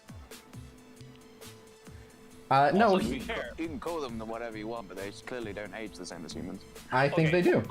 Let's say they don't age. Well, to be fair, different environmental factors make people age differently and live Right, differently. sure. Yeah, maybe So, they Tatooine order, could- maybe they age differently. Tatooine could fuck with you very badly. It could be a massive. But brain age. either way, even if we're assuming like every human character we saw was actually aging super slowly, the guy who said it was a human. Sure. So he was aging at the same rate, unless like there's like humans that age really, really slowly and then other humans that age quickly. Like the clones were technically humans with their age factor increased, so. Oh yeah, there's that line in episode 4. Han does say to Jabba, "You're a wonderful human being." Yes, he does. So yeah, Jabba confirmed human. Have you seen the theory that it's all about bees? I'll be right back. I want to hear that. I'm taking a leak. I did hear like the idea that what we're watching is actually like insectoid people, and like you're watching the footage with the people as humans recorded long afterwards in that galaxy. It's like what other animal do you know where there are very few females, yet the few females there are assume are very powerful roles among the community? That's fucking bees. Sure. They're all bees, man. Well, even through all bees, how the fuck did I not have memory of that? That's the only thing I've ever wanted. It's just like, I want an explanation, and no one can give it to me. It's just like, alright, so this dude who was alive during the Clone Wars, was alive to witness the fall of the Jedi, has He no wasn't recollection. alive during the film. The very simple explanation is that he wasn't alive during the film. How the fuck wasn't he alive? He's like 30-something years old. He's also high-ranking military. You don't know that. He doesn't say he's 30 years old. He's high-ranking military. He's also second to Moff Tarkin. Moff Tarkin is the only person who is above Vader. Moff Tarkin is like fucking 80 or 90. Like, he's old as shit. At what point does he say he's 30 years old? Okay, granted, he doesn't say his age, but if you look at the man, if you look at the bee, whatever. He had to have been alive during the Clone Wars. Here's why he had to be alive during the Clone Wars. Because he's high-ranking enough military, and there's no way you get that high to be trusted to be on the Death Star without years Without of what? years of training, Okay. years of experience, years So of military leadership. you're also assuming that the Clone Wars was only 17 years ago, based on age, on how you perceive people to have aged. Well, the Clone Wars ended. Your whole argument falls apart when I say that they don't age the same way that our humans age. No, that doesn't fall apart, because here's the thing. Okay, even if they didn't age the same way as we did, okay? We know that in the Imperial Academy, because Han joins it, to go from a ground trooper to where he is on the Death Star would still take, regardless of aging differently to humans, that let's say they age like dogs, it would still take a number of years. Which means he had to be either absorbed in from the Republic, or He started when the Imperial started 17 years ago. No, you only know that it's 17 years ago because you're judging based on people's ages. No, It never says it was 17 years ago. No, it's stated in canon. The start of the movie. That is canon. It's 17 It is canon? years. Yeah, it's canon. Oh, okay. I didn't know that. I thought you were basing that off. So there's no. My argument doesn't fall apart. My argument still stands. But neither here nor there. You can get to general in less than 7 years. 17. Maybe going. Generally above that, and you could. Well, he's way above that. Way you could get to that. Maybe going to Tashi Station and picking up power converters makes you age really, really quickly. Oh, fuck off. All right. So you had a question about royalty? Oh yeah, I was having an argument with my wife the other day. I'm kind of neutral on our queen. I don't really. Like, she has such little power over our country. I don't see the point in getting rid of her. But she's adamant that her argument is that she is against the idea that someone is born better than us. And I disagree with the fact that she's necessarily better than us. But I don't know, what do you think of someone being born into a figurehead of a country? Idiotic. That doesn't. It happens, but it doesn't make them better than you. It doesn't. Honestly. Yeah. I mean, she was saying that the fact that you have to call her Your Highness is implying that she's better than us, and I think it's bullshit that someone's born better than us. Well, I think we all do. Firstly, I don't think you have to call them Your Highness. Well, so let me stop here. It is. I think it's entirely possible to be born genetically superior, and don't make this about race or anything, but it's like some people are born stronger, taller, faster, smarter, whatever you want to call it. Like there is such a thing as being born, whether it's in one fast or another. If you we have like, what are we at, 6 billion people, so you can probably find 7 billion. You can probably find 2 people that, excuse me, one is better than the other in almost every way, in most measurable ways. So the idea that like someone could be born better, sure, but well, then you get into the whole nature nurture debate. But all right. True. No. That, well, absent any effects of nurture, assuming that you give them the same nurture. But yes, nurture can offset a lot of nature. But that's besides the point. Okay. Yeah. Assuming that every child born of one line is automatically going to qualify as superior. First off, like the only thing that should really matter for leading should be intelligence anyway. You just want to be a smart leader. That's it. Like, the other traits don't even matter. But I would say, like, who the fuck gives it? Like, she has no power anyway in this country. That's actually not true. She has power. She just doesn't exercise it. Yeah, it's. If she tried to use it, we'd get rid of her very easily. Well, actually, that's the thing. She does actually. I found this out from another British friend. She has the ability to dissolve Parliament and take back over. She could do that. There are ways. She would need the support of the military, but yeah. Yeah. She actually. Okay, so technically, she actually decides who the prime minister is, but she has never gone against and never will go against the public's vote. Right. She's smarter than that. And if she ever does, then we'd get rid of her. Also, it is 19 years between the last day of the Clone Wars and the Battle of Yavin, which is where the first Death Star is blown up. So it's exactly 19 years from that day to the opposite day. Okay. So it's almost 19 years to the day, actually. But but what planet's days on Tatooine last a long time. I mean, granted, but I mean, we're talking years in the galaxy. We're talking solar years in the galaxy. So yes. Based on how long it takes Earth to go around the sun? No. Based on. I'm just pushing your buttons. No, it's assumed. It's assumed yes that year. Yeah, but let's say being under 3 suns does age you differently. I mean, because again, look at Obi-Wan. The fucking military guy. Being recast really ages you differently. So. Being recast ages you like crazy. Sometimes in reverse. I thought that role was terrible. I forget who the actor was that played Obi-Wan, but he hated that role and he asked to be killed off. He thought that was the worst role of his life. Yeah, I thought it was real dumb. Most people remember him as now. But anyway, I don't see the Queen brings in a ton of tourist money for us. We have so many people that are employed to do lots of various things who would lose their jobs if we got rid of the monarch. Like, I just don't see. There's no good reason to get rid of her.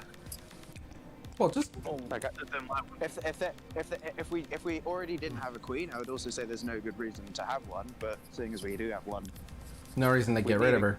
Yeah, we'd need a good like. Someone's face has to go on the money, okay? I guess. But yeah, I don't know. What do you? So would if you were a Brit, would you and we had a referendum as to whether to get rid of the queen or not, would you? It would depend on the motivation behind it. Like, let's just shake things up. Let's get rid of the queen. Like, you know, like there's got to be a reason. Like, is it saving money? Yeah, is it the queen keeps interfering in something? Like, if the status quo is fine, whatever. But I will say, like, just for no reason, like, her family and anyone related to her just is insanely wealthy and pampered forever, just because. I don't know that that's necessarily fair. She might have a shitty bratty kid.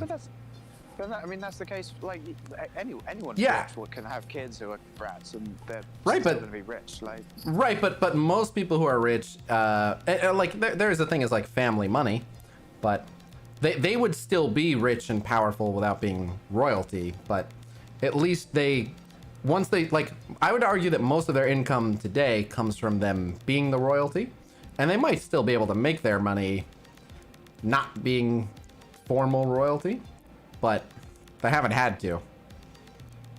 So I don't know. right? I mean, just like people come and visit Buckingham Palace. People are employed to stand guard outside Buckingham Palace. Like, why Do you, get rid of that? do you agree with There's so this? much point. Charles said it's funny how all British people trash their queen until someone from another country insults the queen. Then it's on, motherfucker. Do you feel like I can insult my queen, but don't you talk shit on my queen? You can. It's a fucking free country. You can. I don't have like this insane loyalty to the queen where it's like you gotta fucking. That's true. respect You're it. from South Africa anyway. Yeah, that's true. I've got a close friend who's like really fucking. He's like the most patriotic Brit you'll ever come across. Yeah, it's an odd thing. It is kind of an odd thing, actually. Yeah, but he's like a. He's like a farmer boy. Grew up with shotguns, goes out shooting. He's like typical countryside patriotic Brit, which you don't see a lot of these days. But Nope. so yeah, he'd beat you up Really? if you took. It'd come to fisticuffs if I said the queen is a dumb slut? He'd tell you to shut up, and if you persisted, he'd beat you up for sure. Yeah.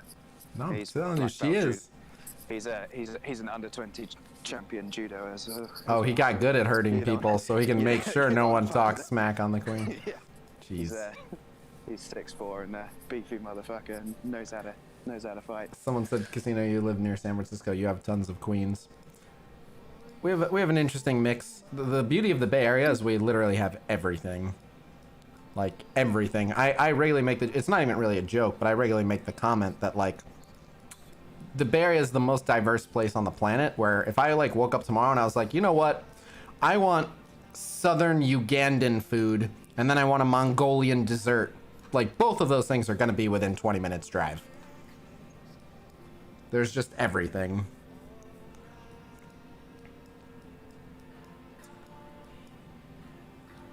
I guess the 10 for 10 ended because the other milestones are over. Yeah. Okay. Well, we'll grab these for $5 each. Let's see. We get anything? When do you think the X-Men will join the MCU? Yes. Give it some time.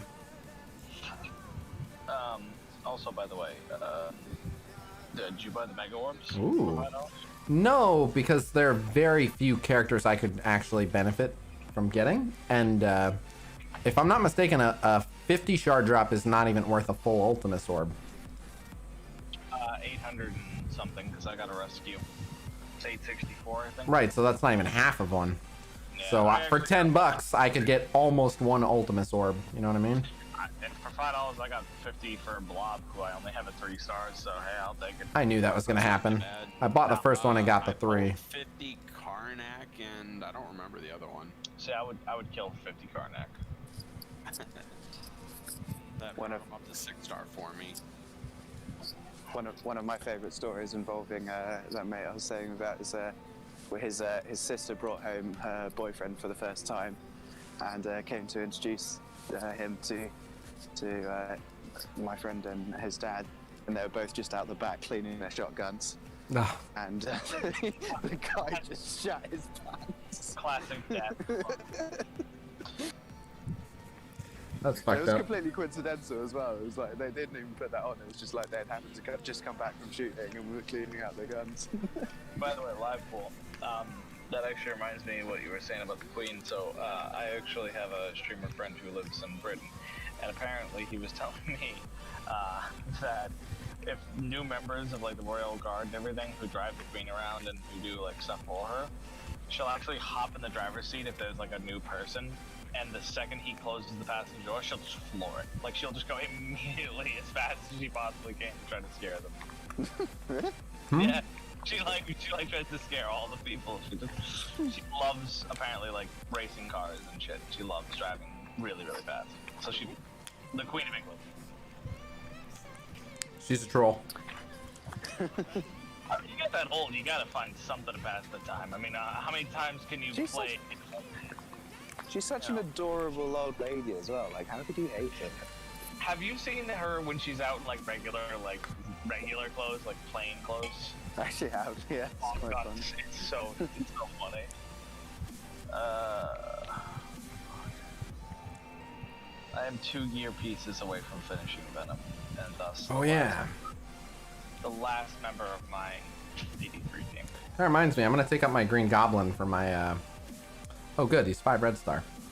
Yeah. I'm gonna take up my Goblin for that I guess Guardian counter.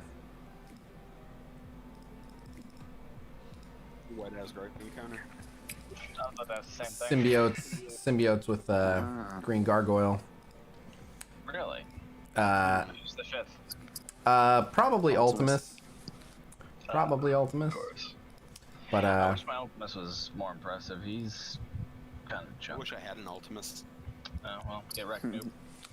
Days. Fucking spend some gold on your characters and maybe you'll get it. What, you telling them? Oh, okay, yeah, that's I was gonna pretty say, big. Jackie fucking sent me a picture of his roster, gave me a heart attack. He literally has like fucking 60 odd characters that could be at 7-star. I don't know. Oh, I'm No. There's like 5 or 6 that could be at 7-star. Okay, I didn't look actually how many it could be at 7. But there was loads that need upgrade. Oh yeah, a lot of them need upgrades, but only like 5 can actually hit 7. Live, you would hate my roster right now because I have the same thing. I have like 20 to 25 characters that all go to 7, and I'm just not. I know. We've had this discussion and it upsets me. 190,000 Well, health. give me some gold. 190,000 health. Try and give me some How much gold. health does Carnage have? Goblin's kind of tanky. Someone of my lines just promoted their Carnage to 7 red stars today, and I am so angry. I So want that so bad. Gear tier 14 Carnage. Oh, okay, 249. He's got a bit more They health. bought a Carnage 7 or they got one? No, they did. They pulled it out of an orb like forever ago, but they finally got like enough shards to get him to 7. Oh, they finally got that. I Right, misread okay. that. Someone wrote Psylocke does appear to be a small cameo, and then I glanced real quickly, and he wrote, "I doubt you would have a big role," but I read that as "I doubt you would have a big hole anyway," and I was like, "Huh? The fuck?" Wow. You can clearly tell what Khasino is. That's just what it looked like for a second there. How does roll sound look like Hulk? I don't know. He's dyslexic like me. I'm catching Joss's. Yeah. Beat you to it. Alright. I guess it's only one letter definition. I've done it before. People always admonish me because I have to take a minute whenever I look at like candy, because every time I look at like certain candies, if they say the word sweet on the wrapper, I read it as sweat, and I'm like, no, that doesn't say that. I know it doesn't say that, so I have to read it again. When I said how do you confuse them, I was thinking of 2 different spellings of both words. I was thinking of ROLL roll Oh. and whole WH. with a W. Yeah. No. So I was like, those don't even look slightly similar. Mm-mm.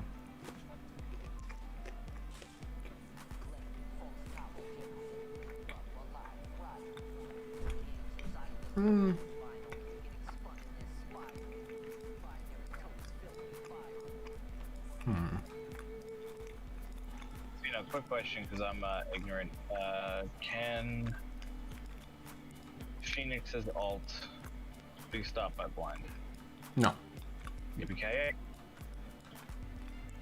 You could, Oh. you can just hold down the button and it tells you. Mm-hmm. No, I did not, and also I've been again packing and getting everything ready, so I'm extremely. Well, actually, if the characters, it won't tell you if the character's accuracy is over 100%. That you just have to know, or I guess you could look it up. Right, but on hers it just says whether. Yeah, it has. Well, wait, dark Phoenix, right?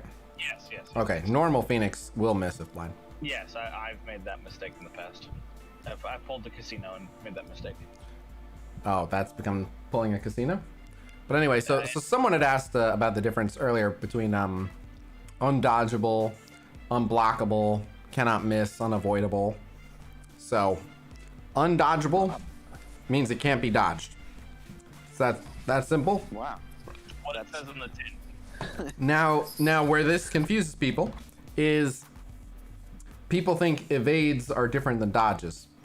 Evade is a buff that gives you 100% dodge chance on the next incoming attack. So evade is dodge. You can dodge because you have an evade buff, or you can dodge because you have dodge chance. Or both if it's a multi-hit. But so, undodgeable also means an evade will get ignored. Now, if they don't dodge, a dodge is what consumes the evade. So if you use something undodgeable on someone who has evade, they still have evade after you've hit them, unless it's something that clears buffs or flips buffs or whatever. Like a Ronin basic. Or like a, basic. yeah, yep, or a Hawkeye special or whatever. So then there's cannot miss. Cannot miss strictly refers to blinds. Cannot miss means that the attack locks the person using it at 100% accuracy no matter what. What blind does is blind reduces your accuracy by 100%. Every character, for the most part, has 100% accuracy, but there are a bunch of characters, at least a handful, that have more than 100% accuracy. Everyone knows Daredevil. Daredevil has like 200 or 205% accuracy, something troll like that. But a lot of people forget about lesser known ones, like Yondu, who has 130% accuracy, which is why when Yondu ults while he's blind, he might still hit a couple people. And you can rest assured that every single time a blind Yondu hits a couple people, I get PM'd about it saying, hey Cass, did you know about this new bug? When really he just has 130% accuracy. Bullseye being present makes everyone at least a little bit blind immune. Bullseye has 140% accuracy, and he will give an extra 5% to allies in addition to giving them 5%. So Bullseye will actually give everyone a 1 in 10 chance to land while blind if you T4 his passive. Hawkeye has, well, so Hawkeye's accuracy is hilarious because it's largely irrelevant. They still have never fixed this, but Hawkeye's accuracy has almost nothing to do with anything. And the reason for that is because all of Hawkeye's individual normal abilities are all locked to 100% accuracy anyway. So his accuracy says 170%, which would make you believe that when he's blind, he has a 70% chance, but his basic is unavoidable. His special can't miss and cannot be dodged, also known as unavoidable. His ultimate, unavoidable. His passive is the only one that's not unavoidable. The damage is unavoidable, but the ability itself is not unavoidable. So who gives a shit about his accuracy? His accuracy literally only comes into play for his passive and his counter and assist. That's it. Nate, I would enjoy making that video, but it would be a pointless video. Like, it wouldn't amount to anything. It would just be me waxing poetic about what I think would be nice. I'd rather talk about that on stream, just because if I make it a video, who's that for? But anyway, so yeah, his accuracy barely matters because all of his major abilities are unavoidable. His passive has a 70% chance, and his counter and assist has that 70% chance when blind. But anyway, cannot miss just means it ignores blind. You want to see one of my favorite people who has above average accuracy and no one knows it?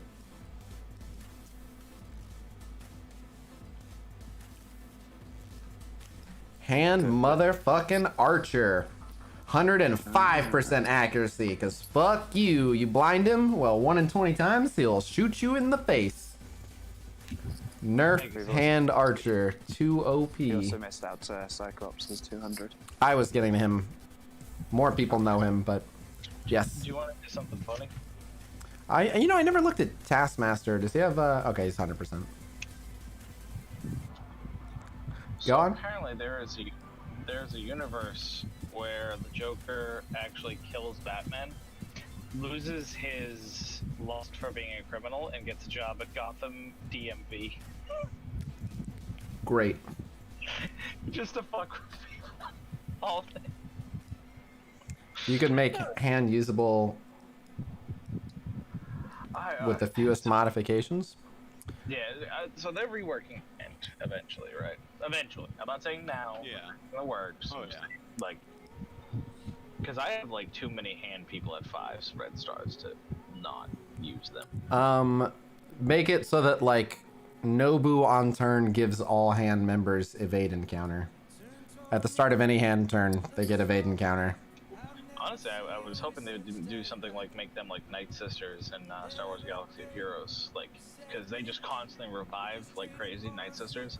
So they should have the same thing, like that. So Hydra. Well, no. Like they have their own individual ability to revive constantly. Oh. Like they all have like in the game, the Night Sisters can revive like I think it's. Oh, so Red Skull's passive on the entire Hydra team. Gotcha. Yeah, something like that. No, what it is it's every time you use a basic, one of the Night Sisters will revive, and if you get a kill with that basic, they'll stay alive. So they'll revive just for that ability, unless you kill someone with it, and then they stay alive. Yeah. That's cool. Yeah, and that would be a great way of like bringing people back, especially like the Hand way of doing things. That's cool. I know Heimdall has blind resistance, but does Heimdall have... Yeah, so Heimdall has 200% accuracy anyway. So in addition to having 200% accuracy, he has 10,000% resistance against blind, and he makes all Asgardians 10,000% resistance against blind. But the other Asgardian allies, if they somehow still get blinded, then they are actually blind. Whereas Heimdall, even if you blind him 200% accuracy, he doesn't give a fuck. There's still one more we're forgetting. I'm going through them in a line, but Rhino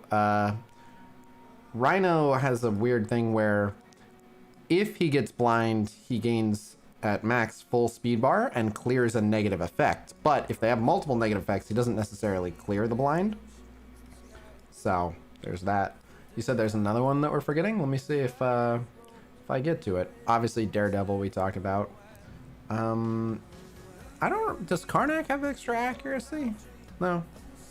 Nope. I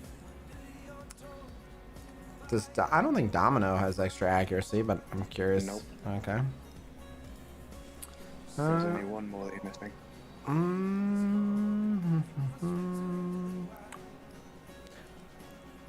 Deadpool will remove blind from himself and then go, so he's effectively blind immune in that he'll remove it. That's true.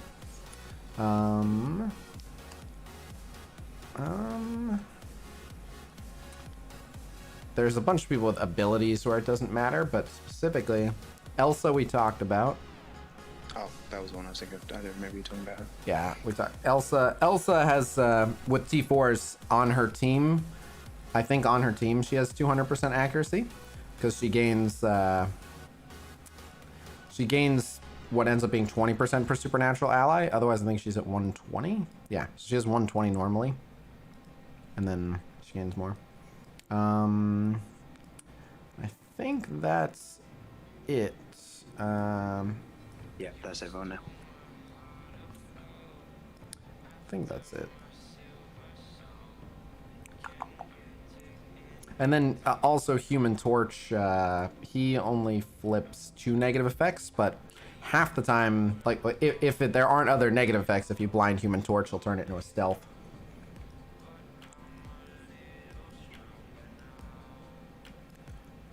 Good to know, blah blah.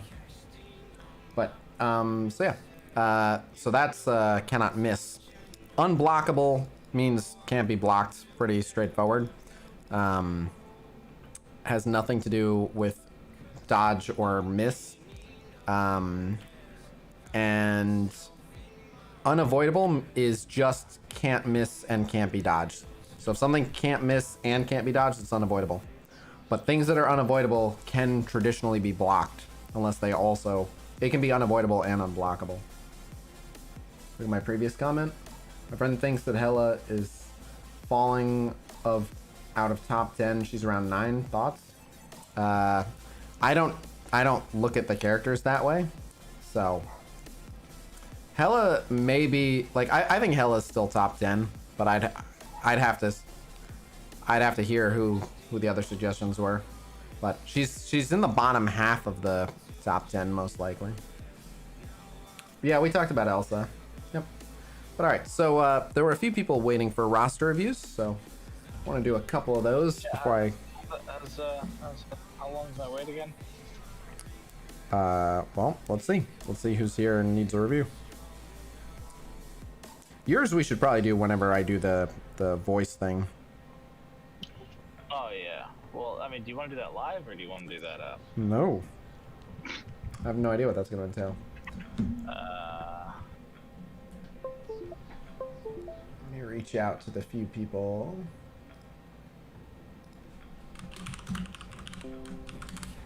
Hey, why did you put me as most accurate for last month on the Blitz predictions? I wasn't around last month. Yeah, that's true of 3 of the 4 predictors. Fair enough. I'll take it. I think so far you've been the most accurate individual, so. I'll take it. Okay. This person is on TeamViewer. Alright, so we're gonna do this one. Oh, okay, then I have to connect to TeamViewer on this PC.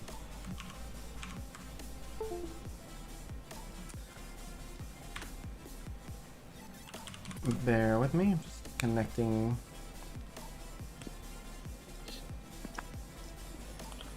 I don't think I'll still be around when you finish up your reviews, so I'll say goodbye now. Well, stick around for this one. I don't know if I'm gonna do a second one. If you can. Partner isn't connected or their team viewer isn't running.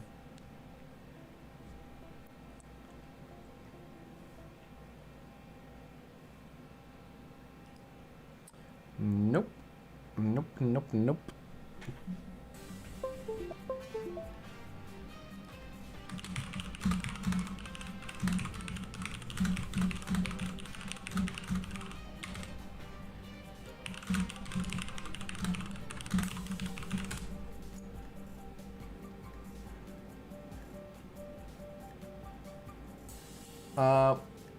I did not hear Chu give me a shout out.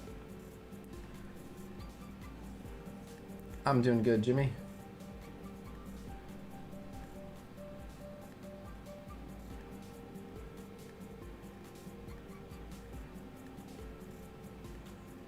I give Chu a shout out all the time though. He's great.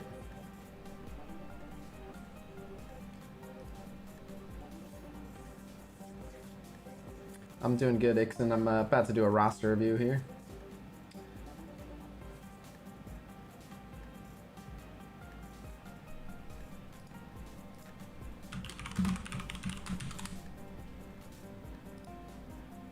Oh yeah, what happened to Patty also?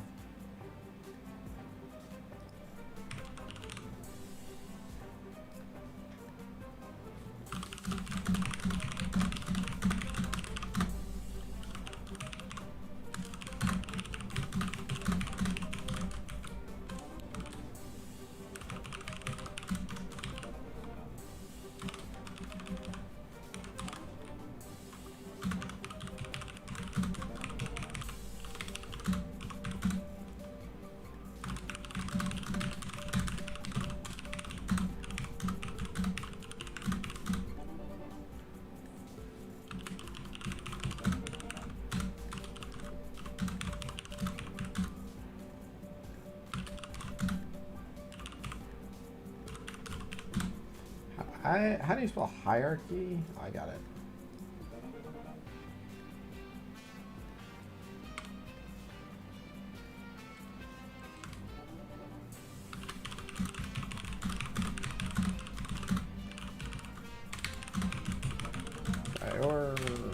Prioritizing stronger teams. Okay. Is it open? Let's find out. Nope.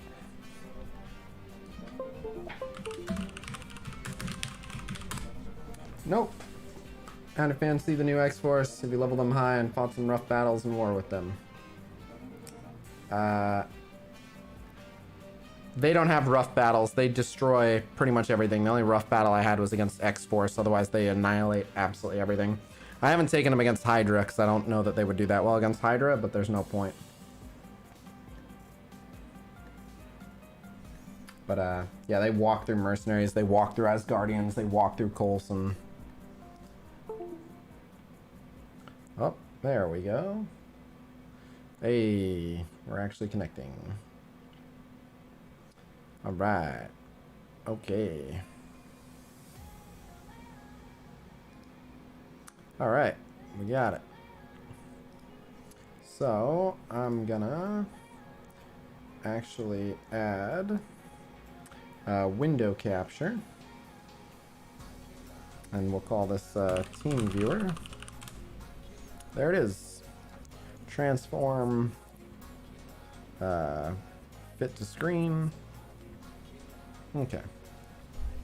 All right, gotcha. Okay, and so are you able to get on voice chat as well, or are you gonna have to hear me slowly through the stream? When is X23 coming? Her Blitz is on Thursday.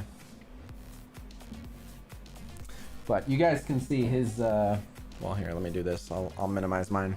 So you guys, well, I don't need to minimize mine. It's full screen for you guys.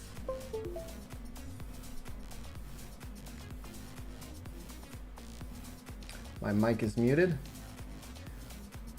Uh-huh. But are you willing to, like, it's easier for me if you're on voice chat, so I can talk to you in real time. Otherwise, I'm going to be asking you questions and then waiting for your responses. If I can get in a Discord call with you where I can hear you in real time, that's easier for me.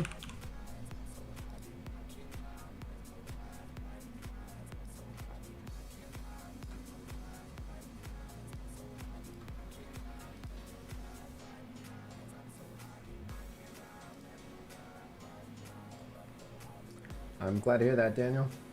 Do I call you? Sure.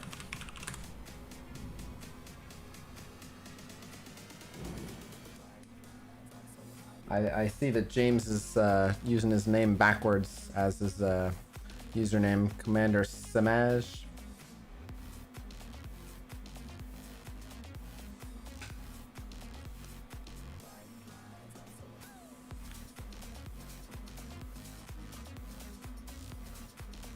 LFL the bottom 10 of game, name a handful of people that moved in front. Well, there's always been a group that's ahead. But alright, I'm gonna hop in this chat real quick. Liveful, you want me to pull you in just in case you have input? Okay, he didn't answer. Hello. You are muted.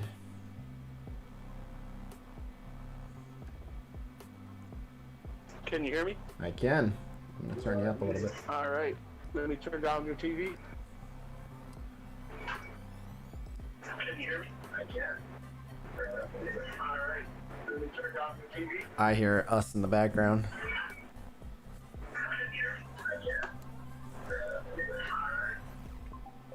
All right. I just paused it.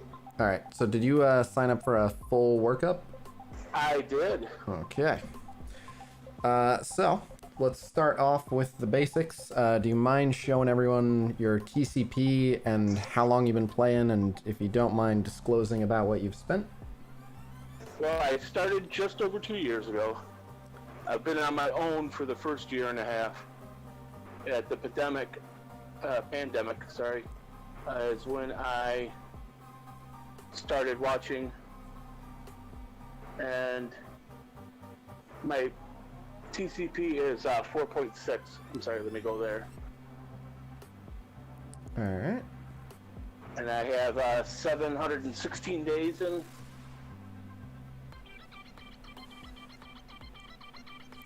How many days? 716. Nice. All right. 4.6. I'm gonna guess you have not spent that much, or you missed some time. I was pretty much free to play until I started watching you. Uh-oh. No, it's good. I learned so much, and it was more worth it. I probably spent about $150 the first year and a half, and probably about $700 last. Yeah, about $700 probably the last 6 months. Well, I'll let Foxnex know they should be giving me my commission at some point. And I have been having issues with loot cakes. It's another story, but my Gmail is a G Suite account, and there's no way to transfer it, so I just get Alliance points. That's weird. Have you tried just writing into them? Like, if you write into their support, they're pretty quick to help. I did. They said it's a Google thing, and then Google says it's the other side, so... Oh. Yeah. Well... I tried every once in a while when I got time. I gotcha. Alright, fair enough. Alright. So, based on where you're at, do you need, hero campaign, villain campaign, Nexus campaign, Cosmic? Yes. My campaigns, I have the ability orb completed. That's a challenge, not a campaign. I'm sorry. Yes, my campaigns are...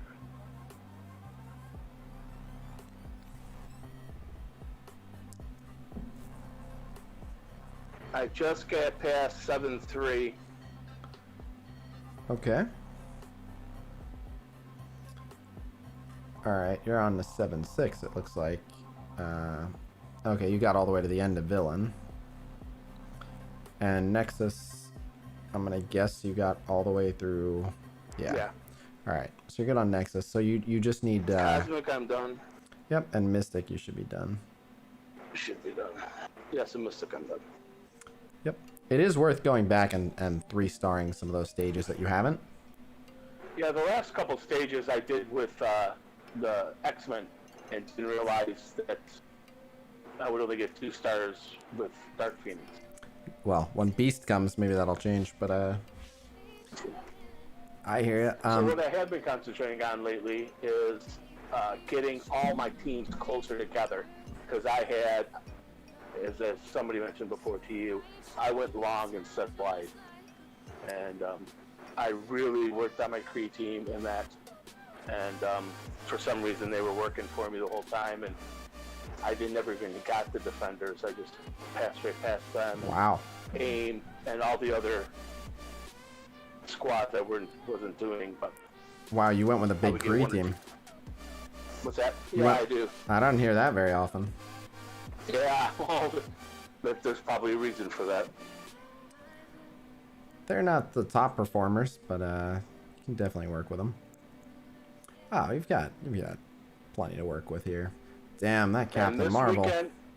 This weekend, I actually was able to go tier 14 on Minerva and Captain Marvel. Nice. I lucked out early with both of them, and so I've had them probably for 6 months at 7 stars, and now everybody else is getting to catch up. Nice. Yeah, they're massive. All right. So taking Captain Marvel into DD3, I heard it's not advised. But what? No, it's fine. Mine should be okay to. Yeah. Look, no one. There's like 5 total characters that don't just get annihilated in DD3, but basically, some of the characters you take into DD3, it's like, well, whoever they are, they're gonna get squashed anyway. So you want whoever's gonna do the whoever's gonna put in the most work, you know, with the limited turns they have. And then it's a matter of who's gonna be gear tier 14 outside of DD3.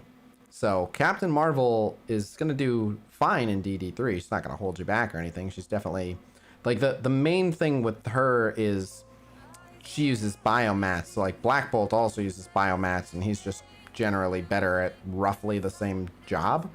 But yeah, I found that out bringing him up. But because I just got him on the last campaign.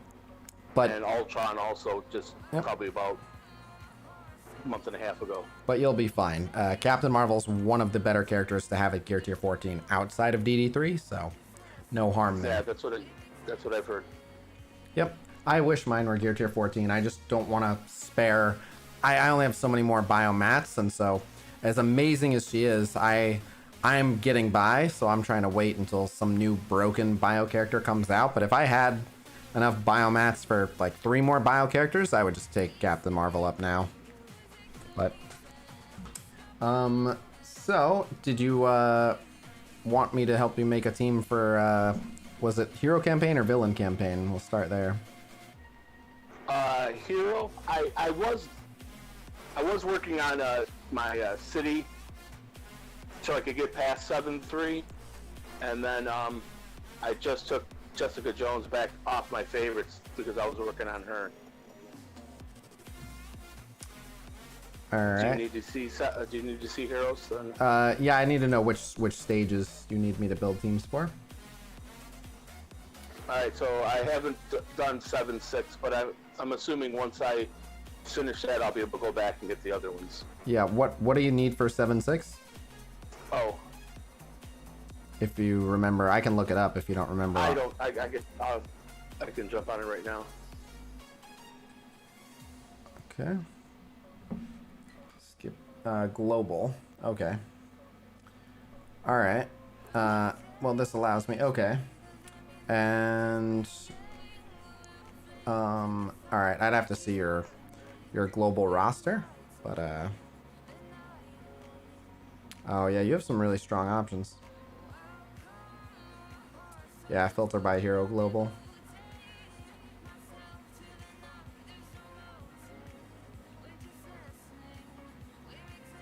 Hero and global. Oh. Everything is hard when you're a free-to-play player. Don't feel bad. They do that on purpose. It'll get easier.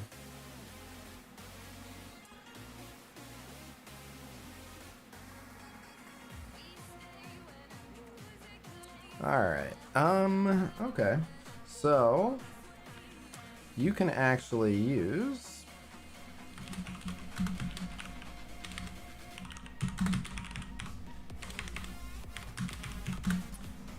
Okay. Yeah. No, can't have that.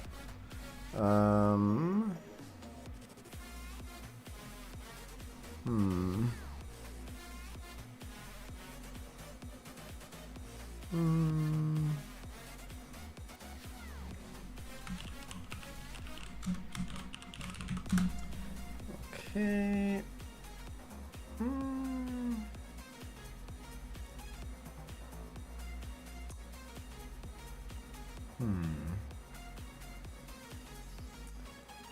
Yeah. Alright, go back up to the top. You're not going to use anyone down here.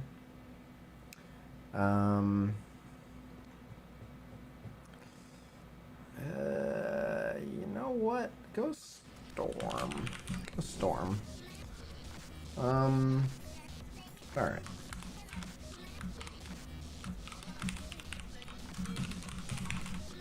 Okay. Alright. I got your team for that. So you're good on villain, you're good on the other campaigns? Yeah. Okay. Once we've done campaigns, I assume you're doing Ultimus 7? I just went to a new alliance about 3 weeks ago. Fortunately, I was in an alliance where the leader quit, and so we were all just stuck with nobody able to do raids. So I talked to support, and they actually gave me maybe leader, and I knew nothing about being leader.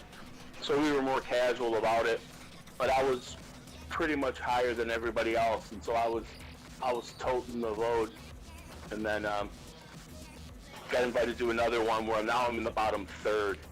So like, I was back on Stark Tech, and then now I'm just in a flight deck, you know, and we always seem to have one or two people miss, and they're always in and out. So I'm usually paired up with people that are not in the line. So I know I want to change my defensive and everything because I don't have a high enough roster. Like you said, I'm about a third, so they really don't expect me to do much. So that's a good thing, but I really need to adjust my team, so I have a few more attacking teams. Well, I'm sorry. yeah, I don't know how we got on war. Yeah. I'm sorry. U7, we haven't. Yeah, we're doing U7, and I think we're at 60% 3. We haven't gone to clear it 100% yet. Okay. Because we never seem to have enough people. All right. let me see your full roster. I'm gonna build you an Ultimate 7 team. Yeah, people saying you should join a more reliable alliance are correct, but also you don't know.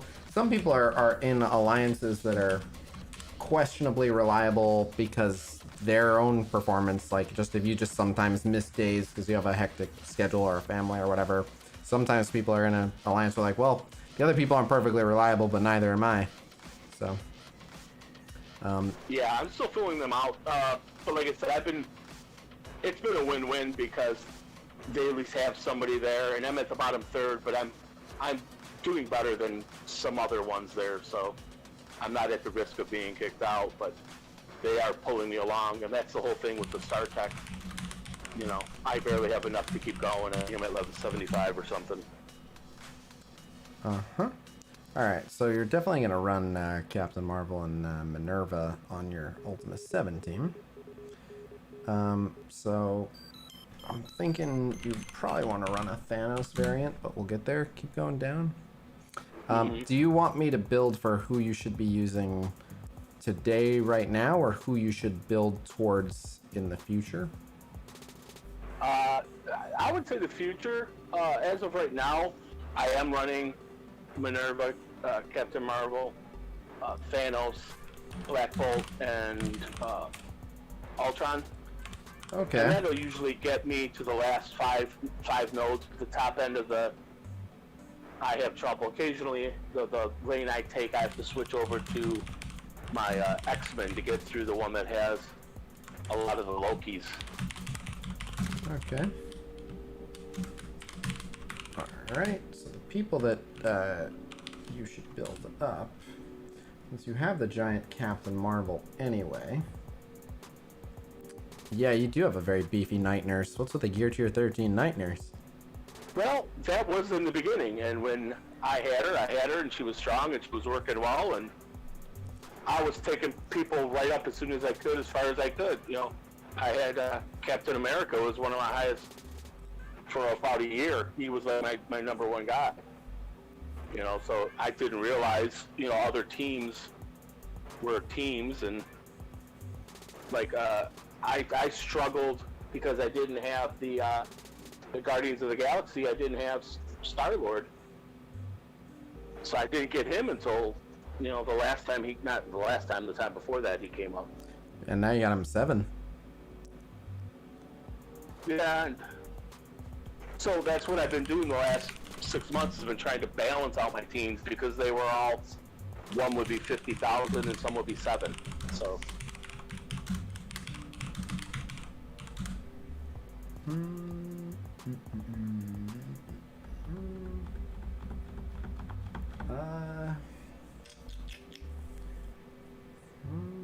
Yeah, I think you're okay on this. I think you're okay on this. Okay. So, yeah. Alright. Alright. Got your Ultimus teams. plenty of Gold 3 alliances to take on questionable rosters if they're dedicated, mine included. You can worry about recruiting him after this. Oh yeah, and you have Ebony too. Alright, well we'll get to that. Someone pointed out, but yeah, Symbiote Spider-Man only having 2 red stars is unfortunate, but Yes, it was. never too late to get a few more on him. Well, I think I have 22 orbs waiting for the next character, but I was thinking about running a few off while everybody's equal. Oh, that or you can wait and maybe he'll have an increased chance at some point. Or if he comes in the store.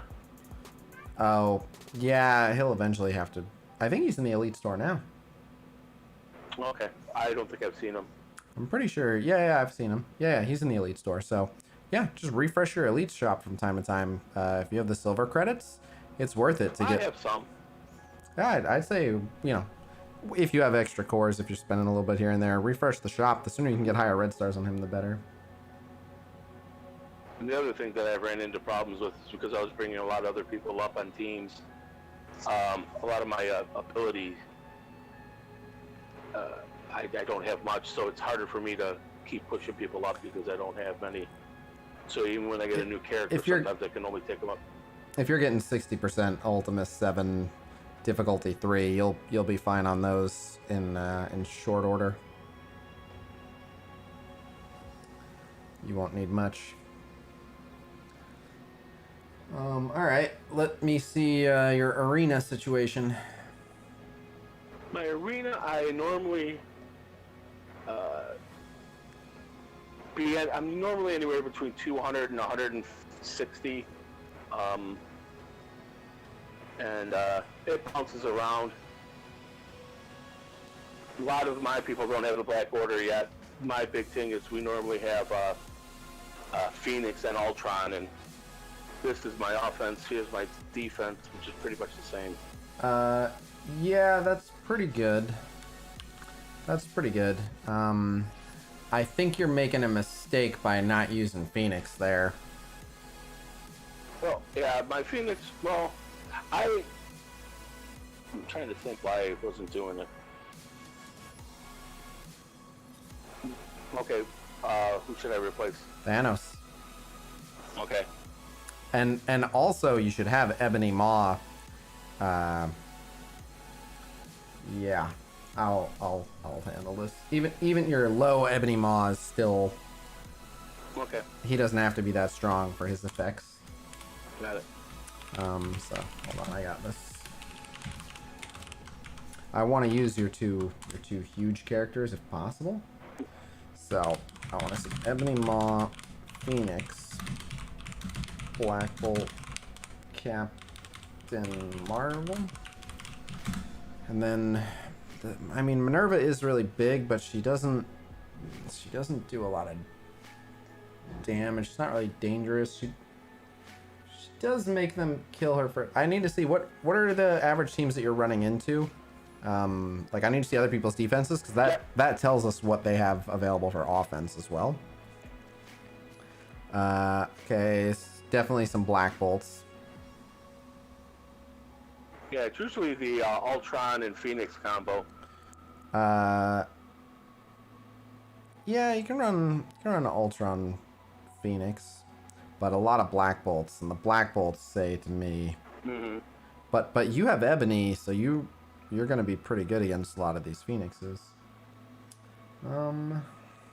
I found though that it seems to be easier for me to deal with Phoenix when there is the Ultron because I have somebody to attack, and then Minerva keeps giving me energy for those, and then it's usually it depends on who I can one shot first with Captain Marvel, but like with Magneto or a couple of other, either I have offense down or blind or they have defense up, and then I can't take out one character.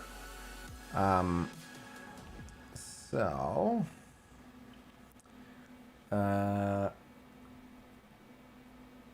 I'm seeing so many Black Bolts, I don't think it makes sense to have Ultron. I think people with Black Bolt are just walking through your Ultron. Because he gets disrupted. He gets everything removed. He gets disrupted. Yeah. I don't want to use Actually, it. it seems like they take out Thanos the first. Well, yeah, I mean, Thanos you shouldn't even have in there. But Okay. we're dropping Thanos. But I'm looking, you got Phoenix. You're going to run Phoenix. You're going to run Black Bolt. You're going to run Ebony. It's the other two.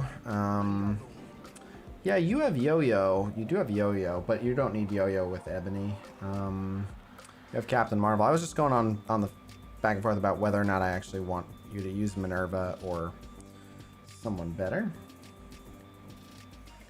I don't think you're gonna use Minerva.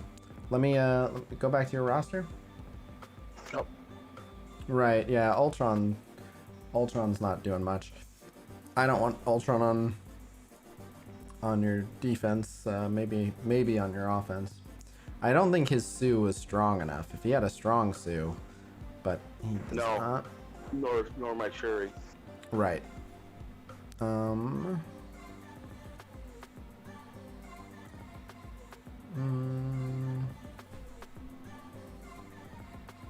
have it farming Hela. Yep, that's good. You want Loki with her if possible, but I've been trying on him a little also. alright.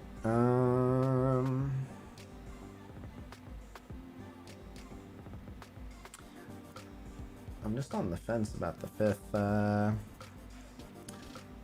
How strong is your Hela? 48.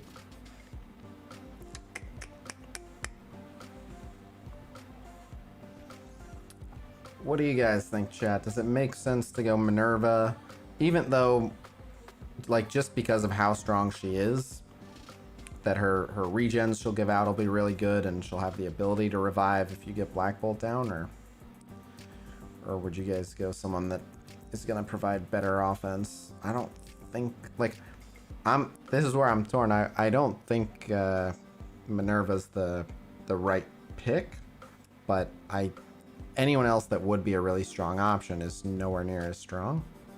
Yeah. Like I said, I find going against, because there's a lot of Ultron in there, that I do have targets, and then she is doing healing the whole battle. Yeah. So that's why I've kept her in. I get what you mean. All right. Well, he has Ebony. If you have Ebony, you don't need Yo-Yo. Like, Yo-Yo gives energy to Black Bolt, sure, but Ebony Yo-Yo is redundant anyway. So, all right. Yeah, and I don't think my Yo-Yo's that strong. All right. So you want to try a match that's usually kind of tough for you with your new offense? Find a match that's usually pretty tough for you, and we'll take your new offense out for a spin. Okay, usually Magnetos are tough for me because I lose the whole turn. Okay. Sinisters are usually tough. Okay.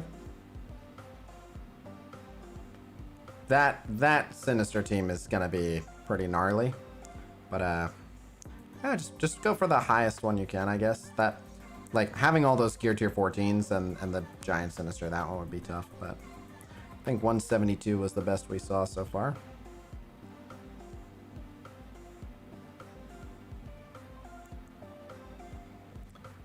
I know calling the Black Bolt is, but his Black Bolt isn't that big. Okay. Alright, so you're going to drop Ultron, drop Thanos. And you're going to pick up Phoenix and Ebony. Do you want them still in the same It doesn't matter. I guess put Ebony in the middle and Phoenix on the end.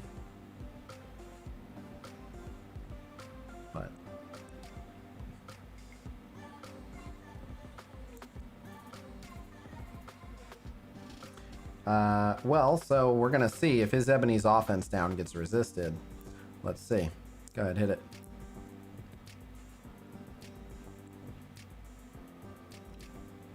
And I've gone so long without Phoenix, and I see other people play her. I'm just not used to playing her, so sometimes it's hard for me to know if I should go for the energy drain or not. You mean her Dark Phoenix special? No, I think it's her Phoenix special, where she redistributes the energy to her own. Oh, health, yeah. Alright, so what you're going to do is use your Captain Marvel on the enemy Phoenix. Oh, okay. You have Ebony. Oh, that's right. See, I rarely play with Ebony. Now you have a bunch of barrier and a bunch of immunity. So now, hit the special. Yep, that's a bunch of defense up, and everyone got offense down, which means that that didn't hurt very much. Now you can use that special.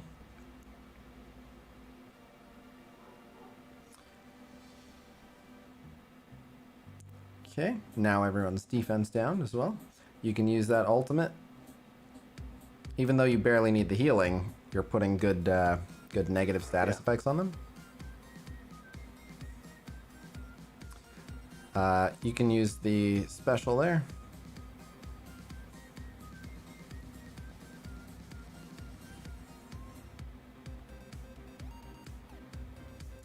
You can just drop Thanos with a, yep. Oh, not quite.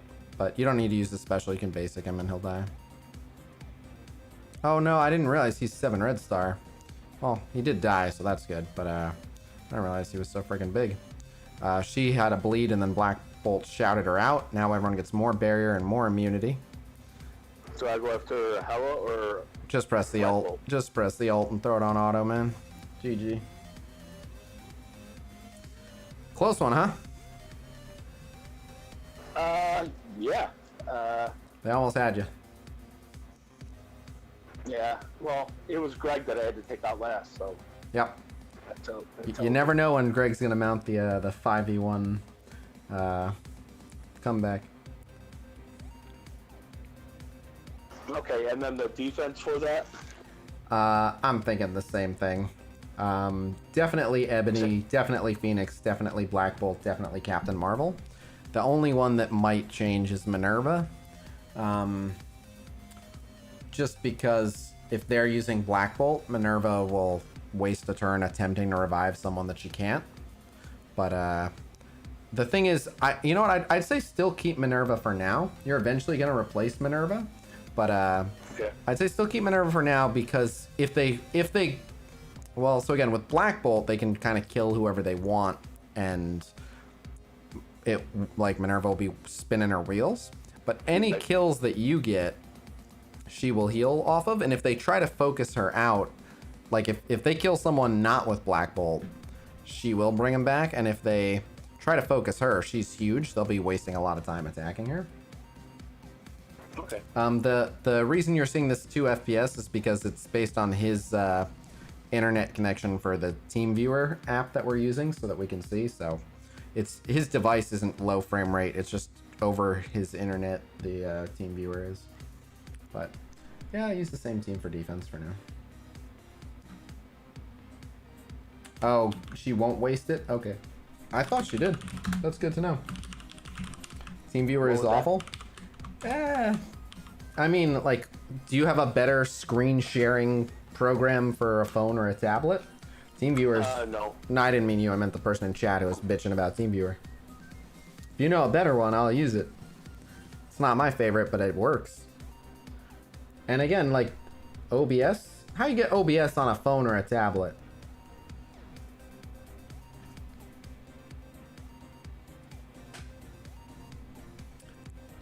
Again, most of the people who are doing this, they're screen sharing from their phone or from a tablet or something, so you need a... Yeah, it's a tablet, and I've got Discord on the phone.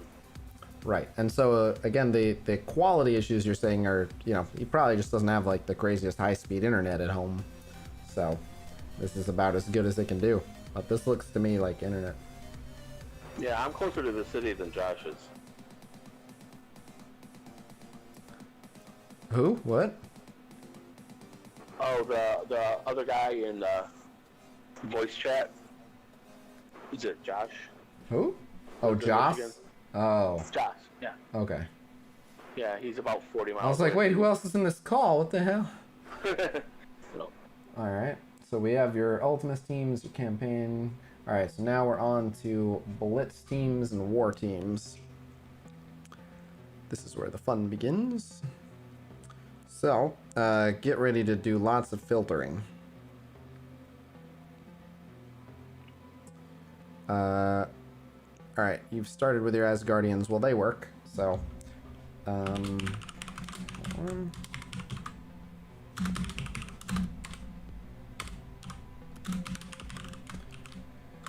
Okay. So your Asgardians work. Hold on. You're getting ahead of me. Wait up. Oh, no, I was... Never mind. Oh, your rocket's really big. Do you run the Guardians as the Guardians, or do you run a BKT? I do the Guardians as Guardians in Blitz. Okay, I imagine with the giant rocket you're fine. Even though your Drax gets blown up pretty quick, you probably just have rocket and murder everyone. Yeah. Okay. Yeah, that was another thing too. That rocket was just kind of there, and then all of a sudden, I got crazy shards on him, and then I just took him up, and then I didn't even realize the synergy with Star-Lord until I got him, and then that became fun for a while. Oh yeah. But they're, like you said before, they're both pretty squishy, so. Yep. All right, let me see your Black Order. And then Not proud. your Thanos is like 70k. Yeah, 76, I think. Do you? Well, you are probably okay. You run the Black Order with Thanos and Blitz. Yeah. They're probably fine because Thanos is so big. His basics are probably just erasing half the enemies, right? Yeah. Yeah. Okay. Yeah, they're not perfectly balanced, but having a giant Thanos is going to make that possible. All right, let me see your Inhumans.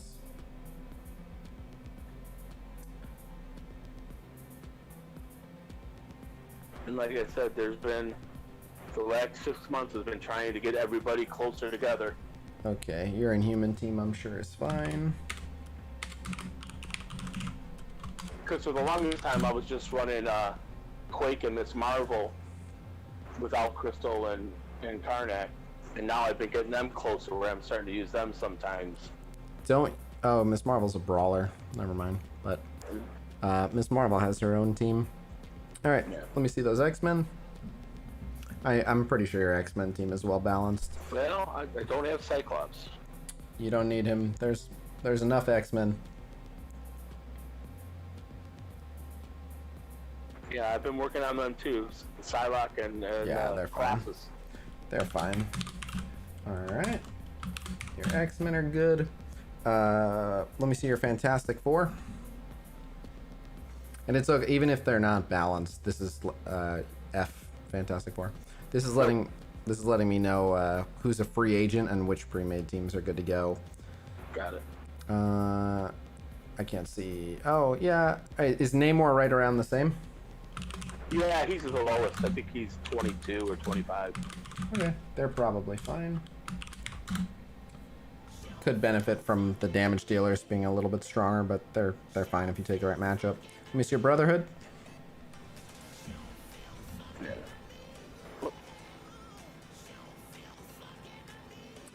All right. And actually just opened Blob and Toad. I had him for a little bit, but I just didn't put any resources in them. Before you click off this, do you run the Marauders? I do the Marauders, yeah. So you need a 5th for your Brotherhood. Well, like I said, if I do Blitz, I usually take the extra payout and don't run Toad, and either take Sabretooth or more often Mystique. Well, you probably have someone that can sub in just fine. You might not have to do that. You probably have a 5th that'll fit. So we'll come back to that. But so your Marauders are properly balanced? I think they are. I don't call offhand. Alright, and who do you run as a 5th on your Marauders? Kingpin. Yeah. Ooh, a big Strife. You don't see that very often. Yeah, I think I got a 180 drop on him. Nice. And your Kingpin, let me just see where Kingpin's at. I'm sure he's fine, though. I like that. That big Strife means when he uses his ult, like 3 people just go flying off the screen.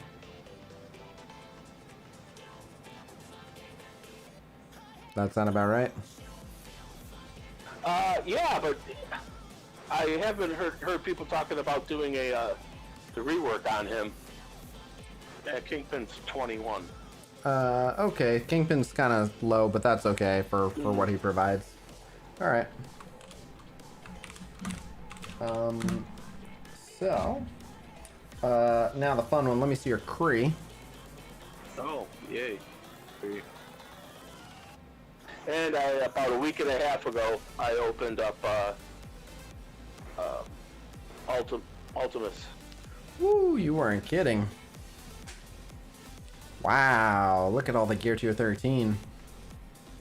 Yeah. Wow. So that's before I knew that there was different minis for different traits. All right. So you're not gonna run the Ultimus Kree team, but do you run just Captain Marvel, Minerva, Ronan, Korath, Kree Royal Guard? Yeah. Good. Okay. All right. We looked at Marauders. Let me see your Spider-Verse. I saw a majority of your Spider-Verse is right around the right spot. Yeah, I've been working on getting them up all level 2. I had my Carnage was down at the bottom for the longest time. Everyone in chat's like, "Woo, big boy Kree." Yeah, you got some thick Kree. Yeah. All right. And I didn't even realize they already did a rework, and I've been waiting for a rework. So I'm gonna list this as 2 teams, and I hope that you know Symbiote Spider-Verse is your top row, and Sinister Six is your bottom row. That's what I've been running. Yep. Making this easy. You got most of these teams pretty well balanced. So far, the Kree team is the only one who've had a split, and that's true. Like, almost no one has both Kree teams ready to go. Let me see your Supernatural.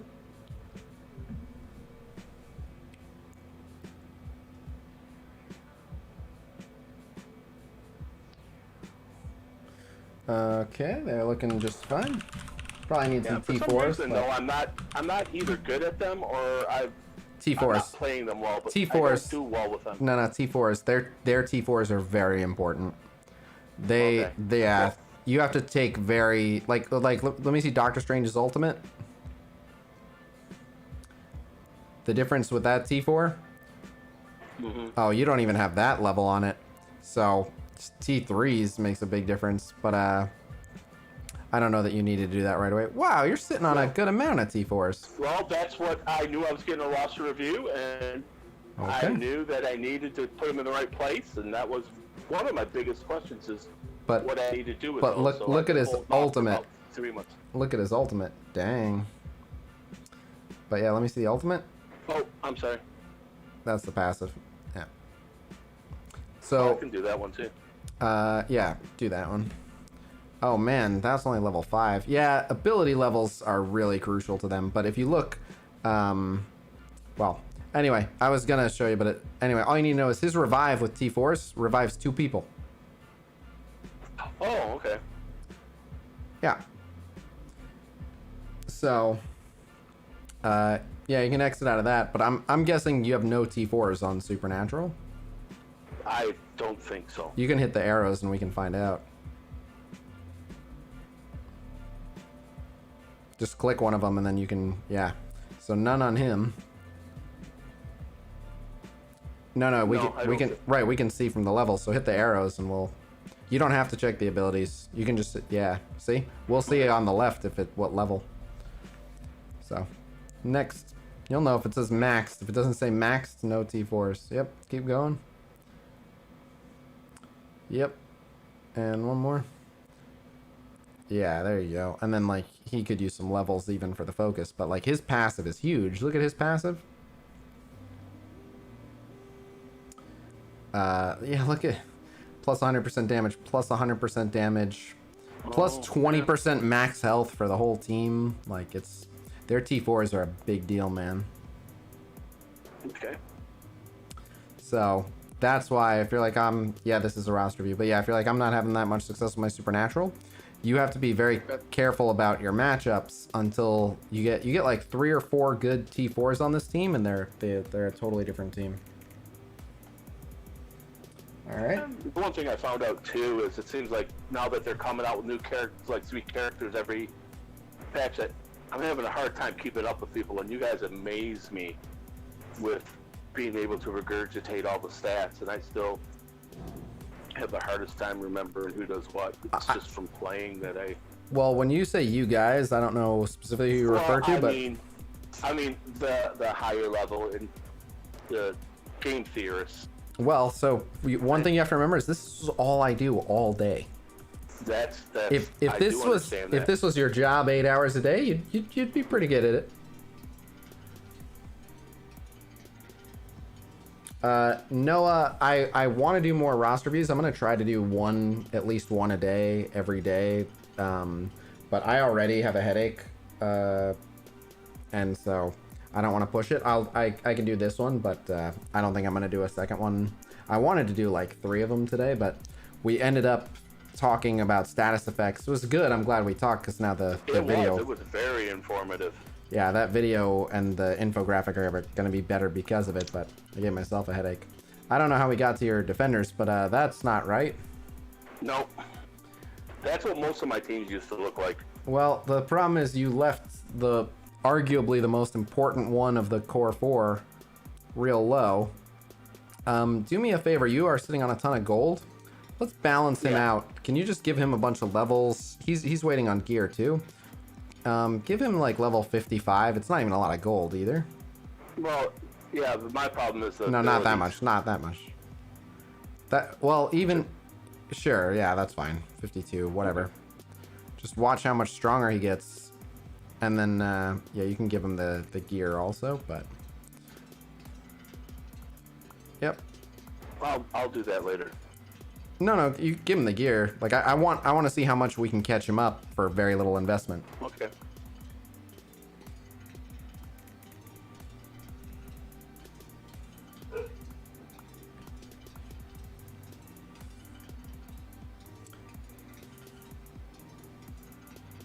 See if we can balance that out.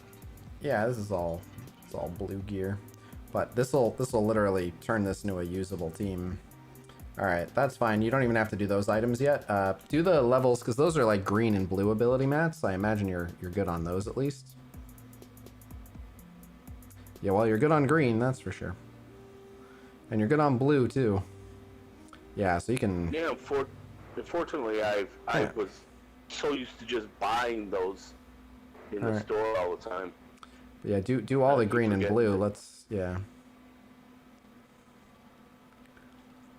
Just because literally powering him up, even if your Punisher's not ready, you can bring another 5th. That one might be worth the T3s, but anyway, yeah, keep going. At least do that and that. Okay. Close that out. Oh, the next one, the next level of that starts with the extra energy. You can do it 1 turn earlier, but that's okay. We'll see if that's... Which one do you want me to do? Neither yet. Let's just see. Okay. Do the passive and let's see what this brings him up to. Well, that was the other thing too that I've noticed. I don't, like I said, I didn't play them. Oh, well. I fought against them. Well, you just did the passive, so I guess you're doing that one. Sorry. No, it's okay. All right. Ooh, strobe. Yeah, that's interesting. That's new. So, okay, you can probably run him with them now. Do you know where your Punisher's at? Probably just slightly higher. Oh, I'm sorry. You don't need to filter for him. Yeah, just see where this guy's hiding.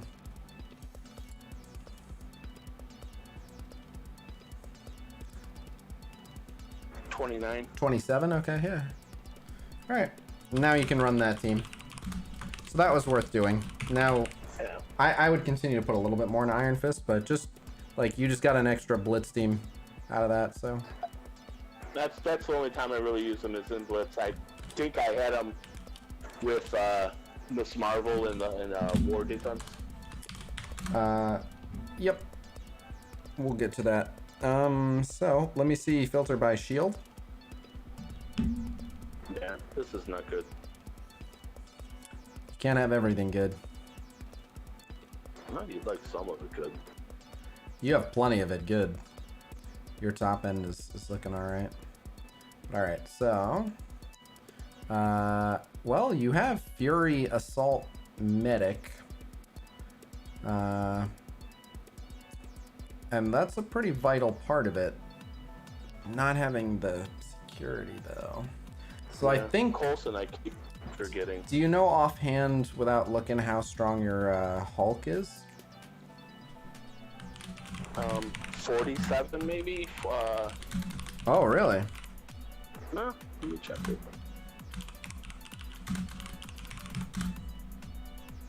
Yeah, if he's up there, you're in good shape. No, he's not.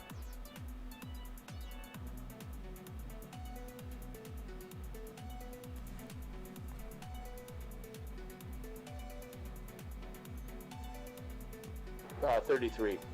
Yeah, that's fine. All right, go back to your shield. 33 ain't bad.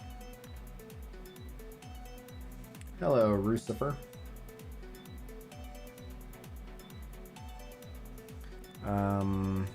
Okay. Yeah, I like Hulk there, and then your Captain America would be too strong. But let's use Black Widow and make it interesting. But Hulk can tank. Widow can give speed and remove debuffs from him if necessary. And then, interesting that you have 64 Nick Fury but 70 Assault. Interesting. But alright.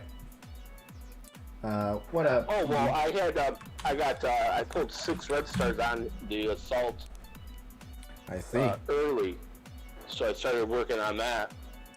I see. Alright, let me see your aim. Yeah. That's not viable. Well, we'll find out. Like I said, I need to see who you have as an available 5th. You're right, that's not viable. So, what was the ballpark power of your Brotherhood?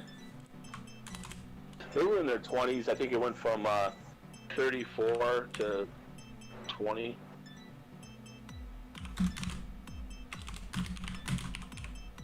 Well, we found your 5th. Graviton. He is so ready to join. No more paying to double tap Sabretooth or Mystique. Graviton is begging for an opportunity to be the 5th on that team. He will be super happy to say, what, I can slow 5 people? Yes, I'd love to. Oh, such lovely debuffs. If you could just get them below 50%, I'll extend all of them. Oh, and who do you need me to stun? Weren't you talking about that like 2 or 3 days ago about a lot of people don't play him well because they don't have him strong enough? Well, it's partially that they... what I was saying was he doesn't get the respect that he deserves. So yes. But yeah, your Graviton is going to be very comfortable as the 5th on that team. Like, it's... And I think I fell into that too because I don't use aim except for even in just a blitz rotation.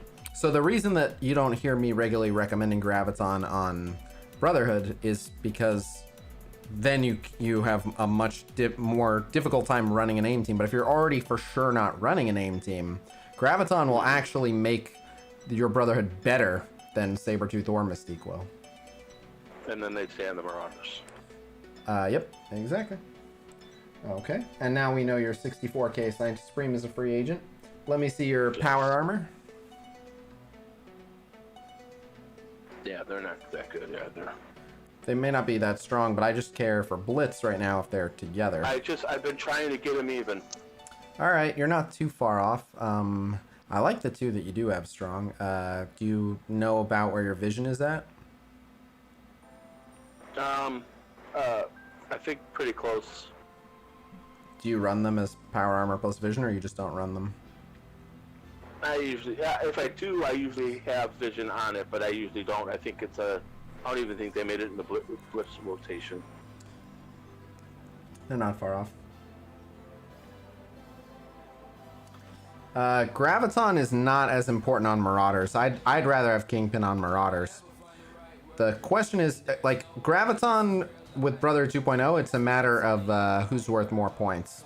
But Graviton doesn't bring too much to Marauders. He's not the worst on Marauders, but I'll take Kingpin every time. Yeah, Vision's fine, yeah. He's a tough thing. No Ironheart subdivision.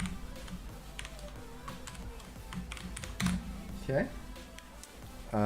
Then let me see your mercenaries.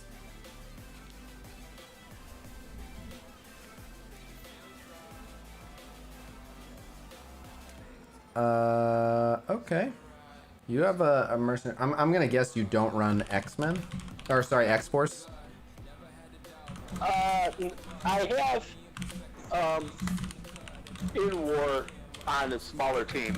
I tried to get into my war early and try to take up some of the scrap teams, or I go in there just to try to blow off boosts. Well, what I'm basically asking is your Deadpool part of a decent X-Force team, or should he be on your mercenaries? No, he's usually he's usually on both, and I pay the extra for the Blitz. Well, you don't have to do that, but Yeah. like your team, if you use Killmonger instead, you'll still win. So Okay. if X-Force needs Deadpool, then let's use Killmonger. Okay. I'm assuming you don't run well, you might run Wakandans. If you I do in Blitz, but I try to do it early. well, I need to see how they're balanced as well, so I'm gonna put a blank there. All right, let's go to Wakandans next.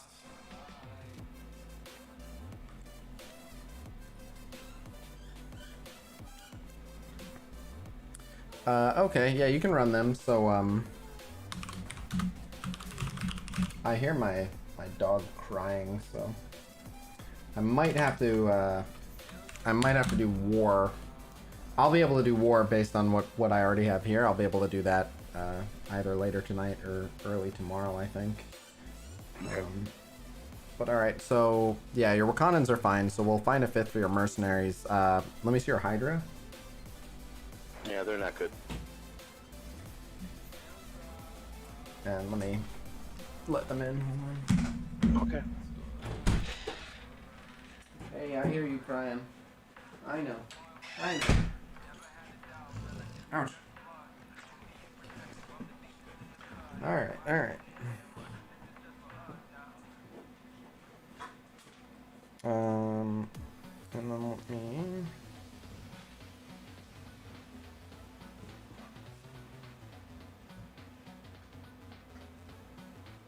Okay. Oh, no red skull? Alright, well. Okay. You got a 66k crossbones. Alright. Then. Alright. And we know your Guardians work. We looked at your Kree. We did Defenders. We did Sinister Six. Let me see your Hero Brawlers. Yeah, you can just filter by Brawler and Hero, yeah. Oh, and we didn't look at your X-Force either. We'll get to that.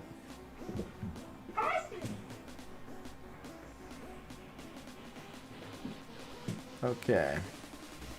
A lot of them are already on teams. You're, Hey! Alright. So you have 55k Gamora. Your Miss Marvel's how strong? She is 30. Okay. And your America Chavez is 35.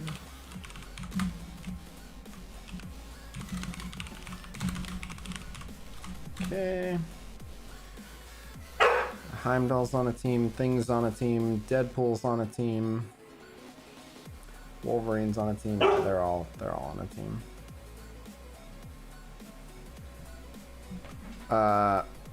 Oh, cool. Check out in your global chat what servers Khasino and Legion are the most populated ones. Woo. All right. Doesn't even know. So might make a. I know you're going berserk. I know. I'll get you food and I'll take you for a walk. I know you're losing your mind. Just 1 minute. I know. 1 minute.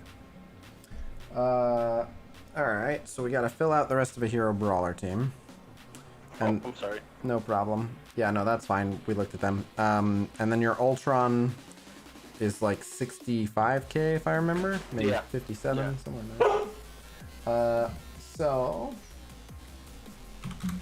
and your Captain America was how strong? 66. All right, so that's gonna be Ultron, Captain America, Scientist Supreme, Crossbones, and Kree Oracle.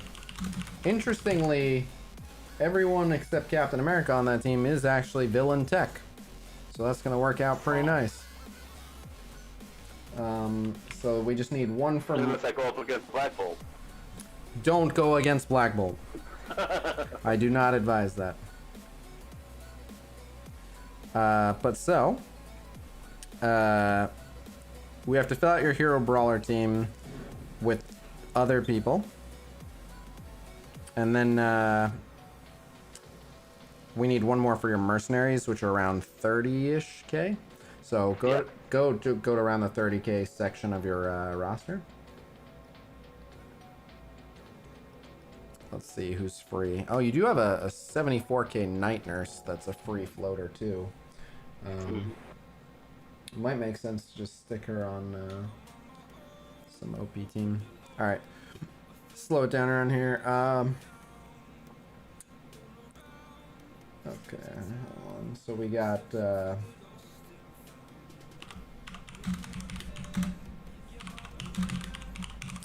okay. All right, we put Hulk on a team. Okay, keep going. They're all on teams. Keep going.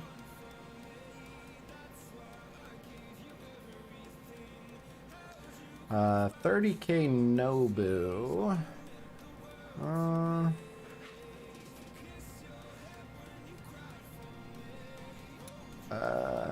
My hand's not strong. Nor should they be. No, I'm just looking for who will make a good substitute on your mercenaries. All right, go down a little bit more.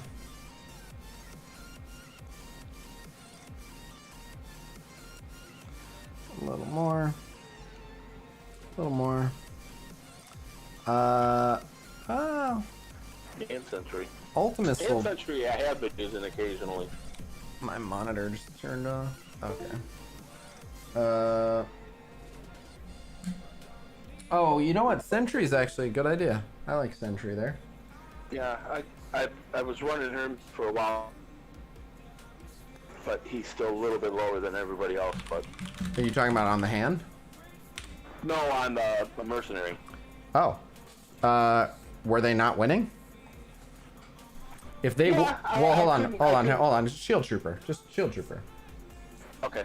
Shield Trooper and you'll be fine. Shield Trooper next to Riot Guard.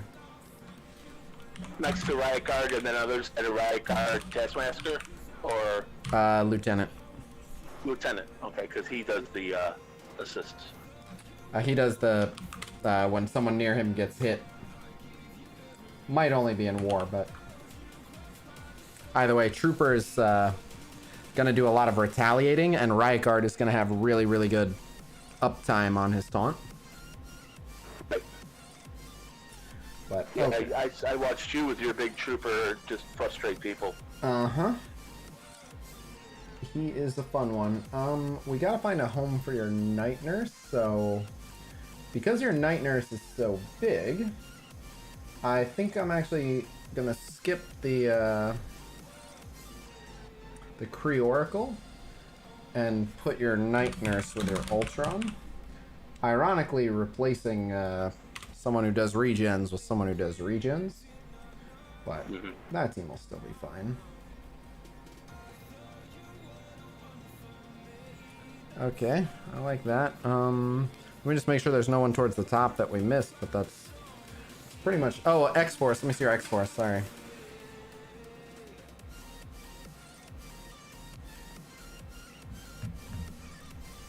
Oh, well... So wait, I asked if you run Deadpool on your X-Force or your Mercenaries. I do in Blitz. What? I do it as a Blitz rotation in my Blitz rotation. When you're building up, or is a sure-to-win Blitz team? When I'm building up. Okay. I'm only interested in building teams that work in 8-3. What you use to build up is whatever, but Okay. your X-Force are not ready to be run as a team. No. So you can actually put Deadpool and Cable on your hero brawlers. That's what I'd recommend. And then your X-23, as soon as you get her up and running and strong enough, she is also a hero brawler. So you get her on there too, in place of Cable, because Cable's not a hero brawler, but Cable will do Cable things with Deadpool, so. And I had no luck with red stars on Domino or Negasonic. And I did about 40 orb openings for that. I'm sorry to hear that. I know. And a lot of people had bad luck with Domino. Go figure. Yeah, I know. Isn't that crazy? That's her whole thing. Alright, well, my dog's... Oh, that timing. Well, my girlfriend just got I home. have to leave and go get the dog food. Okay. So here's Thanks. food. Okay. Thanks. Hi. What is this? Mashed potatoes? Yep. Thanks. Alright.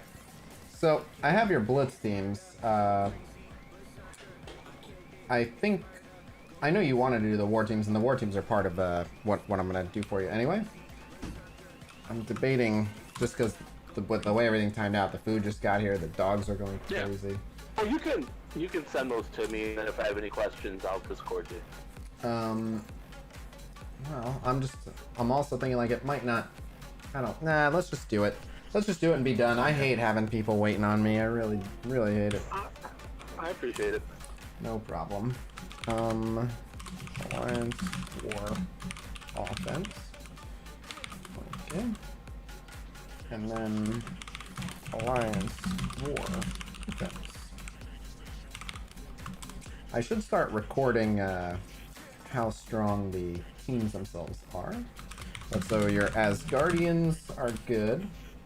And then I'll put here flex teams. So you have a Black Order that's better suited for defense because they'll get underestimated constantly. Okay. Because your Thanos is the big part of it. And so every time like they load in, Thanos is just gonna blast people. Mad Dog in chat's watching you on stream now. My man. So what do we got here? Marauders plus Kingpin. Yes. Mercenaries. So you were saying that you were saying that you like tried to run X-Force in war, but again, it's my opinion that yours aren't ready. So I'm gonna. No, I like I said, if I'm going up against a 80k, a 50k team, or even just a shield operative room, I'll use them. Or just some scrubs. Yeah, no need for that. Let's go with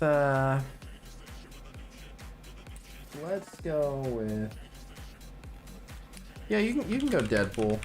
I was free to play until I started to watch Khasino. Oh god. Okay. That doesn't, I don't know if that makes me feel good. Like as long as you're having fun and enjoying yourself, that's fine, but I don't want to be like rallying people to spend. I consider myself. In my defense. Go ahead. I'm sorry. In my defense, for what they say is, now I know that if I spend this money, it's a wise choice. I didn't know before. I didn't know what value stuff was. Gotcha. So I was like, oh, that looks good, but I ain't spending that much for it until I find out, oh, that is a good deal. So it was more then watching you realize, yeah, you're going to need these.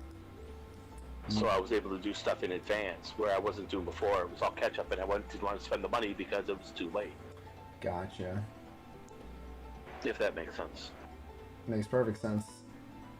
Alright, that's better. You taught me the right way to play. Okay. How many people did I inspire to spend?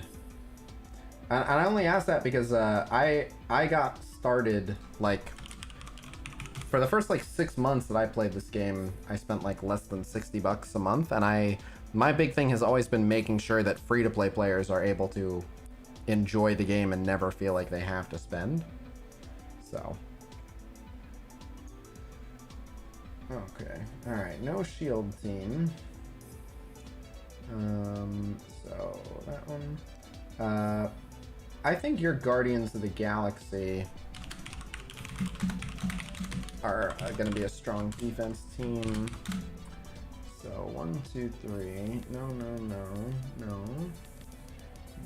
No. Well, yes, but no. Oh, yeah. I didn't even. Yeah.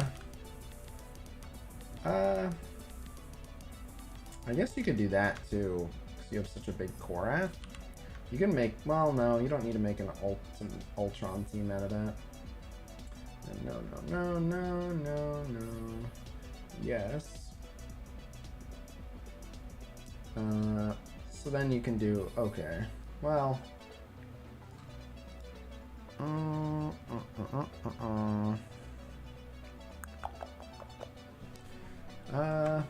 Yeah, let's do this. We'll make an Ultron team.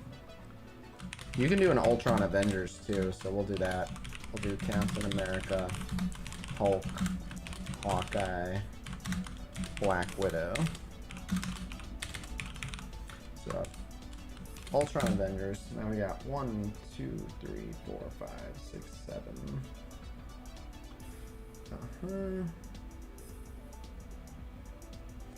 I kind of... You know what? Because your Kree team is so big, could go an Ultron Kree team.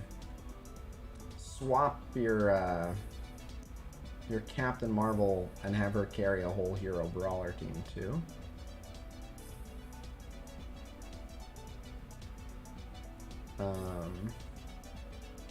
Or you can intimidate people with your giant night nurse.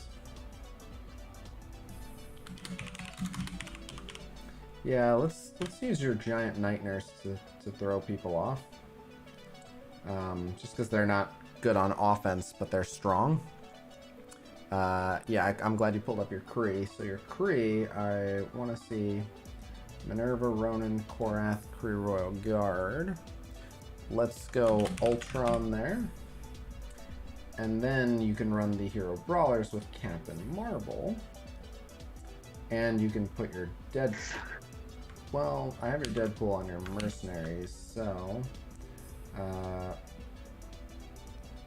let's put... You definitely want your ginormous Captain Marvel, which is... You'll see your...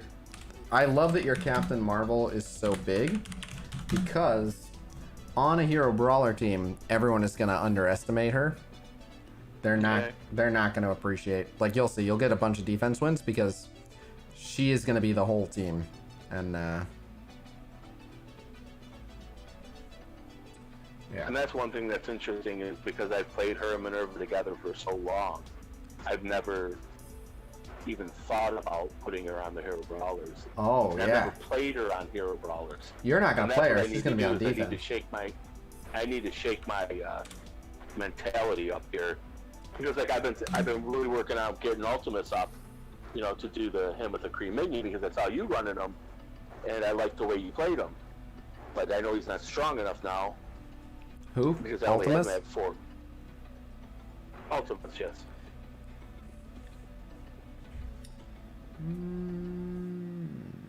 Yep, you'll get him up there. He's pretty badass, but give it time. But just having him next to Captain Marvel, that's you know what? That's where you're gonna use him. You're gonna use him on your hero brawler team. Just because, again, he's gonna troll people. He'll just be there for his passive. Like, he'll die almost immediately, but he's gonna give her what at that level, what does his passive give non-minions Kree health?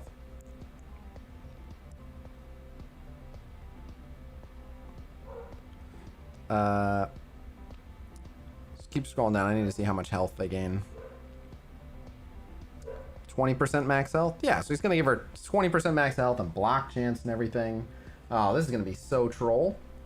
Oh, Never even thought about that. Yeah, he's gonna make her ginormous, and then everyone is gonna underestimate this team because she is gonna be so much bigger than the rest of the team. So it's gonna look like a 200 and something K team, but they're gonna need like a 250K team just to 5v1 Captain Marvel. And most of them are not gonna know that. Most of them are gonna be like 200K team. Well, I'll just use my 200K team and it should be fine. And the Captain Marvel ult is just gonna kill like 3 people. Something just ridiculous. Oh man, you'll have to show me the screenshots of your Captain Marvel brawler defense wins. It's gonna be so troll. Like, just your Captain Marvel sitting by herself is gonna get a bunch. Okay. And then on War Off. Well, like I said, I'm in Flight Deck 3, and good, they'll get to you late. Yeah, and that's the thing is, the shield operative does just blow it past me, so I'm usually once they're up into, you know, our wars usually go around 1,000, so it's going back to get the extra 50, and then they're going to have limited teams to do that. So that sounds like it's going to work out. Mm-hmm.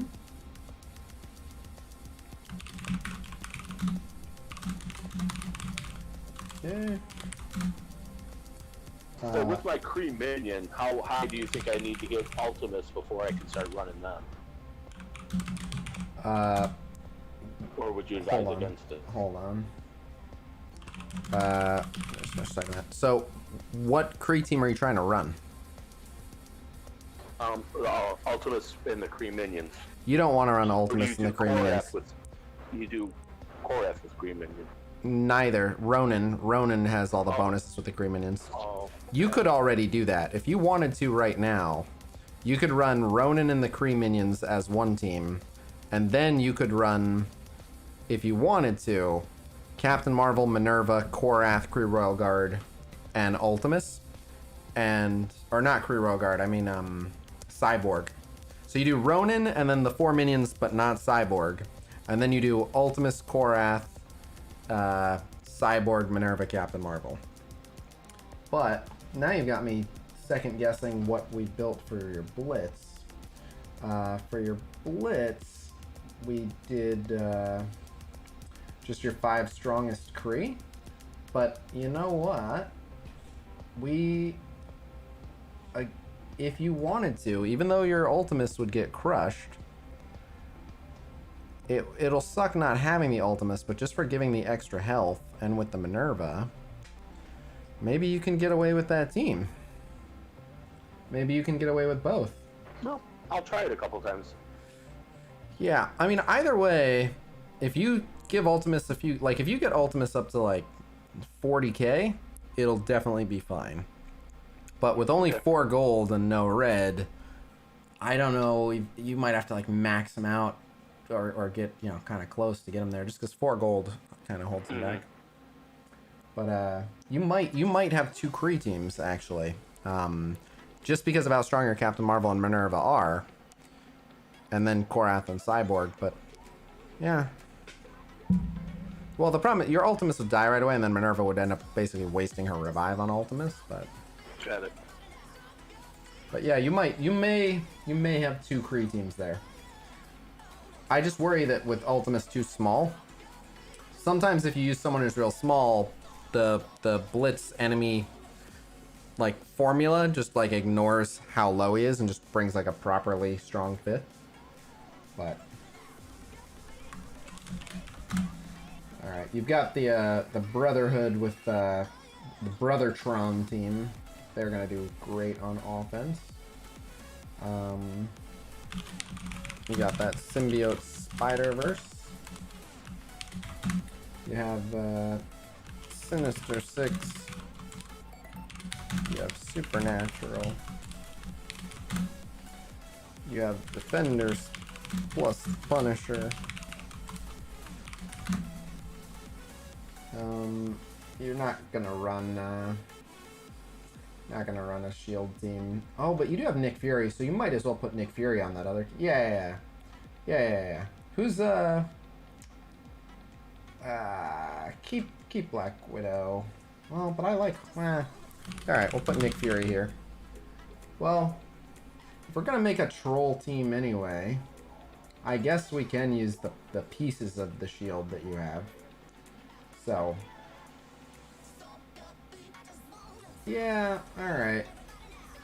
Alright, we'll drop Widow and Hulk. We'll use Shield Assault and Shield Medic. Just because it'll catch them off guard. You'll still get a couple people who get to take their turns immediately. You'll still have the increased crit for Nick and for Medic. So, and then you'll get jerked around basically by Captain America's taunt and then Night Nurse Seal.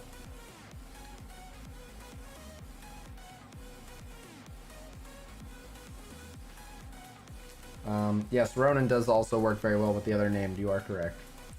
But okay. Oh, definitely this. Okay, we got them, the power armor, commons. Alright, there you go. Okay. Alright. There you go.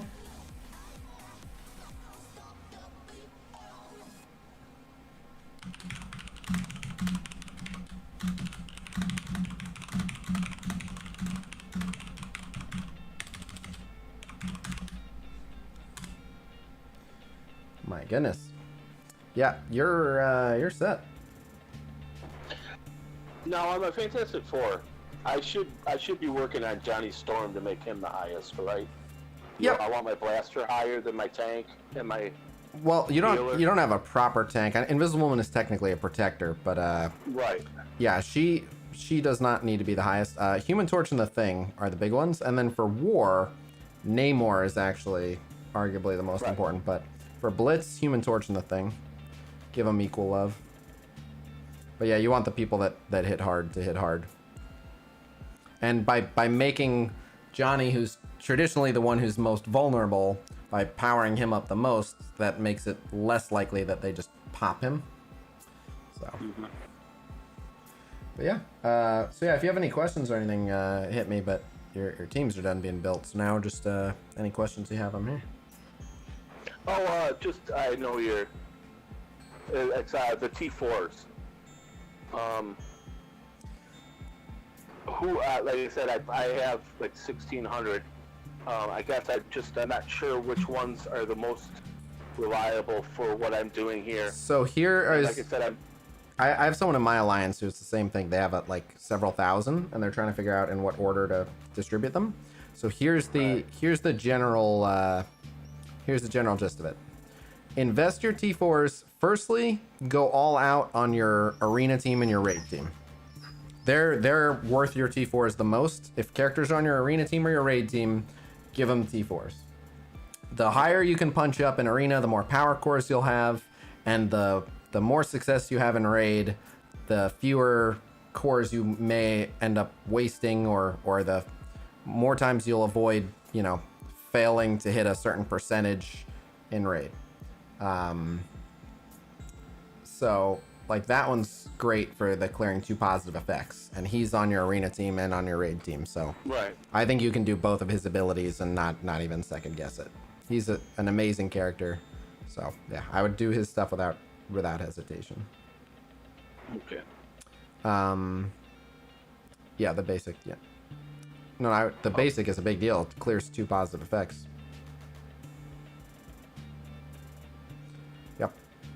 Yep. So that's a perfect example. Is he just got considerably stronger, and that's also going to make fewer people challenge your arena defense and etc. So I don't know what your Captain Marvel and your Minerva look like. I think they're both maxed out on them. Okay, I figured. Your Phoenix. Oh my goodness! What, the Phoenix passive? My man, right now. My goodness. So Dark Phoenix and the ultimate too, like dude. Oh yeah, her Dark Phoenix gets her abilities 1-to-1. So you've been using, oh my goodness. That one you don't have to do right away. That one you can wait. Like it's still good and there's nothing wrong with doing it. Same with the basic, but it's not super urgent. But there's if you decide to do it, like she's well worth it. You're using her for arena. Let me see your Ebony. Right. Ebony is also just well worth it. Oh my goodness. So you need to give him levels because the 2 abilities that you want to do on him, he's not level enough. So you have the gold too. Give him the levels that he needs for them. Take him to 70. Yeah, I'm out of ability. Oh, you don't have the, okay. Well, as soon as you get a chance, he wants his ult and his special, if I'm not mistaken. That's the passive. Well, you don't need it. The passive is not as important, but okay. Well, I have it now. Yes, you do. But well, that's what happened before I knew what I was doing. I'm like, well, I'll eventually get enough to do everybody. And I realized you don't. Nope. Ult and special. You can show me real quick so I can make sure that it is ult and special. But, yeah, that's a 10% speed difference. That one's good. All right, and let me see the special. Yeah, that one's huge. That one's huge. So definitely do a special next. But okay. So anyway, the mentality, just so that you don't have to check in with me every single time you're doing T4s, the mentality is as follows. Your arena and raid teams, and usually there's a lot of crossover, but obviously if there's a character that's on both, prioritize that character. Phoenix is a bit of an exception because you don't usually raid with Phoenix, but just her abilities are just bonkers. But so arena and raid, if someone's on both, definitely them. Then critical abilities, and if you're not sure like what's a critical ability, look at my orange essentials. At least do like the first 3 or 4 orange essentials for each team, but in order of how good the teams are. I don't have posted somewhere right this second my comprehensive list of how good the teams are, but you have a pretty good idea. So like without looking, who do you think's better, as Guardians or Mercenaries? Right, yeah. And, well, Supernatural, but not for mine because I didn't use them. Right. Well, even Supernatural are probably not top 5, but yeah, just like you'll start on your top 5 and that'll keep you plenty busy. But Black Order, Inhumans, X-Men, as Guardians. I'm probably forgetting one. Symbiotes, probably. So start there, and the other teams aren't as important. But again, like, you look for the value. So, like, your Mercenaries are not your top team, and they don't need to be. But if, like, 3 tier 4s will make your Mercenaries twice as reliable, it's worth it. You give up, like, a week of T4s, but now, you know, you give up that 1 week, but your Mercenaries are... They won't fail you in Blitz anymore. They'll start getting you a lot more Alliance War defense wins. It's worth it. But yeah, focus on Arena and Raid, especially any characters that are on both. And then do the essentials, starting with the teams that are more powerful. But also disclaimer, while you should start with the teams that are more powerful, and unfortunately for you, this doesn't really apply because the main team that you have like radically out of power is your Kree. And the Kree right now are just... they're certainly not the worst team in the game, but they're lower tier compared to a lot of the teams that are out right now, which is a shame because they're some of the coolest characters.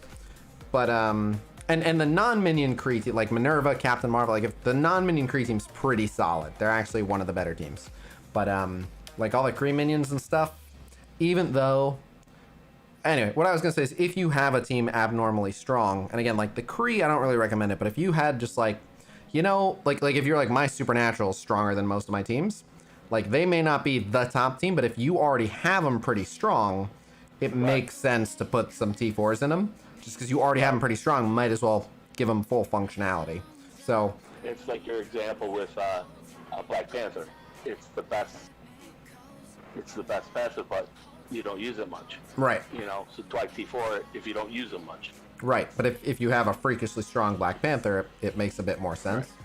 Well, I appreciate everything you do. I love your content. Thank you. You've made me enjoy the game more. And, you know, I just say if you quit smoking, there's $10 a day you can put towards purchasing stuff. Did you do that?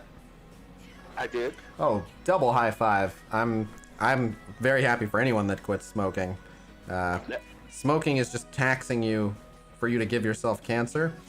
And some people are like, look, I wasn't trying to live to 100, and for the stress relief it gives me, you know, we all have our vices. Everyone has something. If you smoke, you smoke. I don't recommend it, so anyone who kicks it, but if you want to smoke, smoke. If you wish you weren't smoking, kick that shit. It's that simple. If you wish you weren't smoking, don't fucking smoke. If you're like, look, you know what, I've accepted it. I smoke, and you know what, I'm happier when I smoke, then smoke. It's your life, do what you want. But if you don't want to be, fucking don't. So I'm proud of you for kicking smoking. It's not easy to do. So, hell yeah. Alright, I appreciate everything. Thank you again. No problem. And you're gonna Discord me that list? I already have. Oh, okay. Yep, and then I'm on the call, so I did look. No problem. But yeah, keep me posted. Let me know how these teams do. I think you'll be quite pleased with the results. I am, and I hope at least a few people found it interesting. Yeah, a lot of people were captivated by your Kree.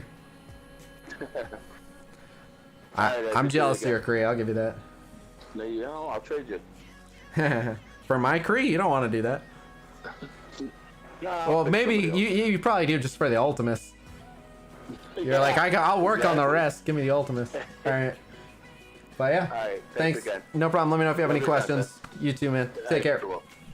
You too.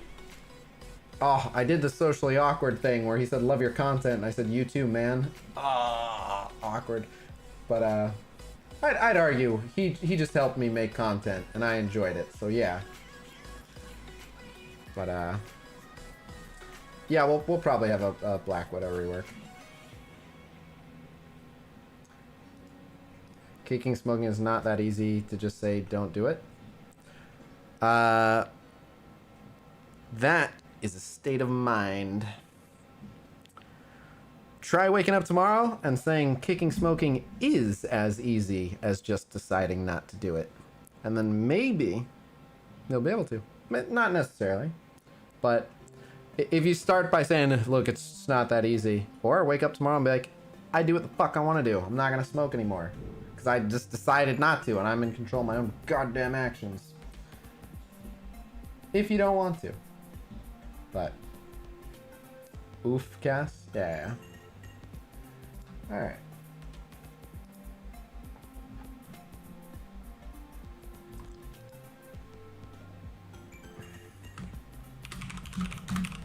Alright. Oh, I don't think he realizes the team viewer is still on. I'm gonna close that.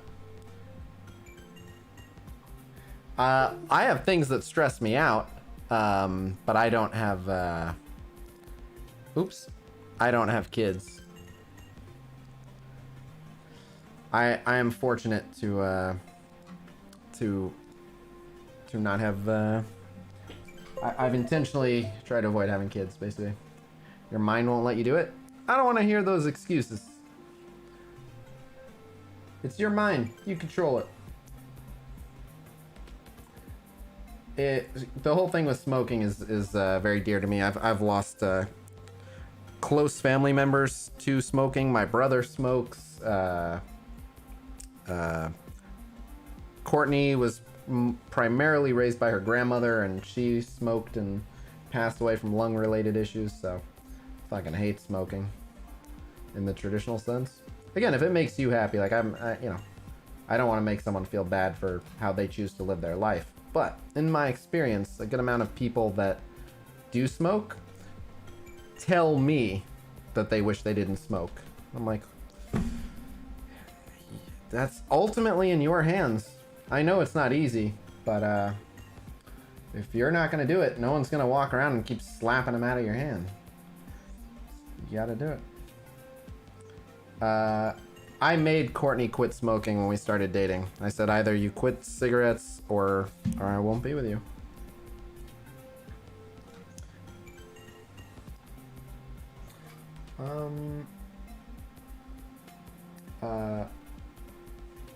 The sport ticket should get you started on the path to recovery, especially if you can prove any early purchases if there were any. It should be very easy. Vaping is definitely better. It's a totally different thing. It's an addiction, not so simple. Hey, you can make excuses if you want. I don't think he gets it. Trust me, I'm telling you, I've seen people who've spent their entire life not able to kick it. I do get it. But either you're gonna make excuses, make moves, or make excuses. Those are your choices. Saying, look, it's hard, I tried, it's just too hard. Like, well, alright, then yeah, you're not gonna do it. If you're not gonna do it, you're not gonna do it. But you know how I do things that are really, really difficult? By telling myself, I'm gonna do it. I wake up and I go, I'm gonna fucking do this.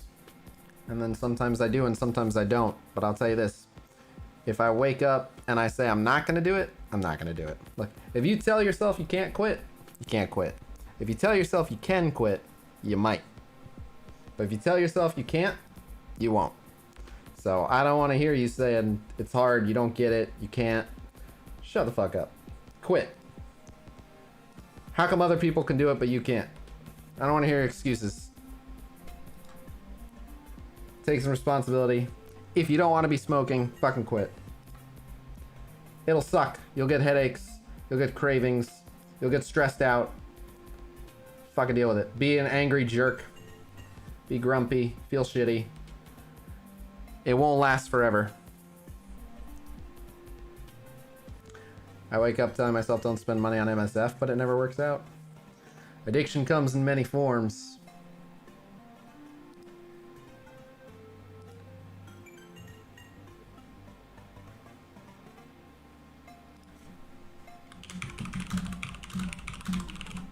I'm saying this out of tough love, by the way. I'm not trying to harass you or give you a hard time, but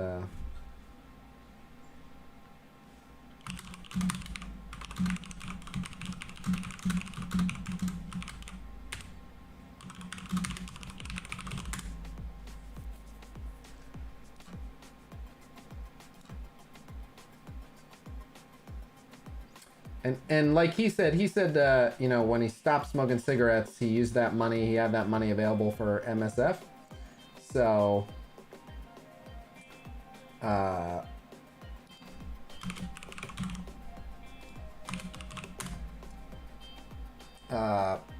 you can do that if you want to, like, whenever you get stressed, reward yourself, make a tiny little purchase in MSF, and while it won't fix the financial drain that cigarettes are having on your life, at least you'll be healthier.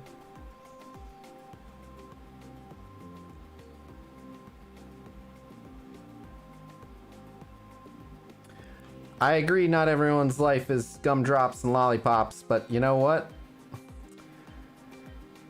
Cigarettes aren't the only solution to stress, and they're not a good solution either. Yeah, kick one habit to form another.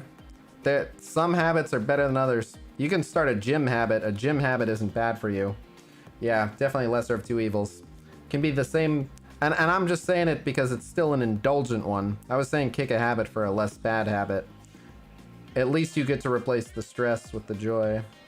Smoke weed, drink beer too. Again, we all have our vices. I'm not telling everyone that they're living their life wrong.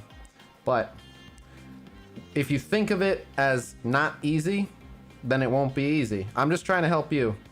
I know it's not easy because I see how many people fail it all the time. I know it's hard. But if you want to be able to do it, you cannot look at it that way. You can't. You can't give yourself that break. You can't say, look, it's just real tough. No, fuck it. So you're someone who just can't handle tough shit? You're just a weak person? That's how you have to look at it. I'm not saying that that's true of you. I don't believe that's true of you, but that's how you gotta look at it. I don't know about like vaping with nicotine and stuff, but the reason I was saying vaping is better is because it's not as bad for your lungs. Just based off of that. Obviously, if you're doing it more, you can make a worse habit of it, but yeah. People saying it's willpower, nothing else. I mean, there is a chemical component, to be fair. Like, nicotine has addictive properties. Been to prison? Dude, if you can handle prison, you can handle cigarettes, man. But there's a difference between physical toughness and mental toughness, too.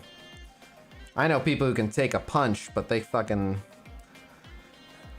can't accomplish much of what they set their mind to. I hope you understand everything I'm saying to help you out. I'm not trying to belittle you or mock your life. Just trying to explain the mindset you have to be in. If you want to conquer something like smoking, you cannot think of it as hard. You have to think of it as fucking only a pathetic person wouldn't be able to quit. And if you have a proper amount of willpower, there's no fucking reason that you can't conquer some shitty nicotine. That's how you have to look at it. So, just my advice. I've seen people successfully quit, and I've seen people fail to quit. Like I said, my brothers quit like 30 times. I get it. I hate needles. I'm not scared of needles, I just hate them. Like, when I have to get my blood drawn or get a shot or whatever, I do it. I'd rather get punched than get a shot. Any thoughts on Beast Kit? Yeah, we talked about it a lot the other day. We need numbers, though. We'll wait and we'll see numbers.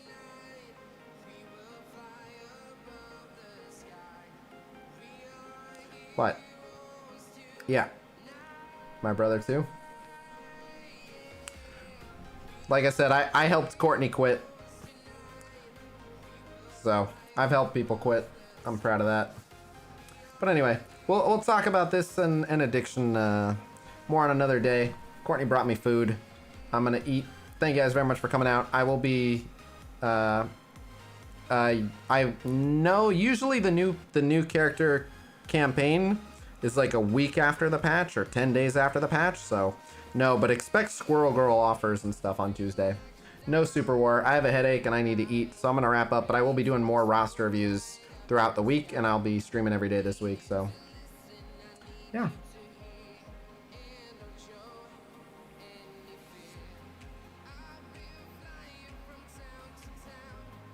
Yeah. Yep. And like I said, we all have our vices. At the end of the day, you have to do something about stress. You can't do nothing, whether it's eating or playing games or working out or smoking a cigarette. Like, you can't just absorb stress until you explode. You gotta do something.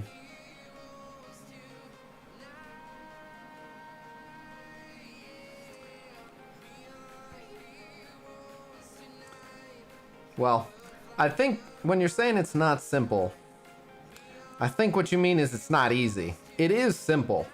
It's just not easy, but it's not complicated. It's easy. It's simple. It's just hard. But it's as easy as throw them out and don't buy more and then suffer. That's it. That's the formula. Throw out what you've got. Don't buy more. Don't ask for more and suffer. And you can make it happen. But alright, I will see you guys tomorrow. Thank you guys for coming out. Until then.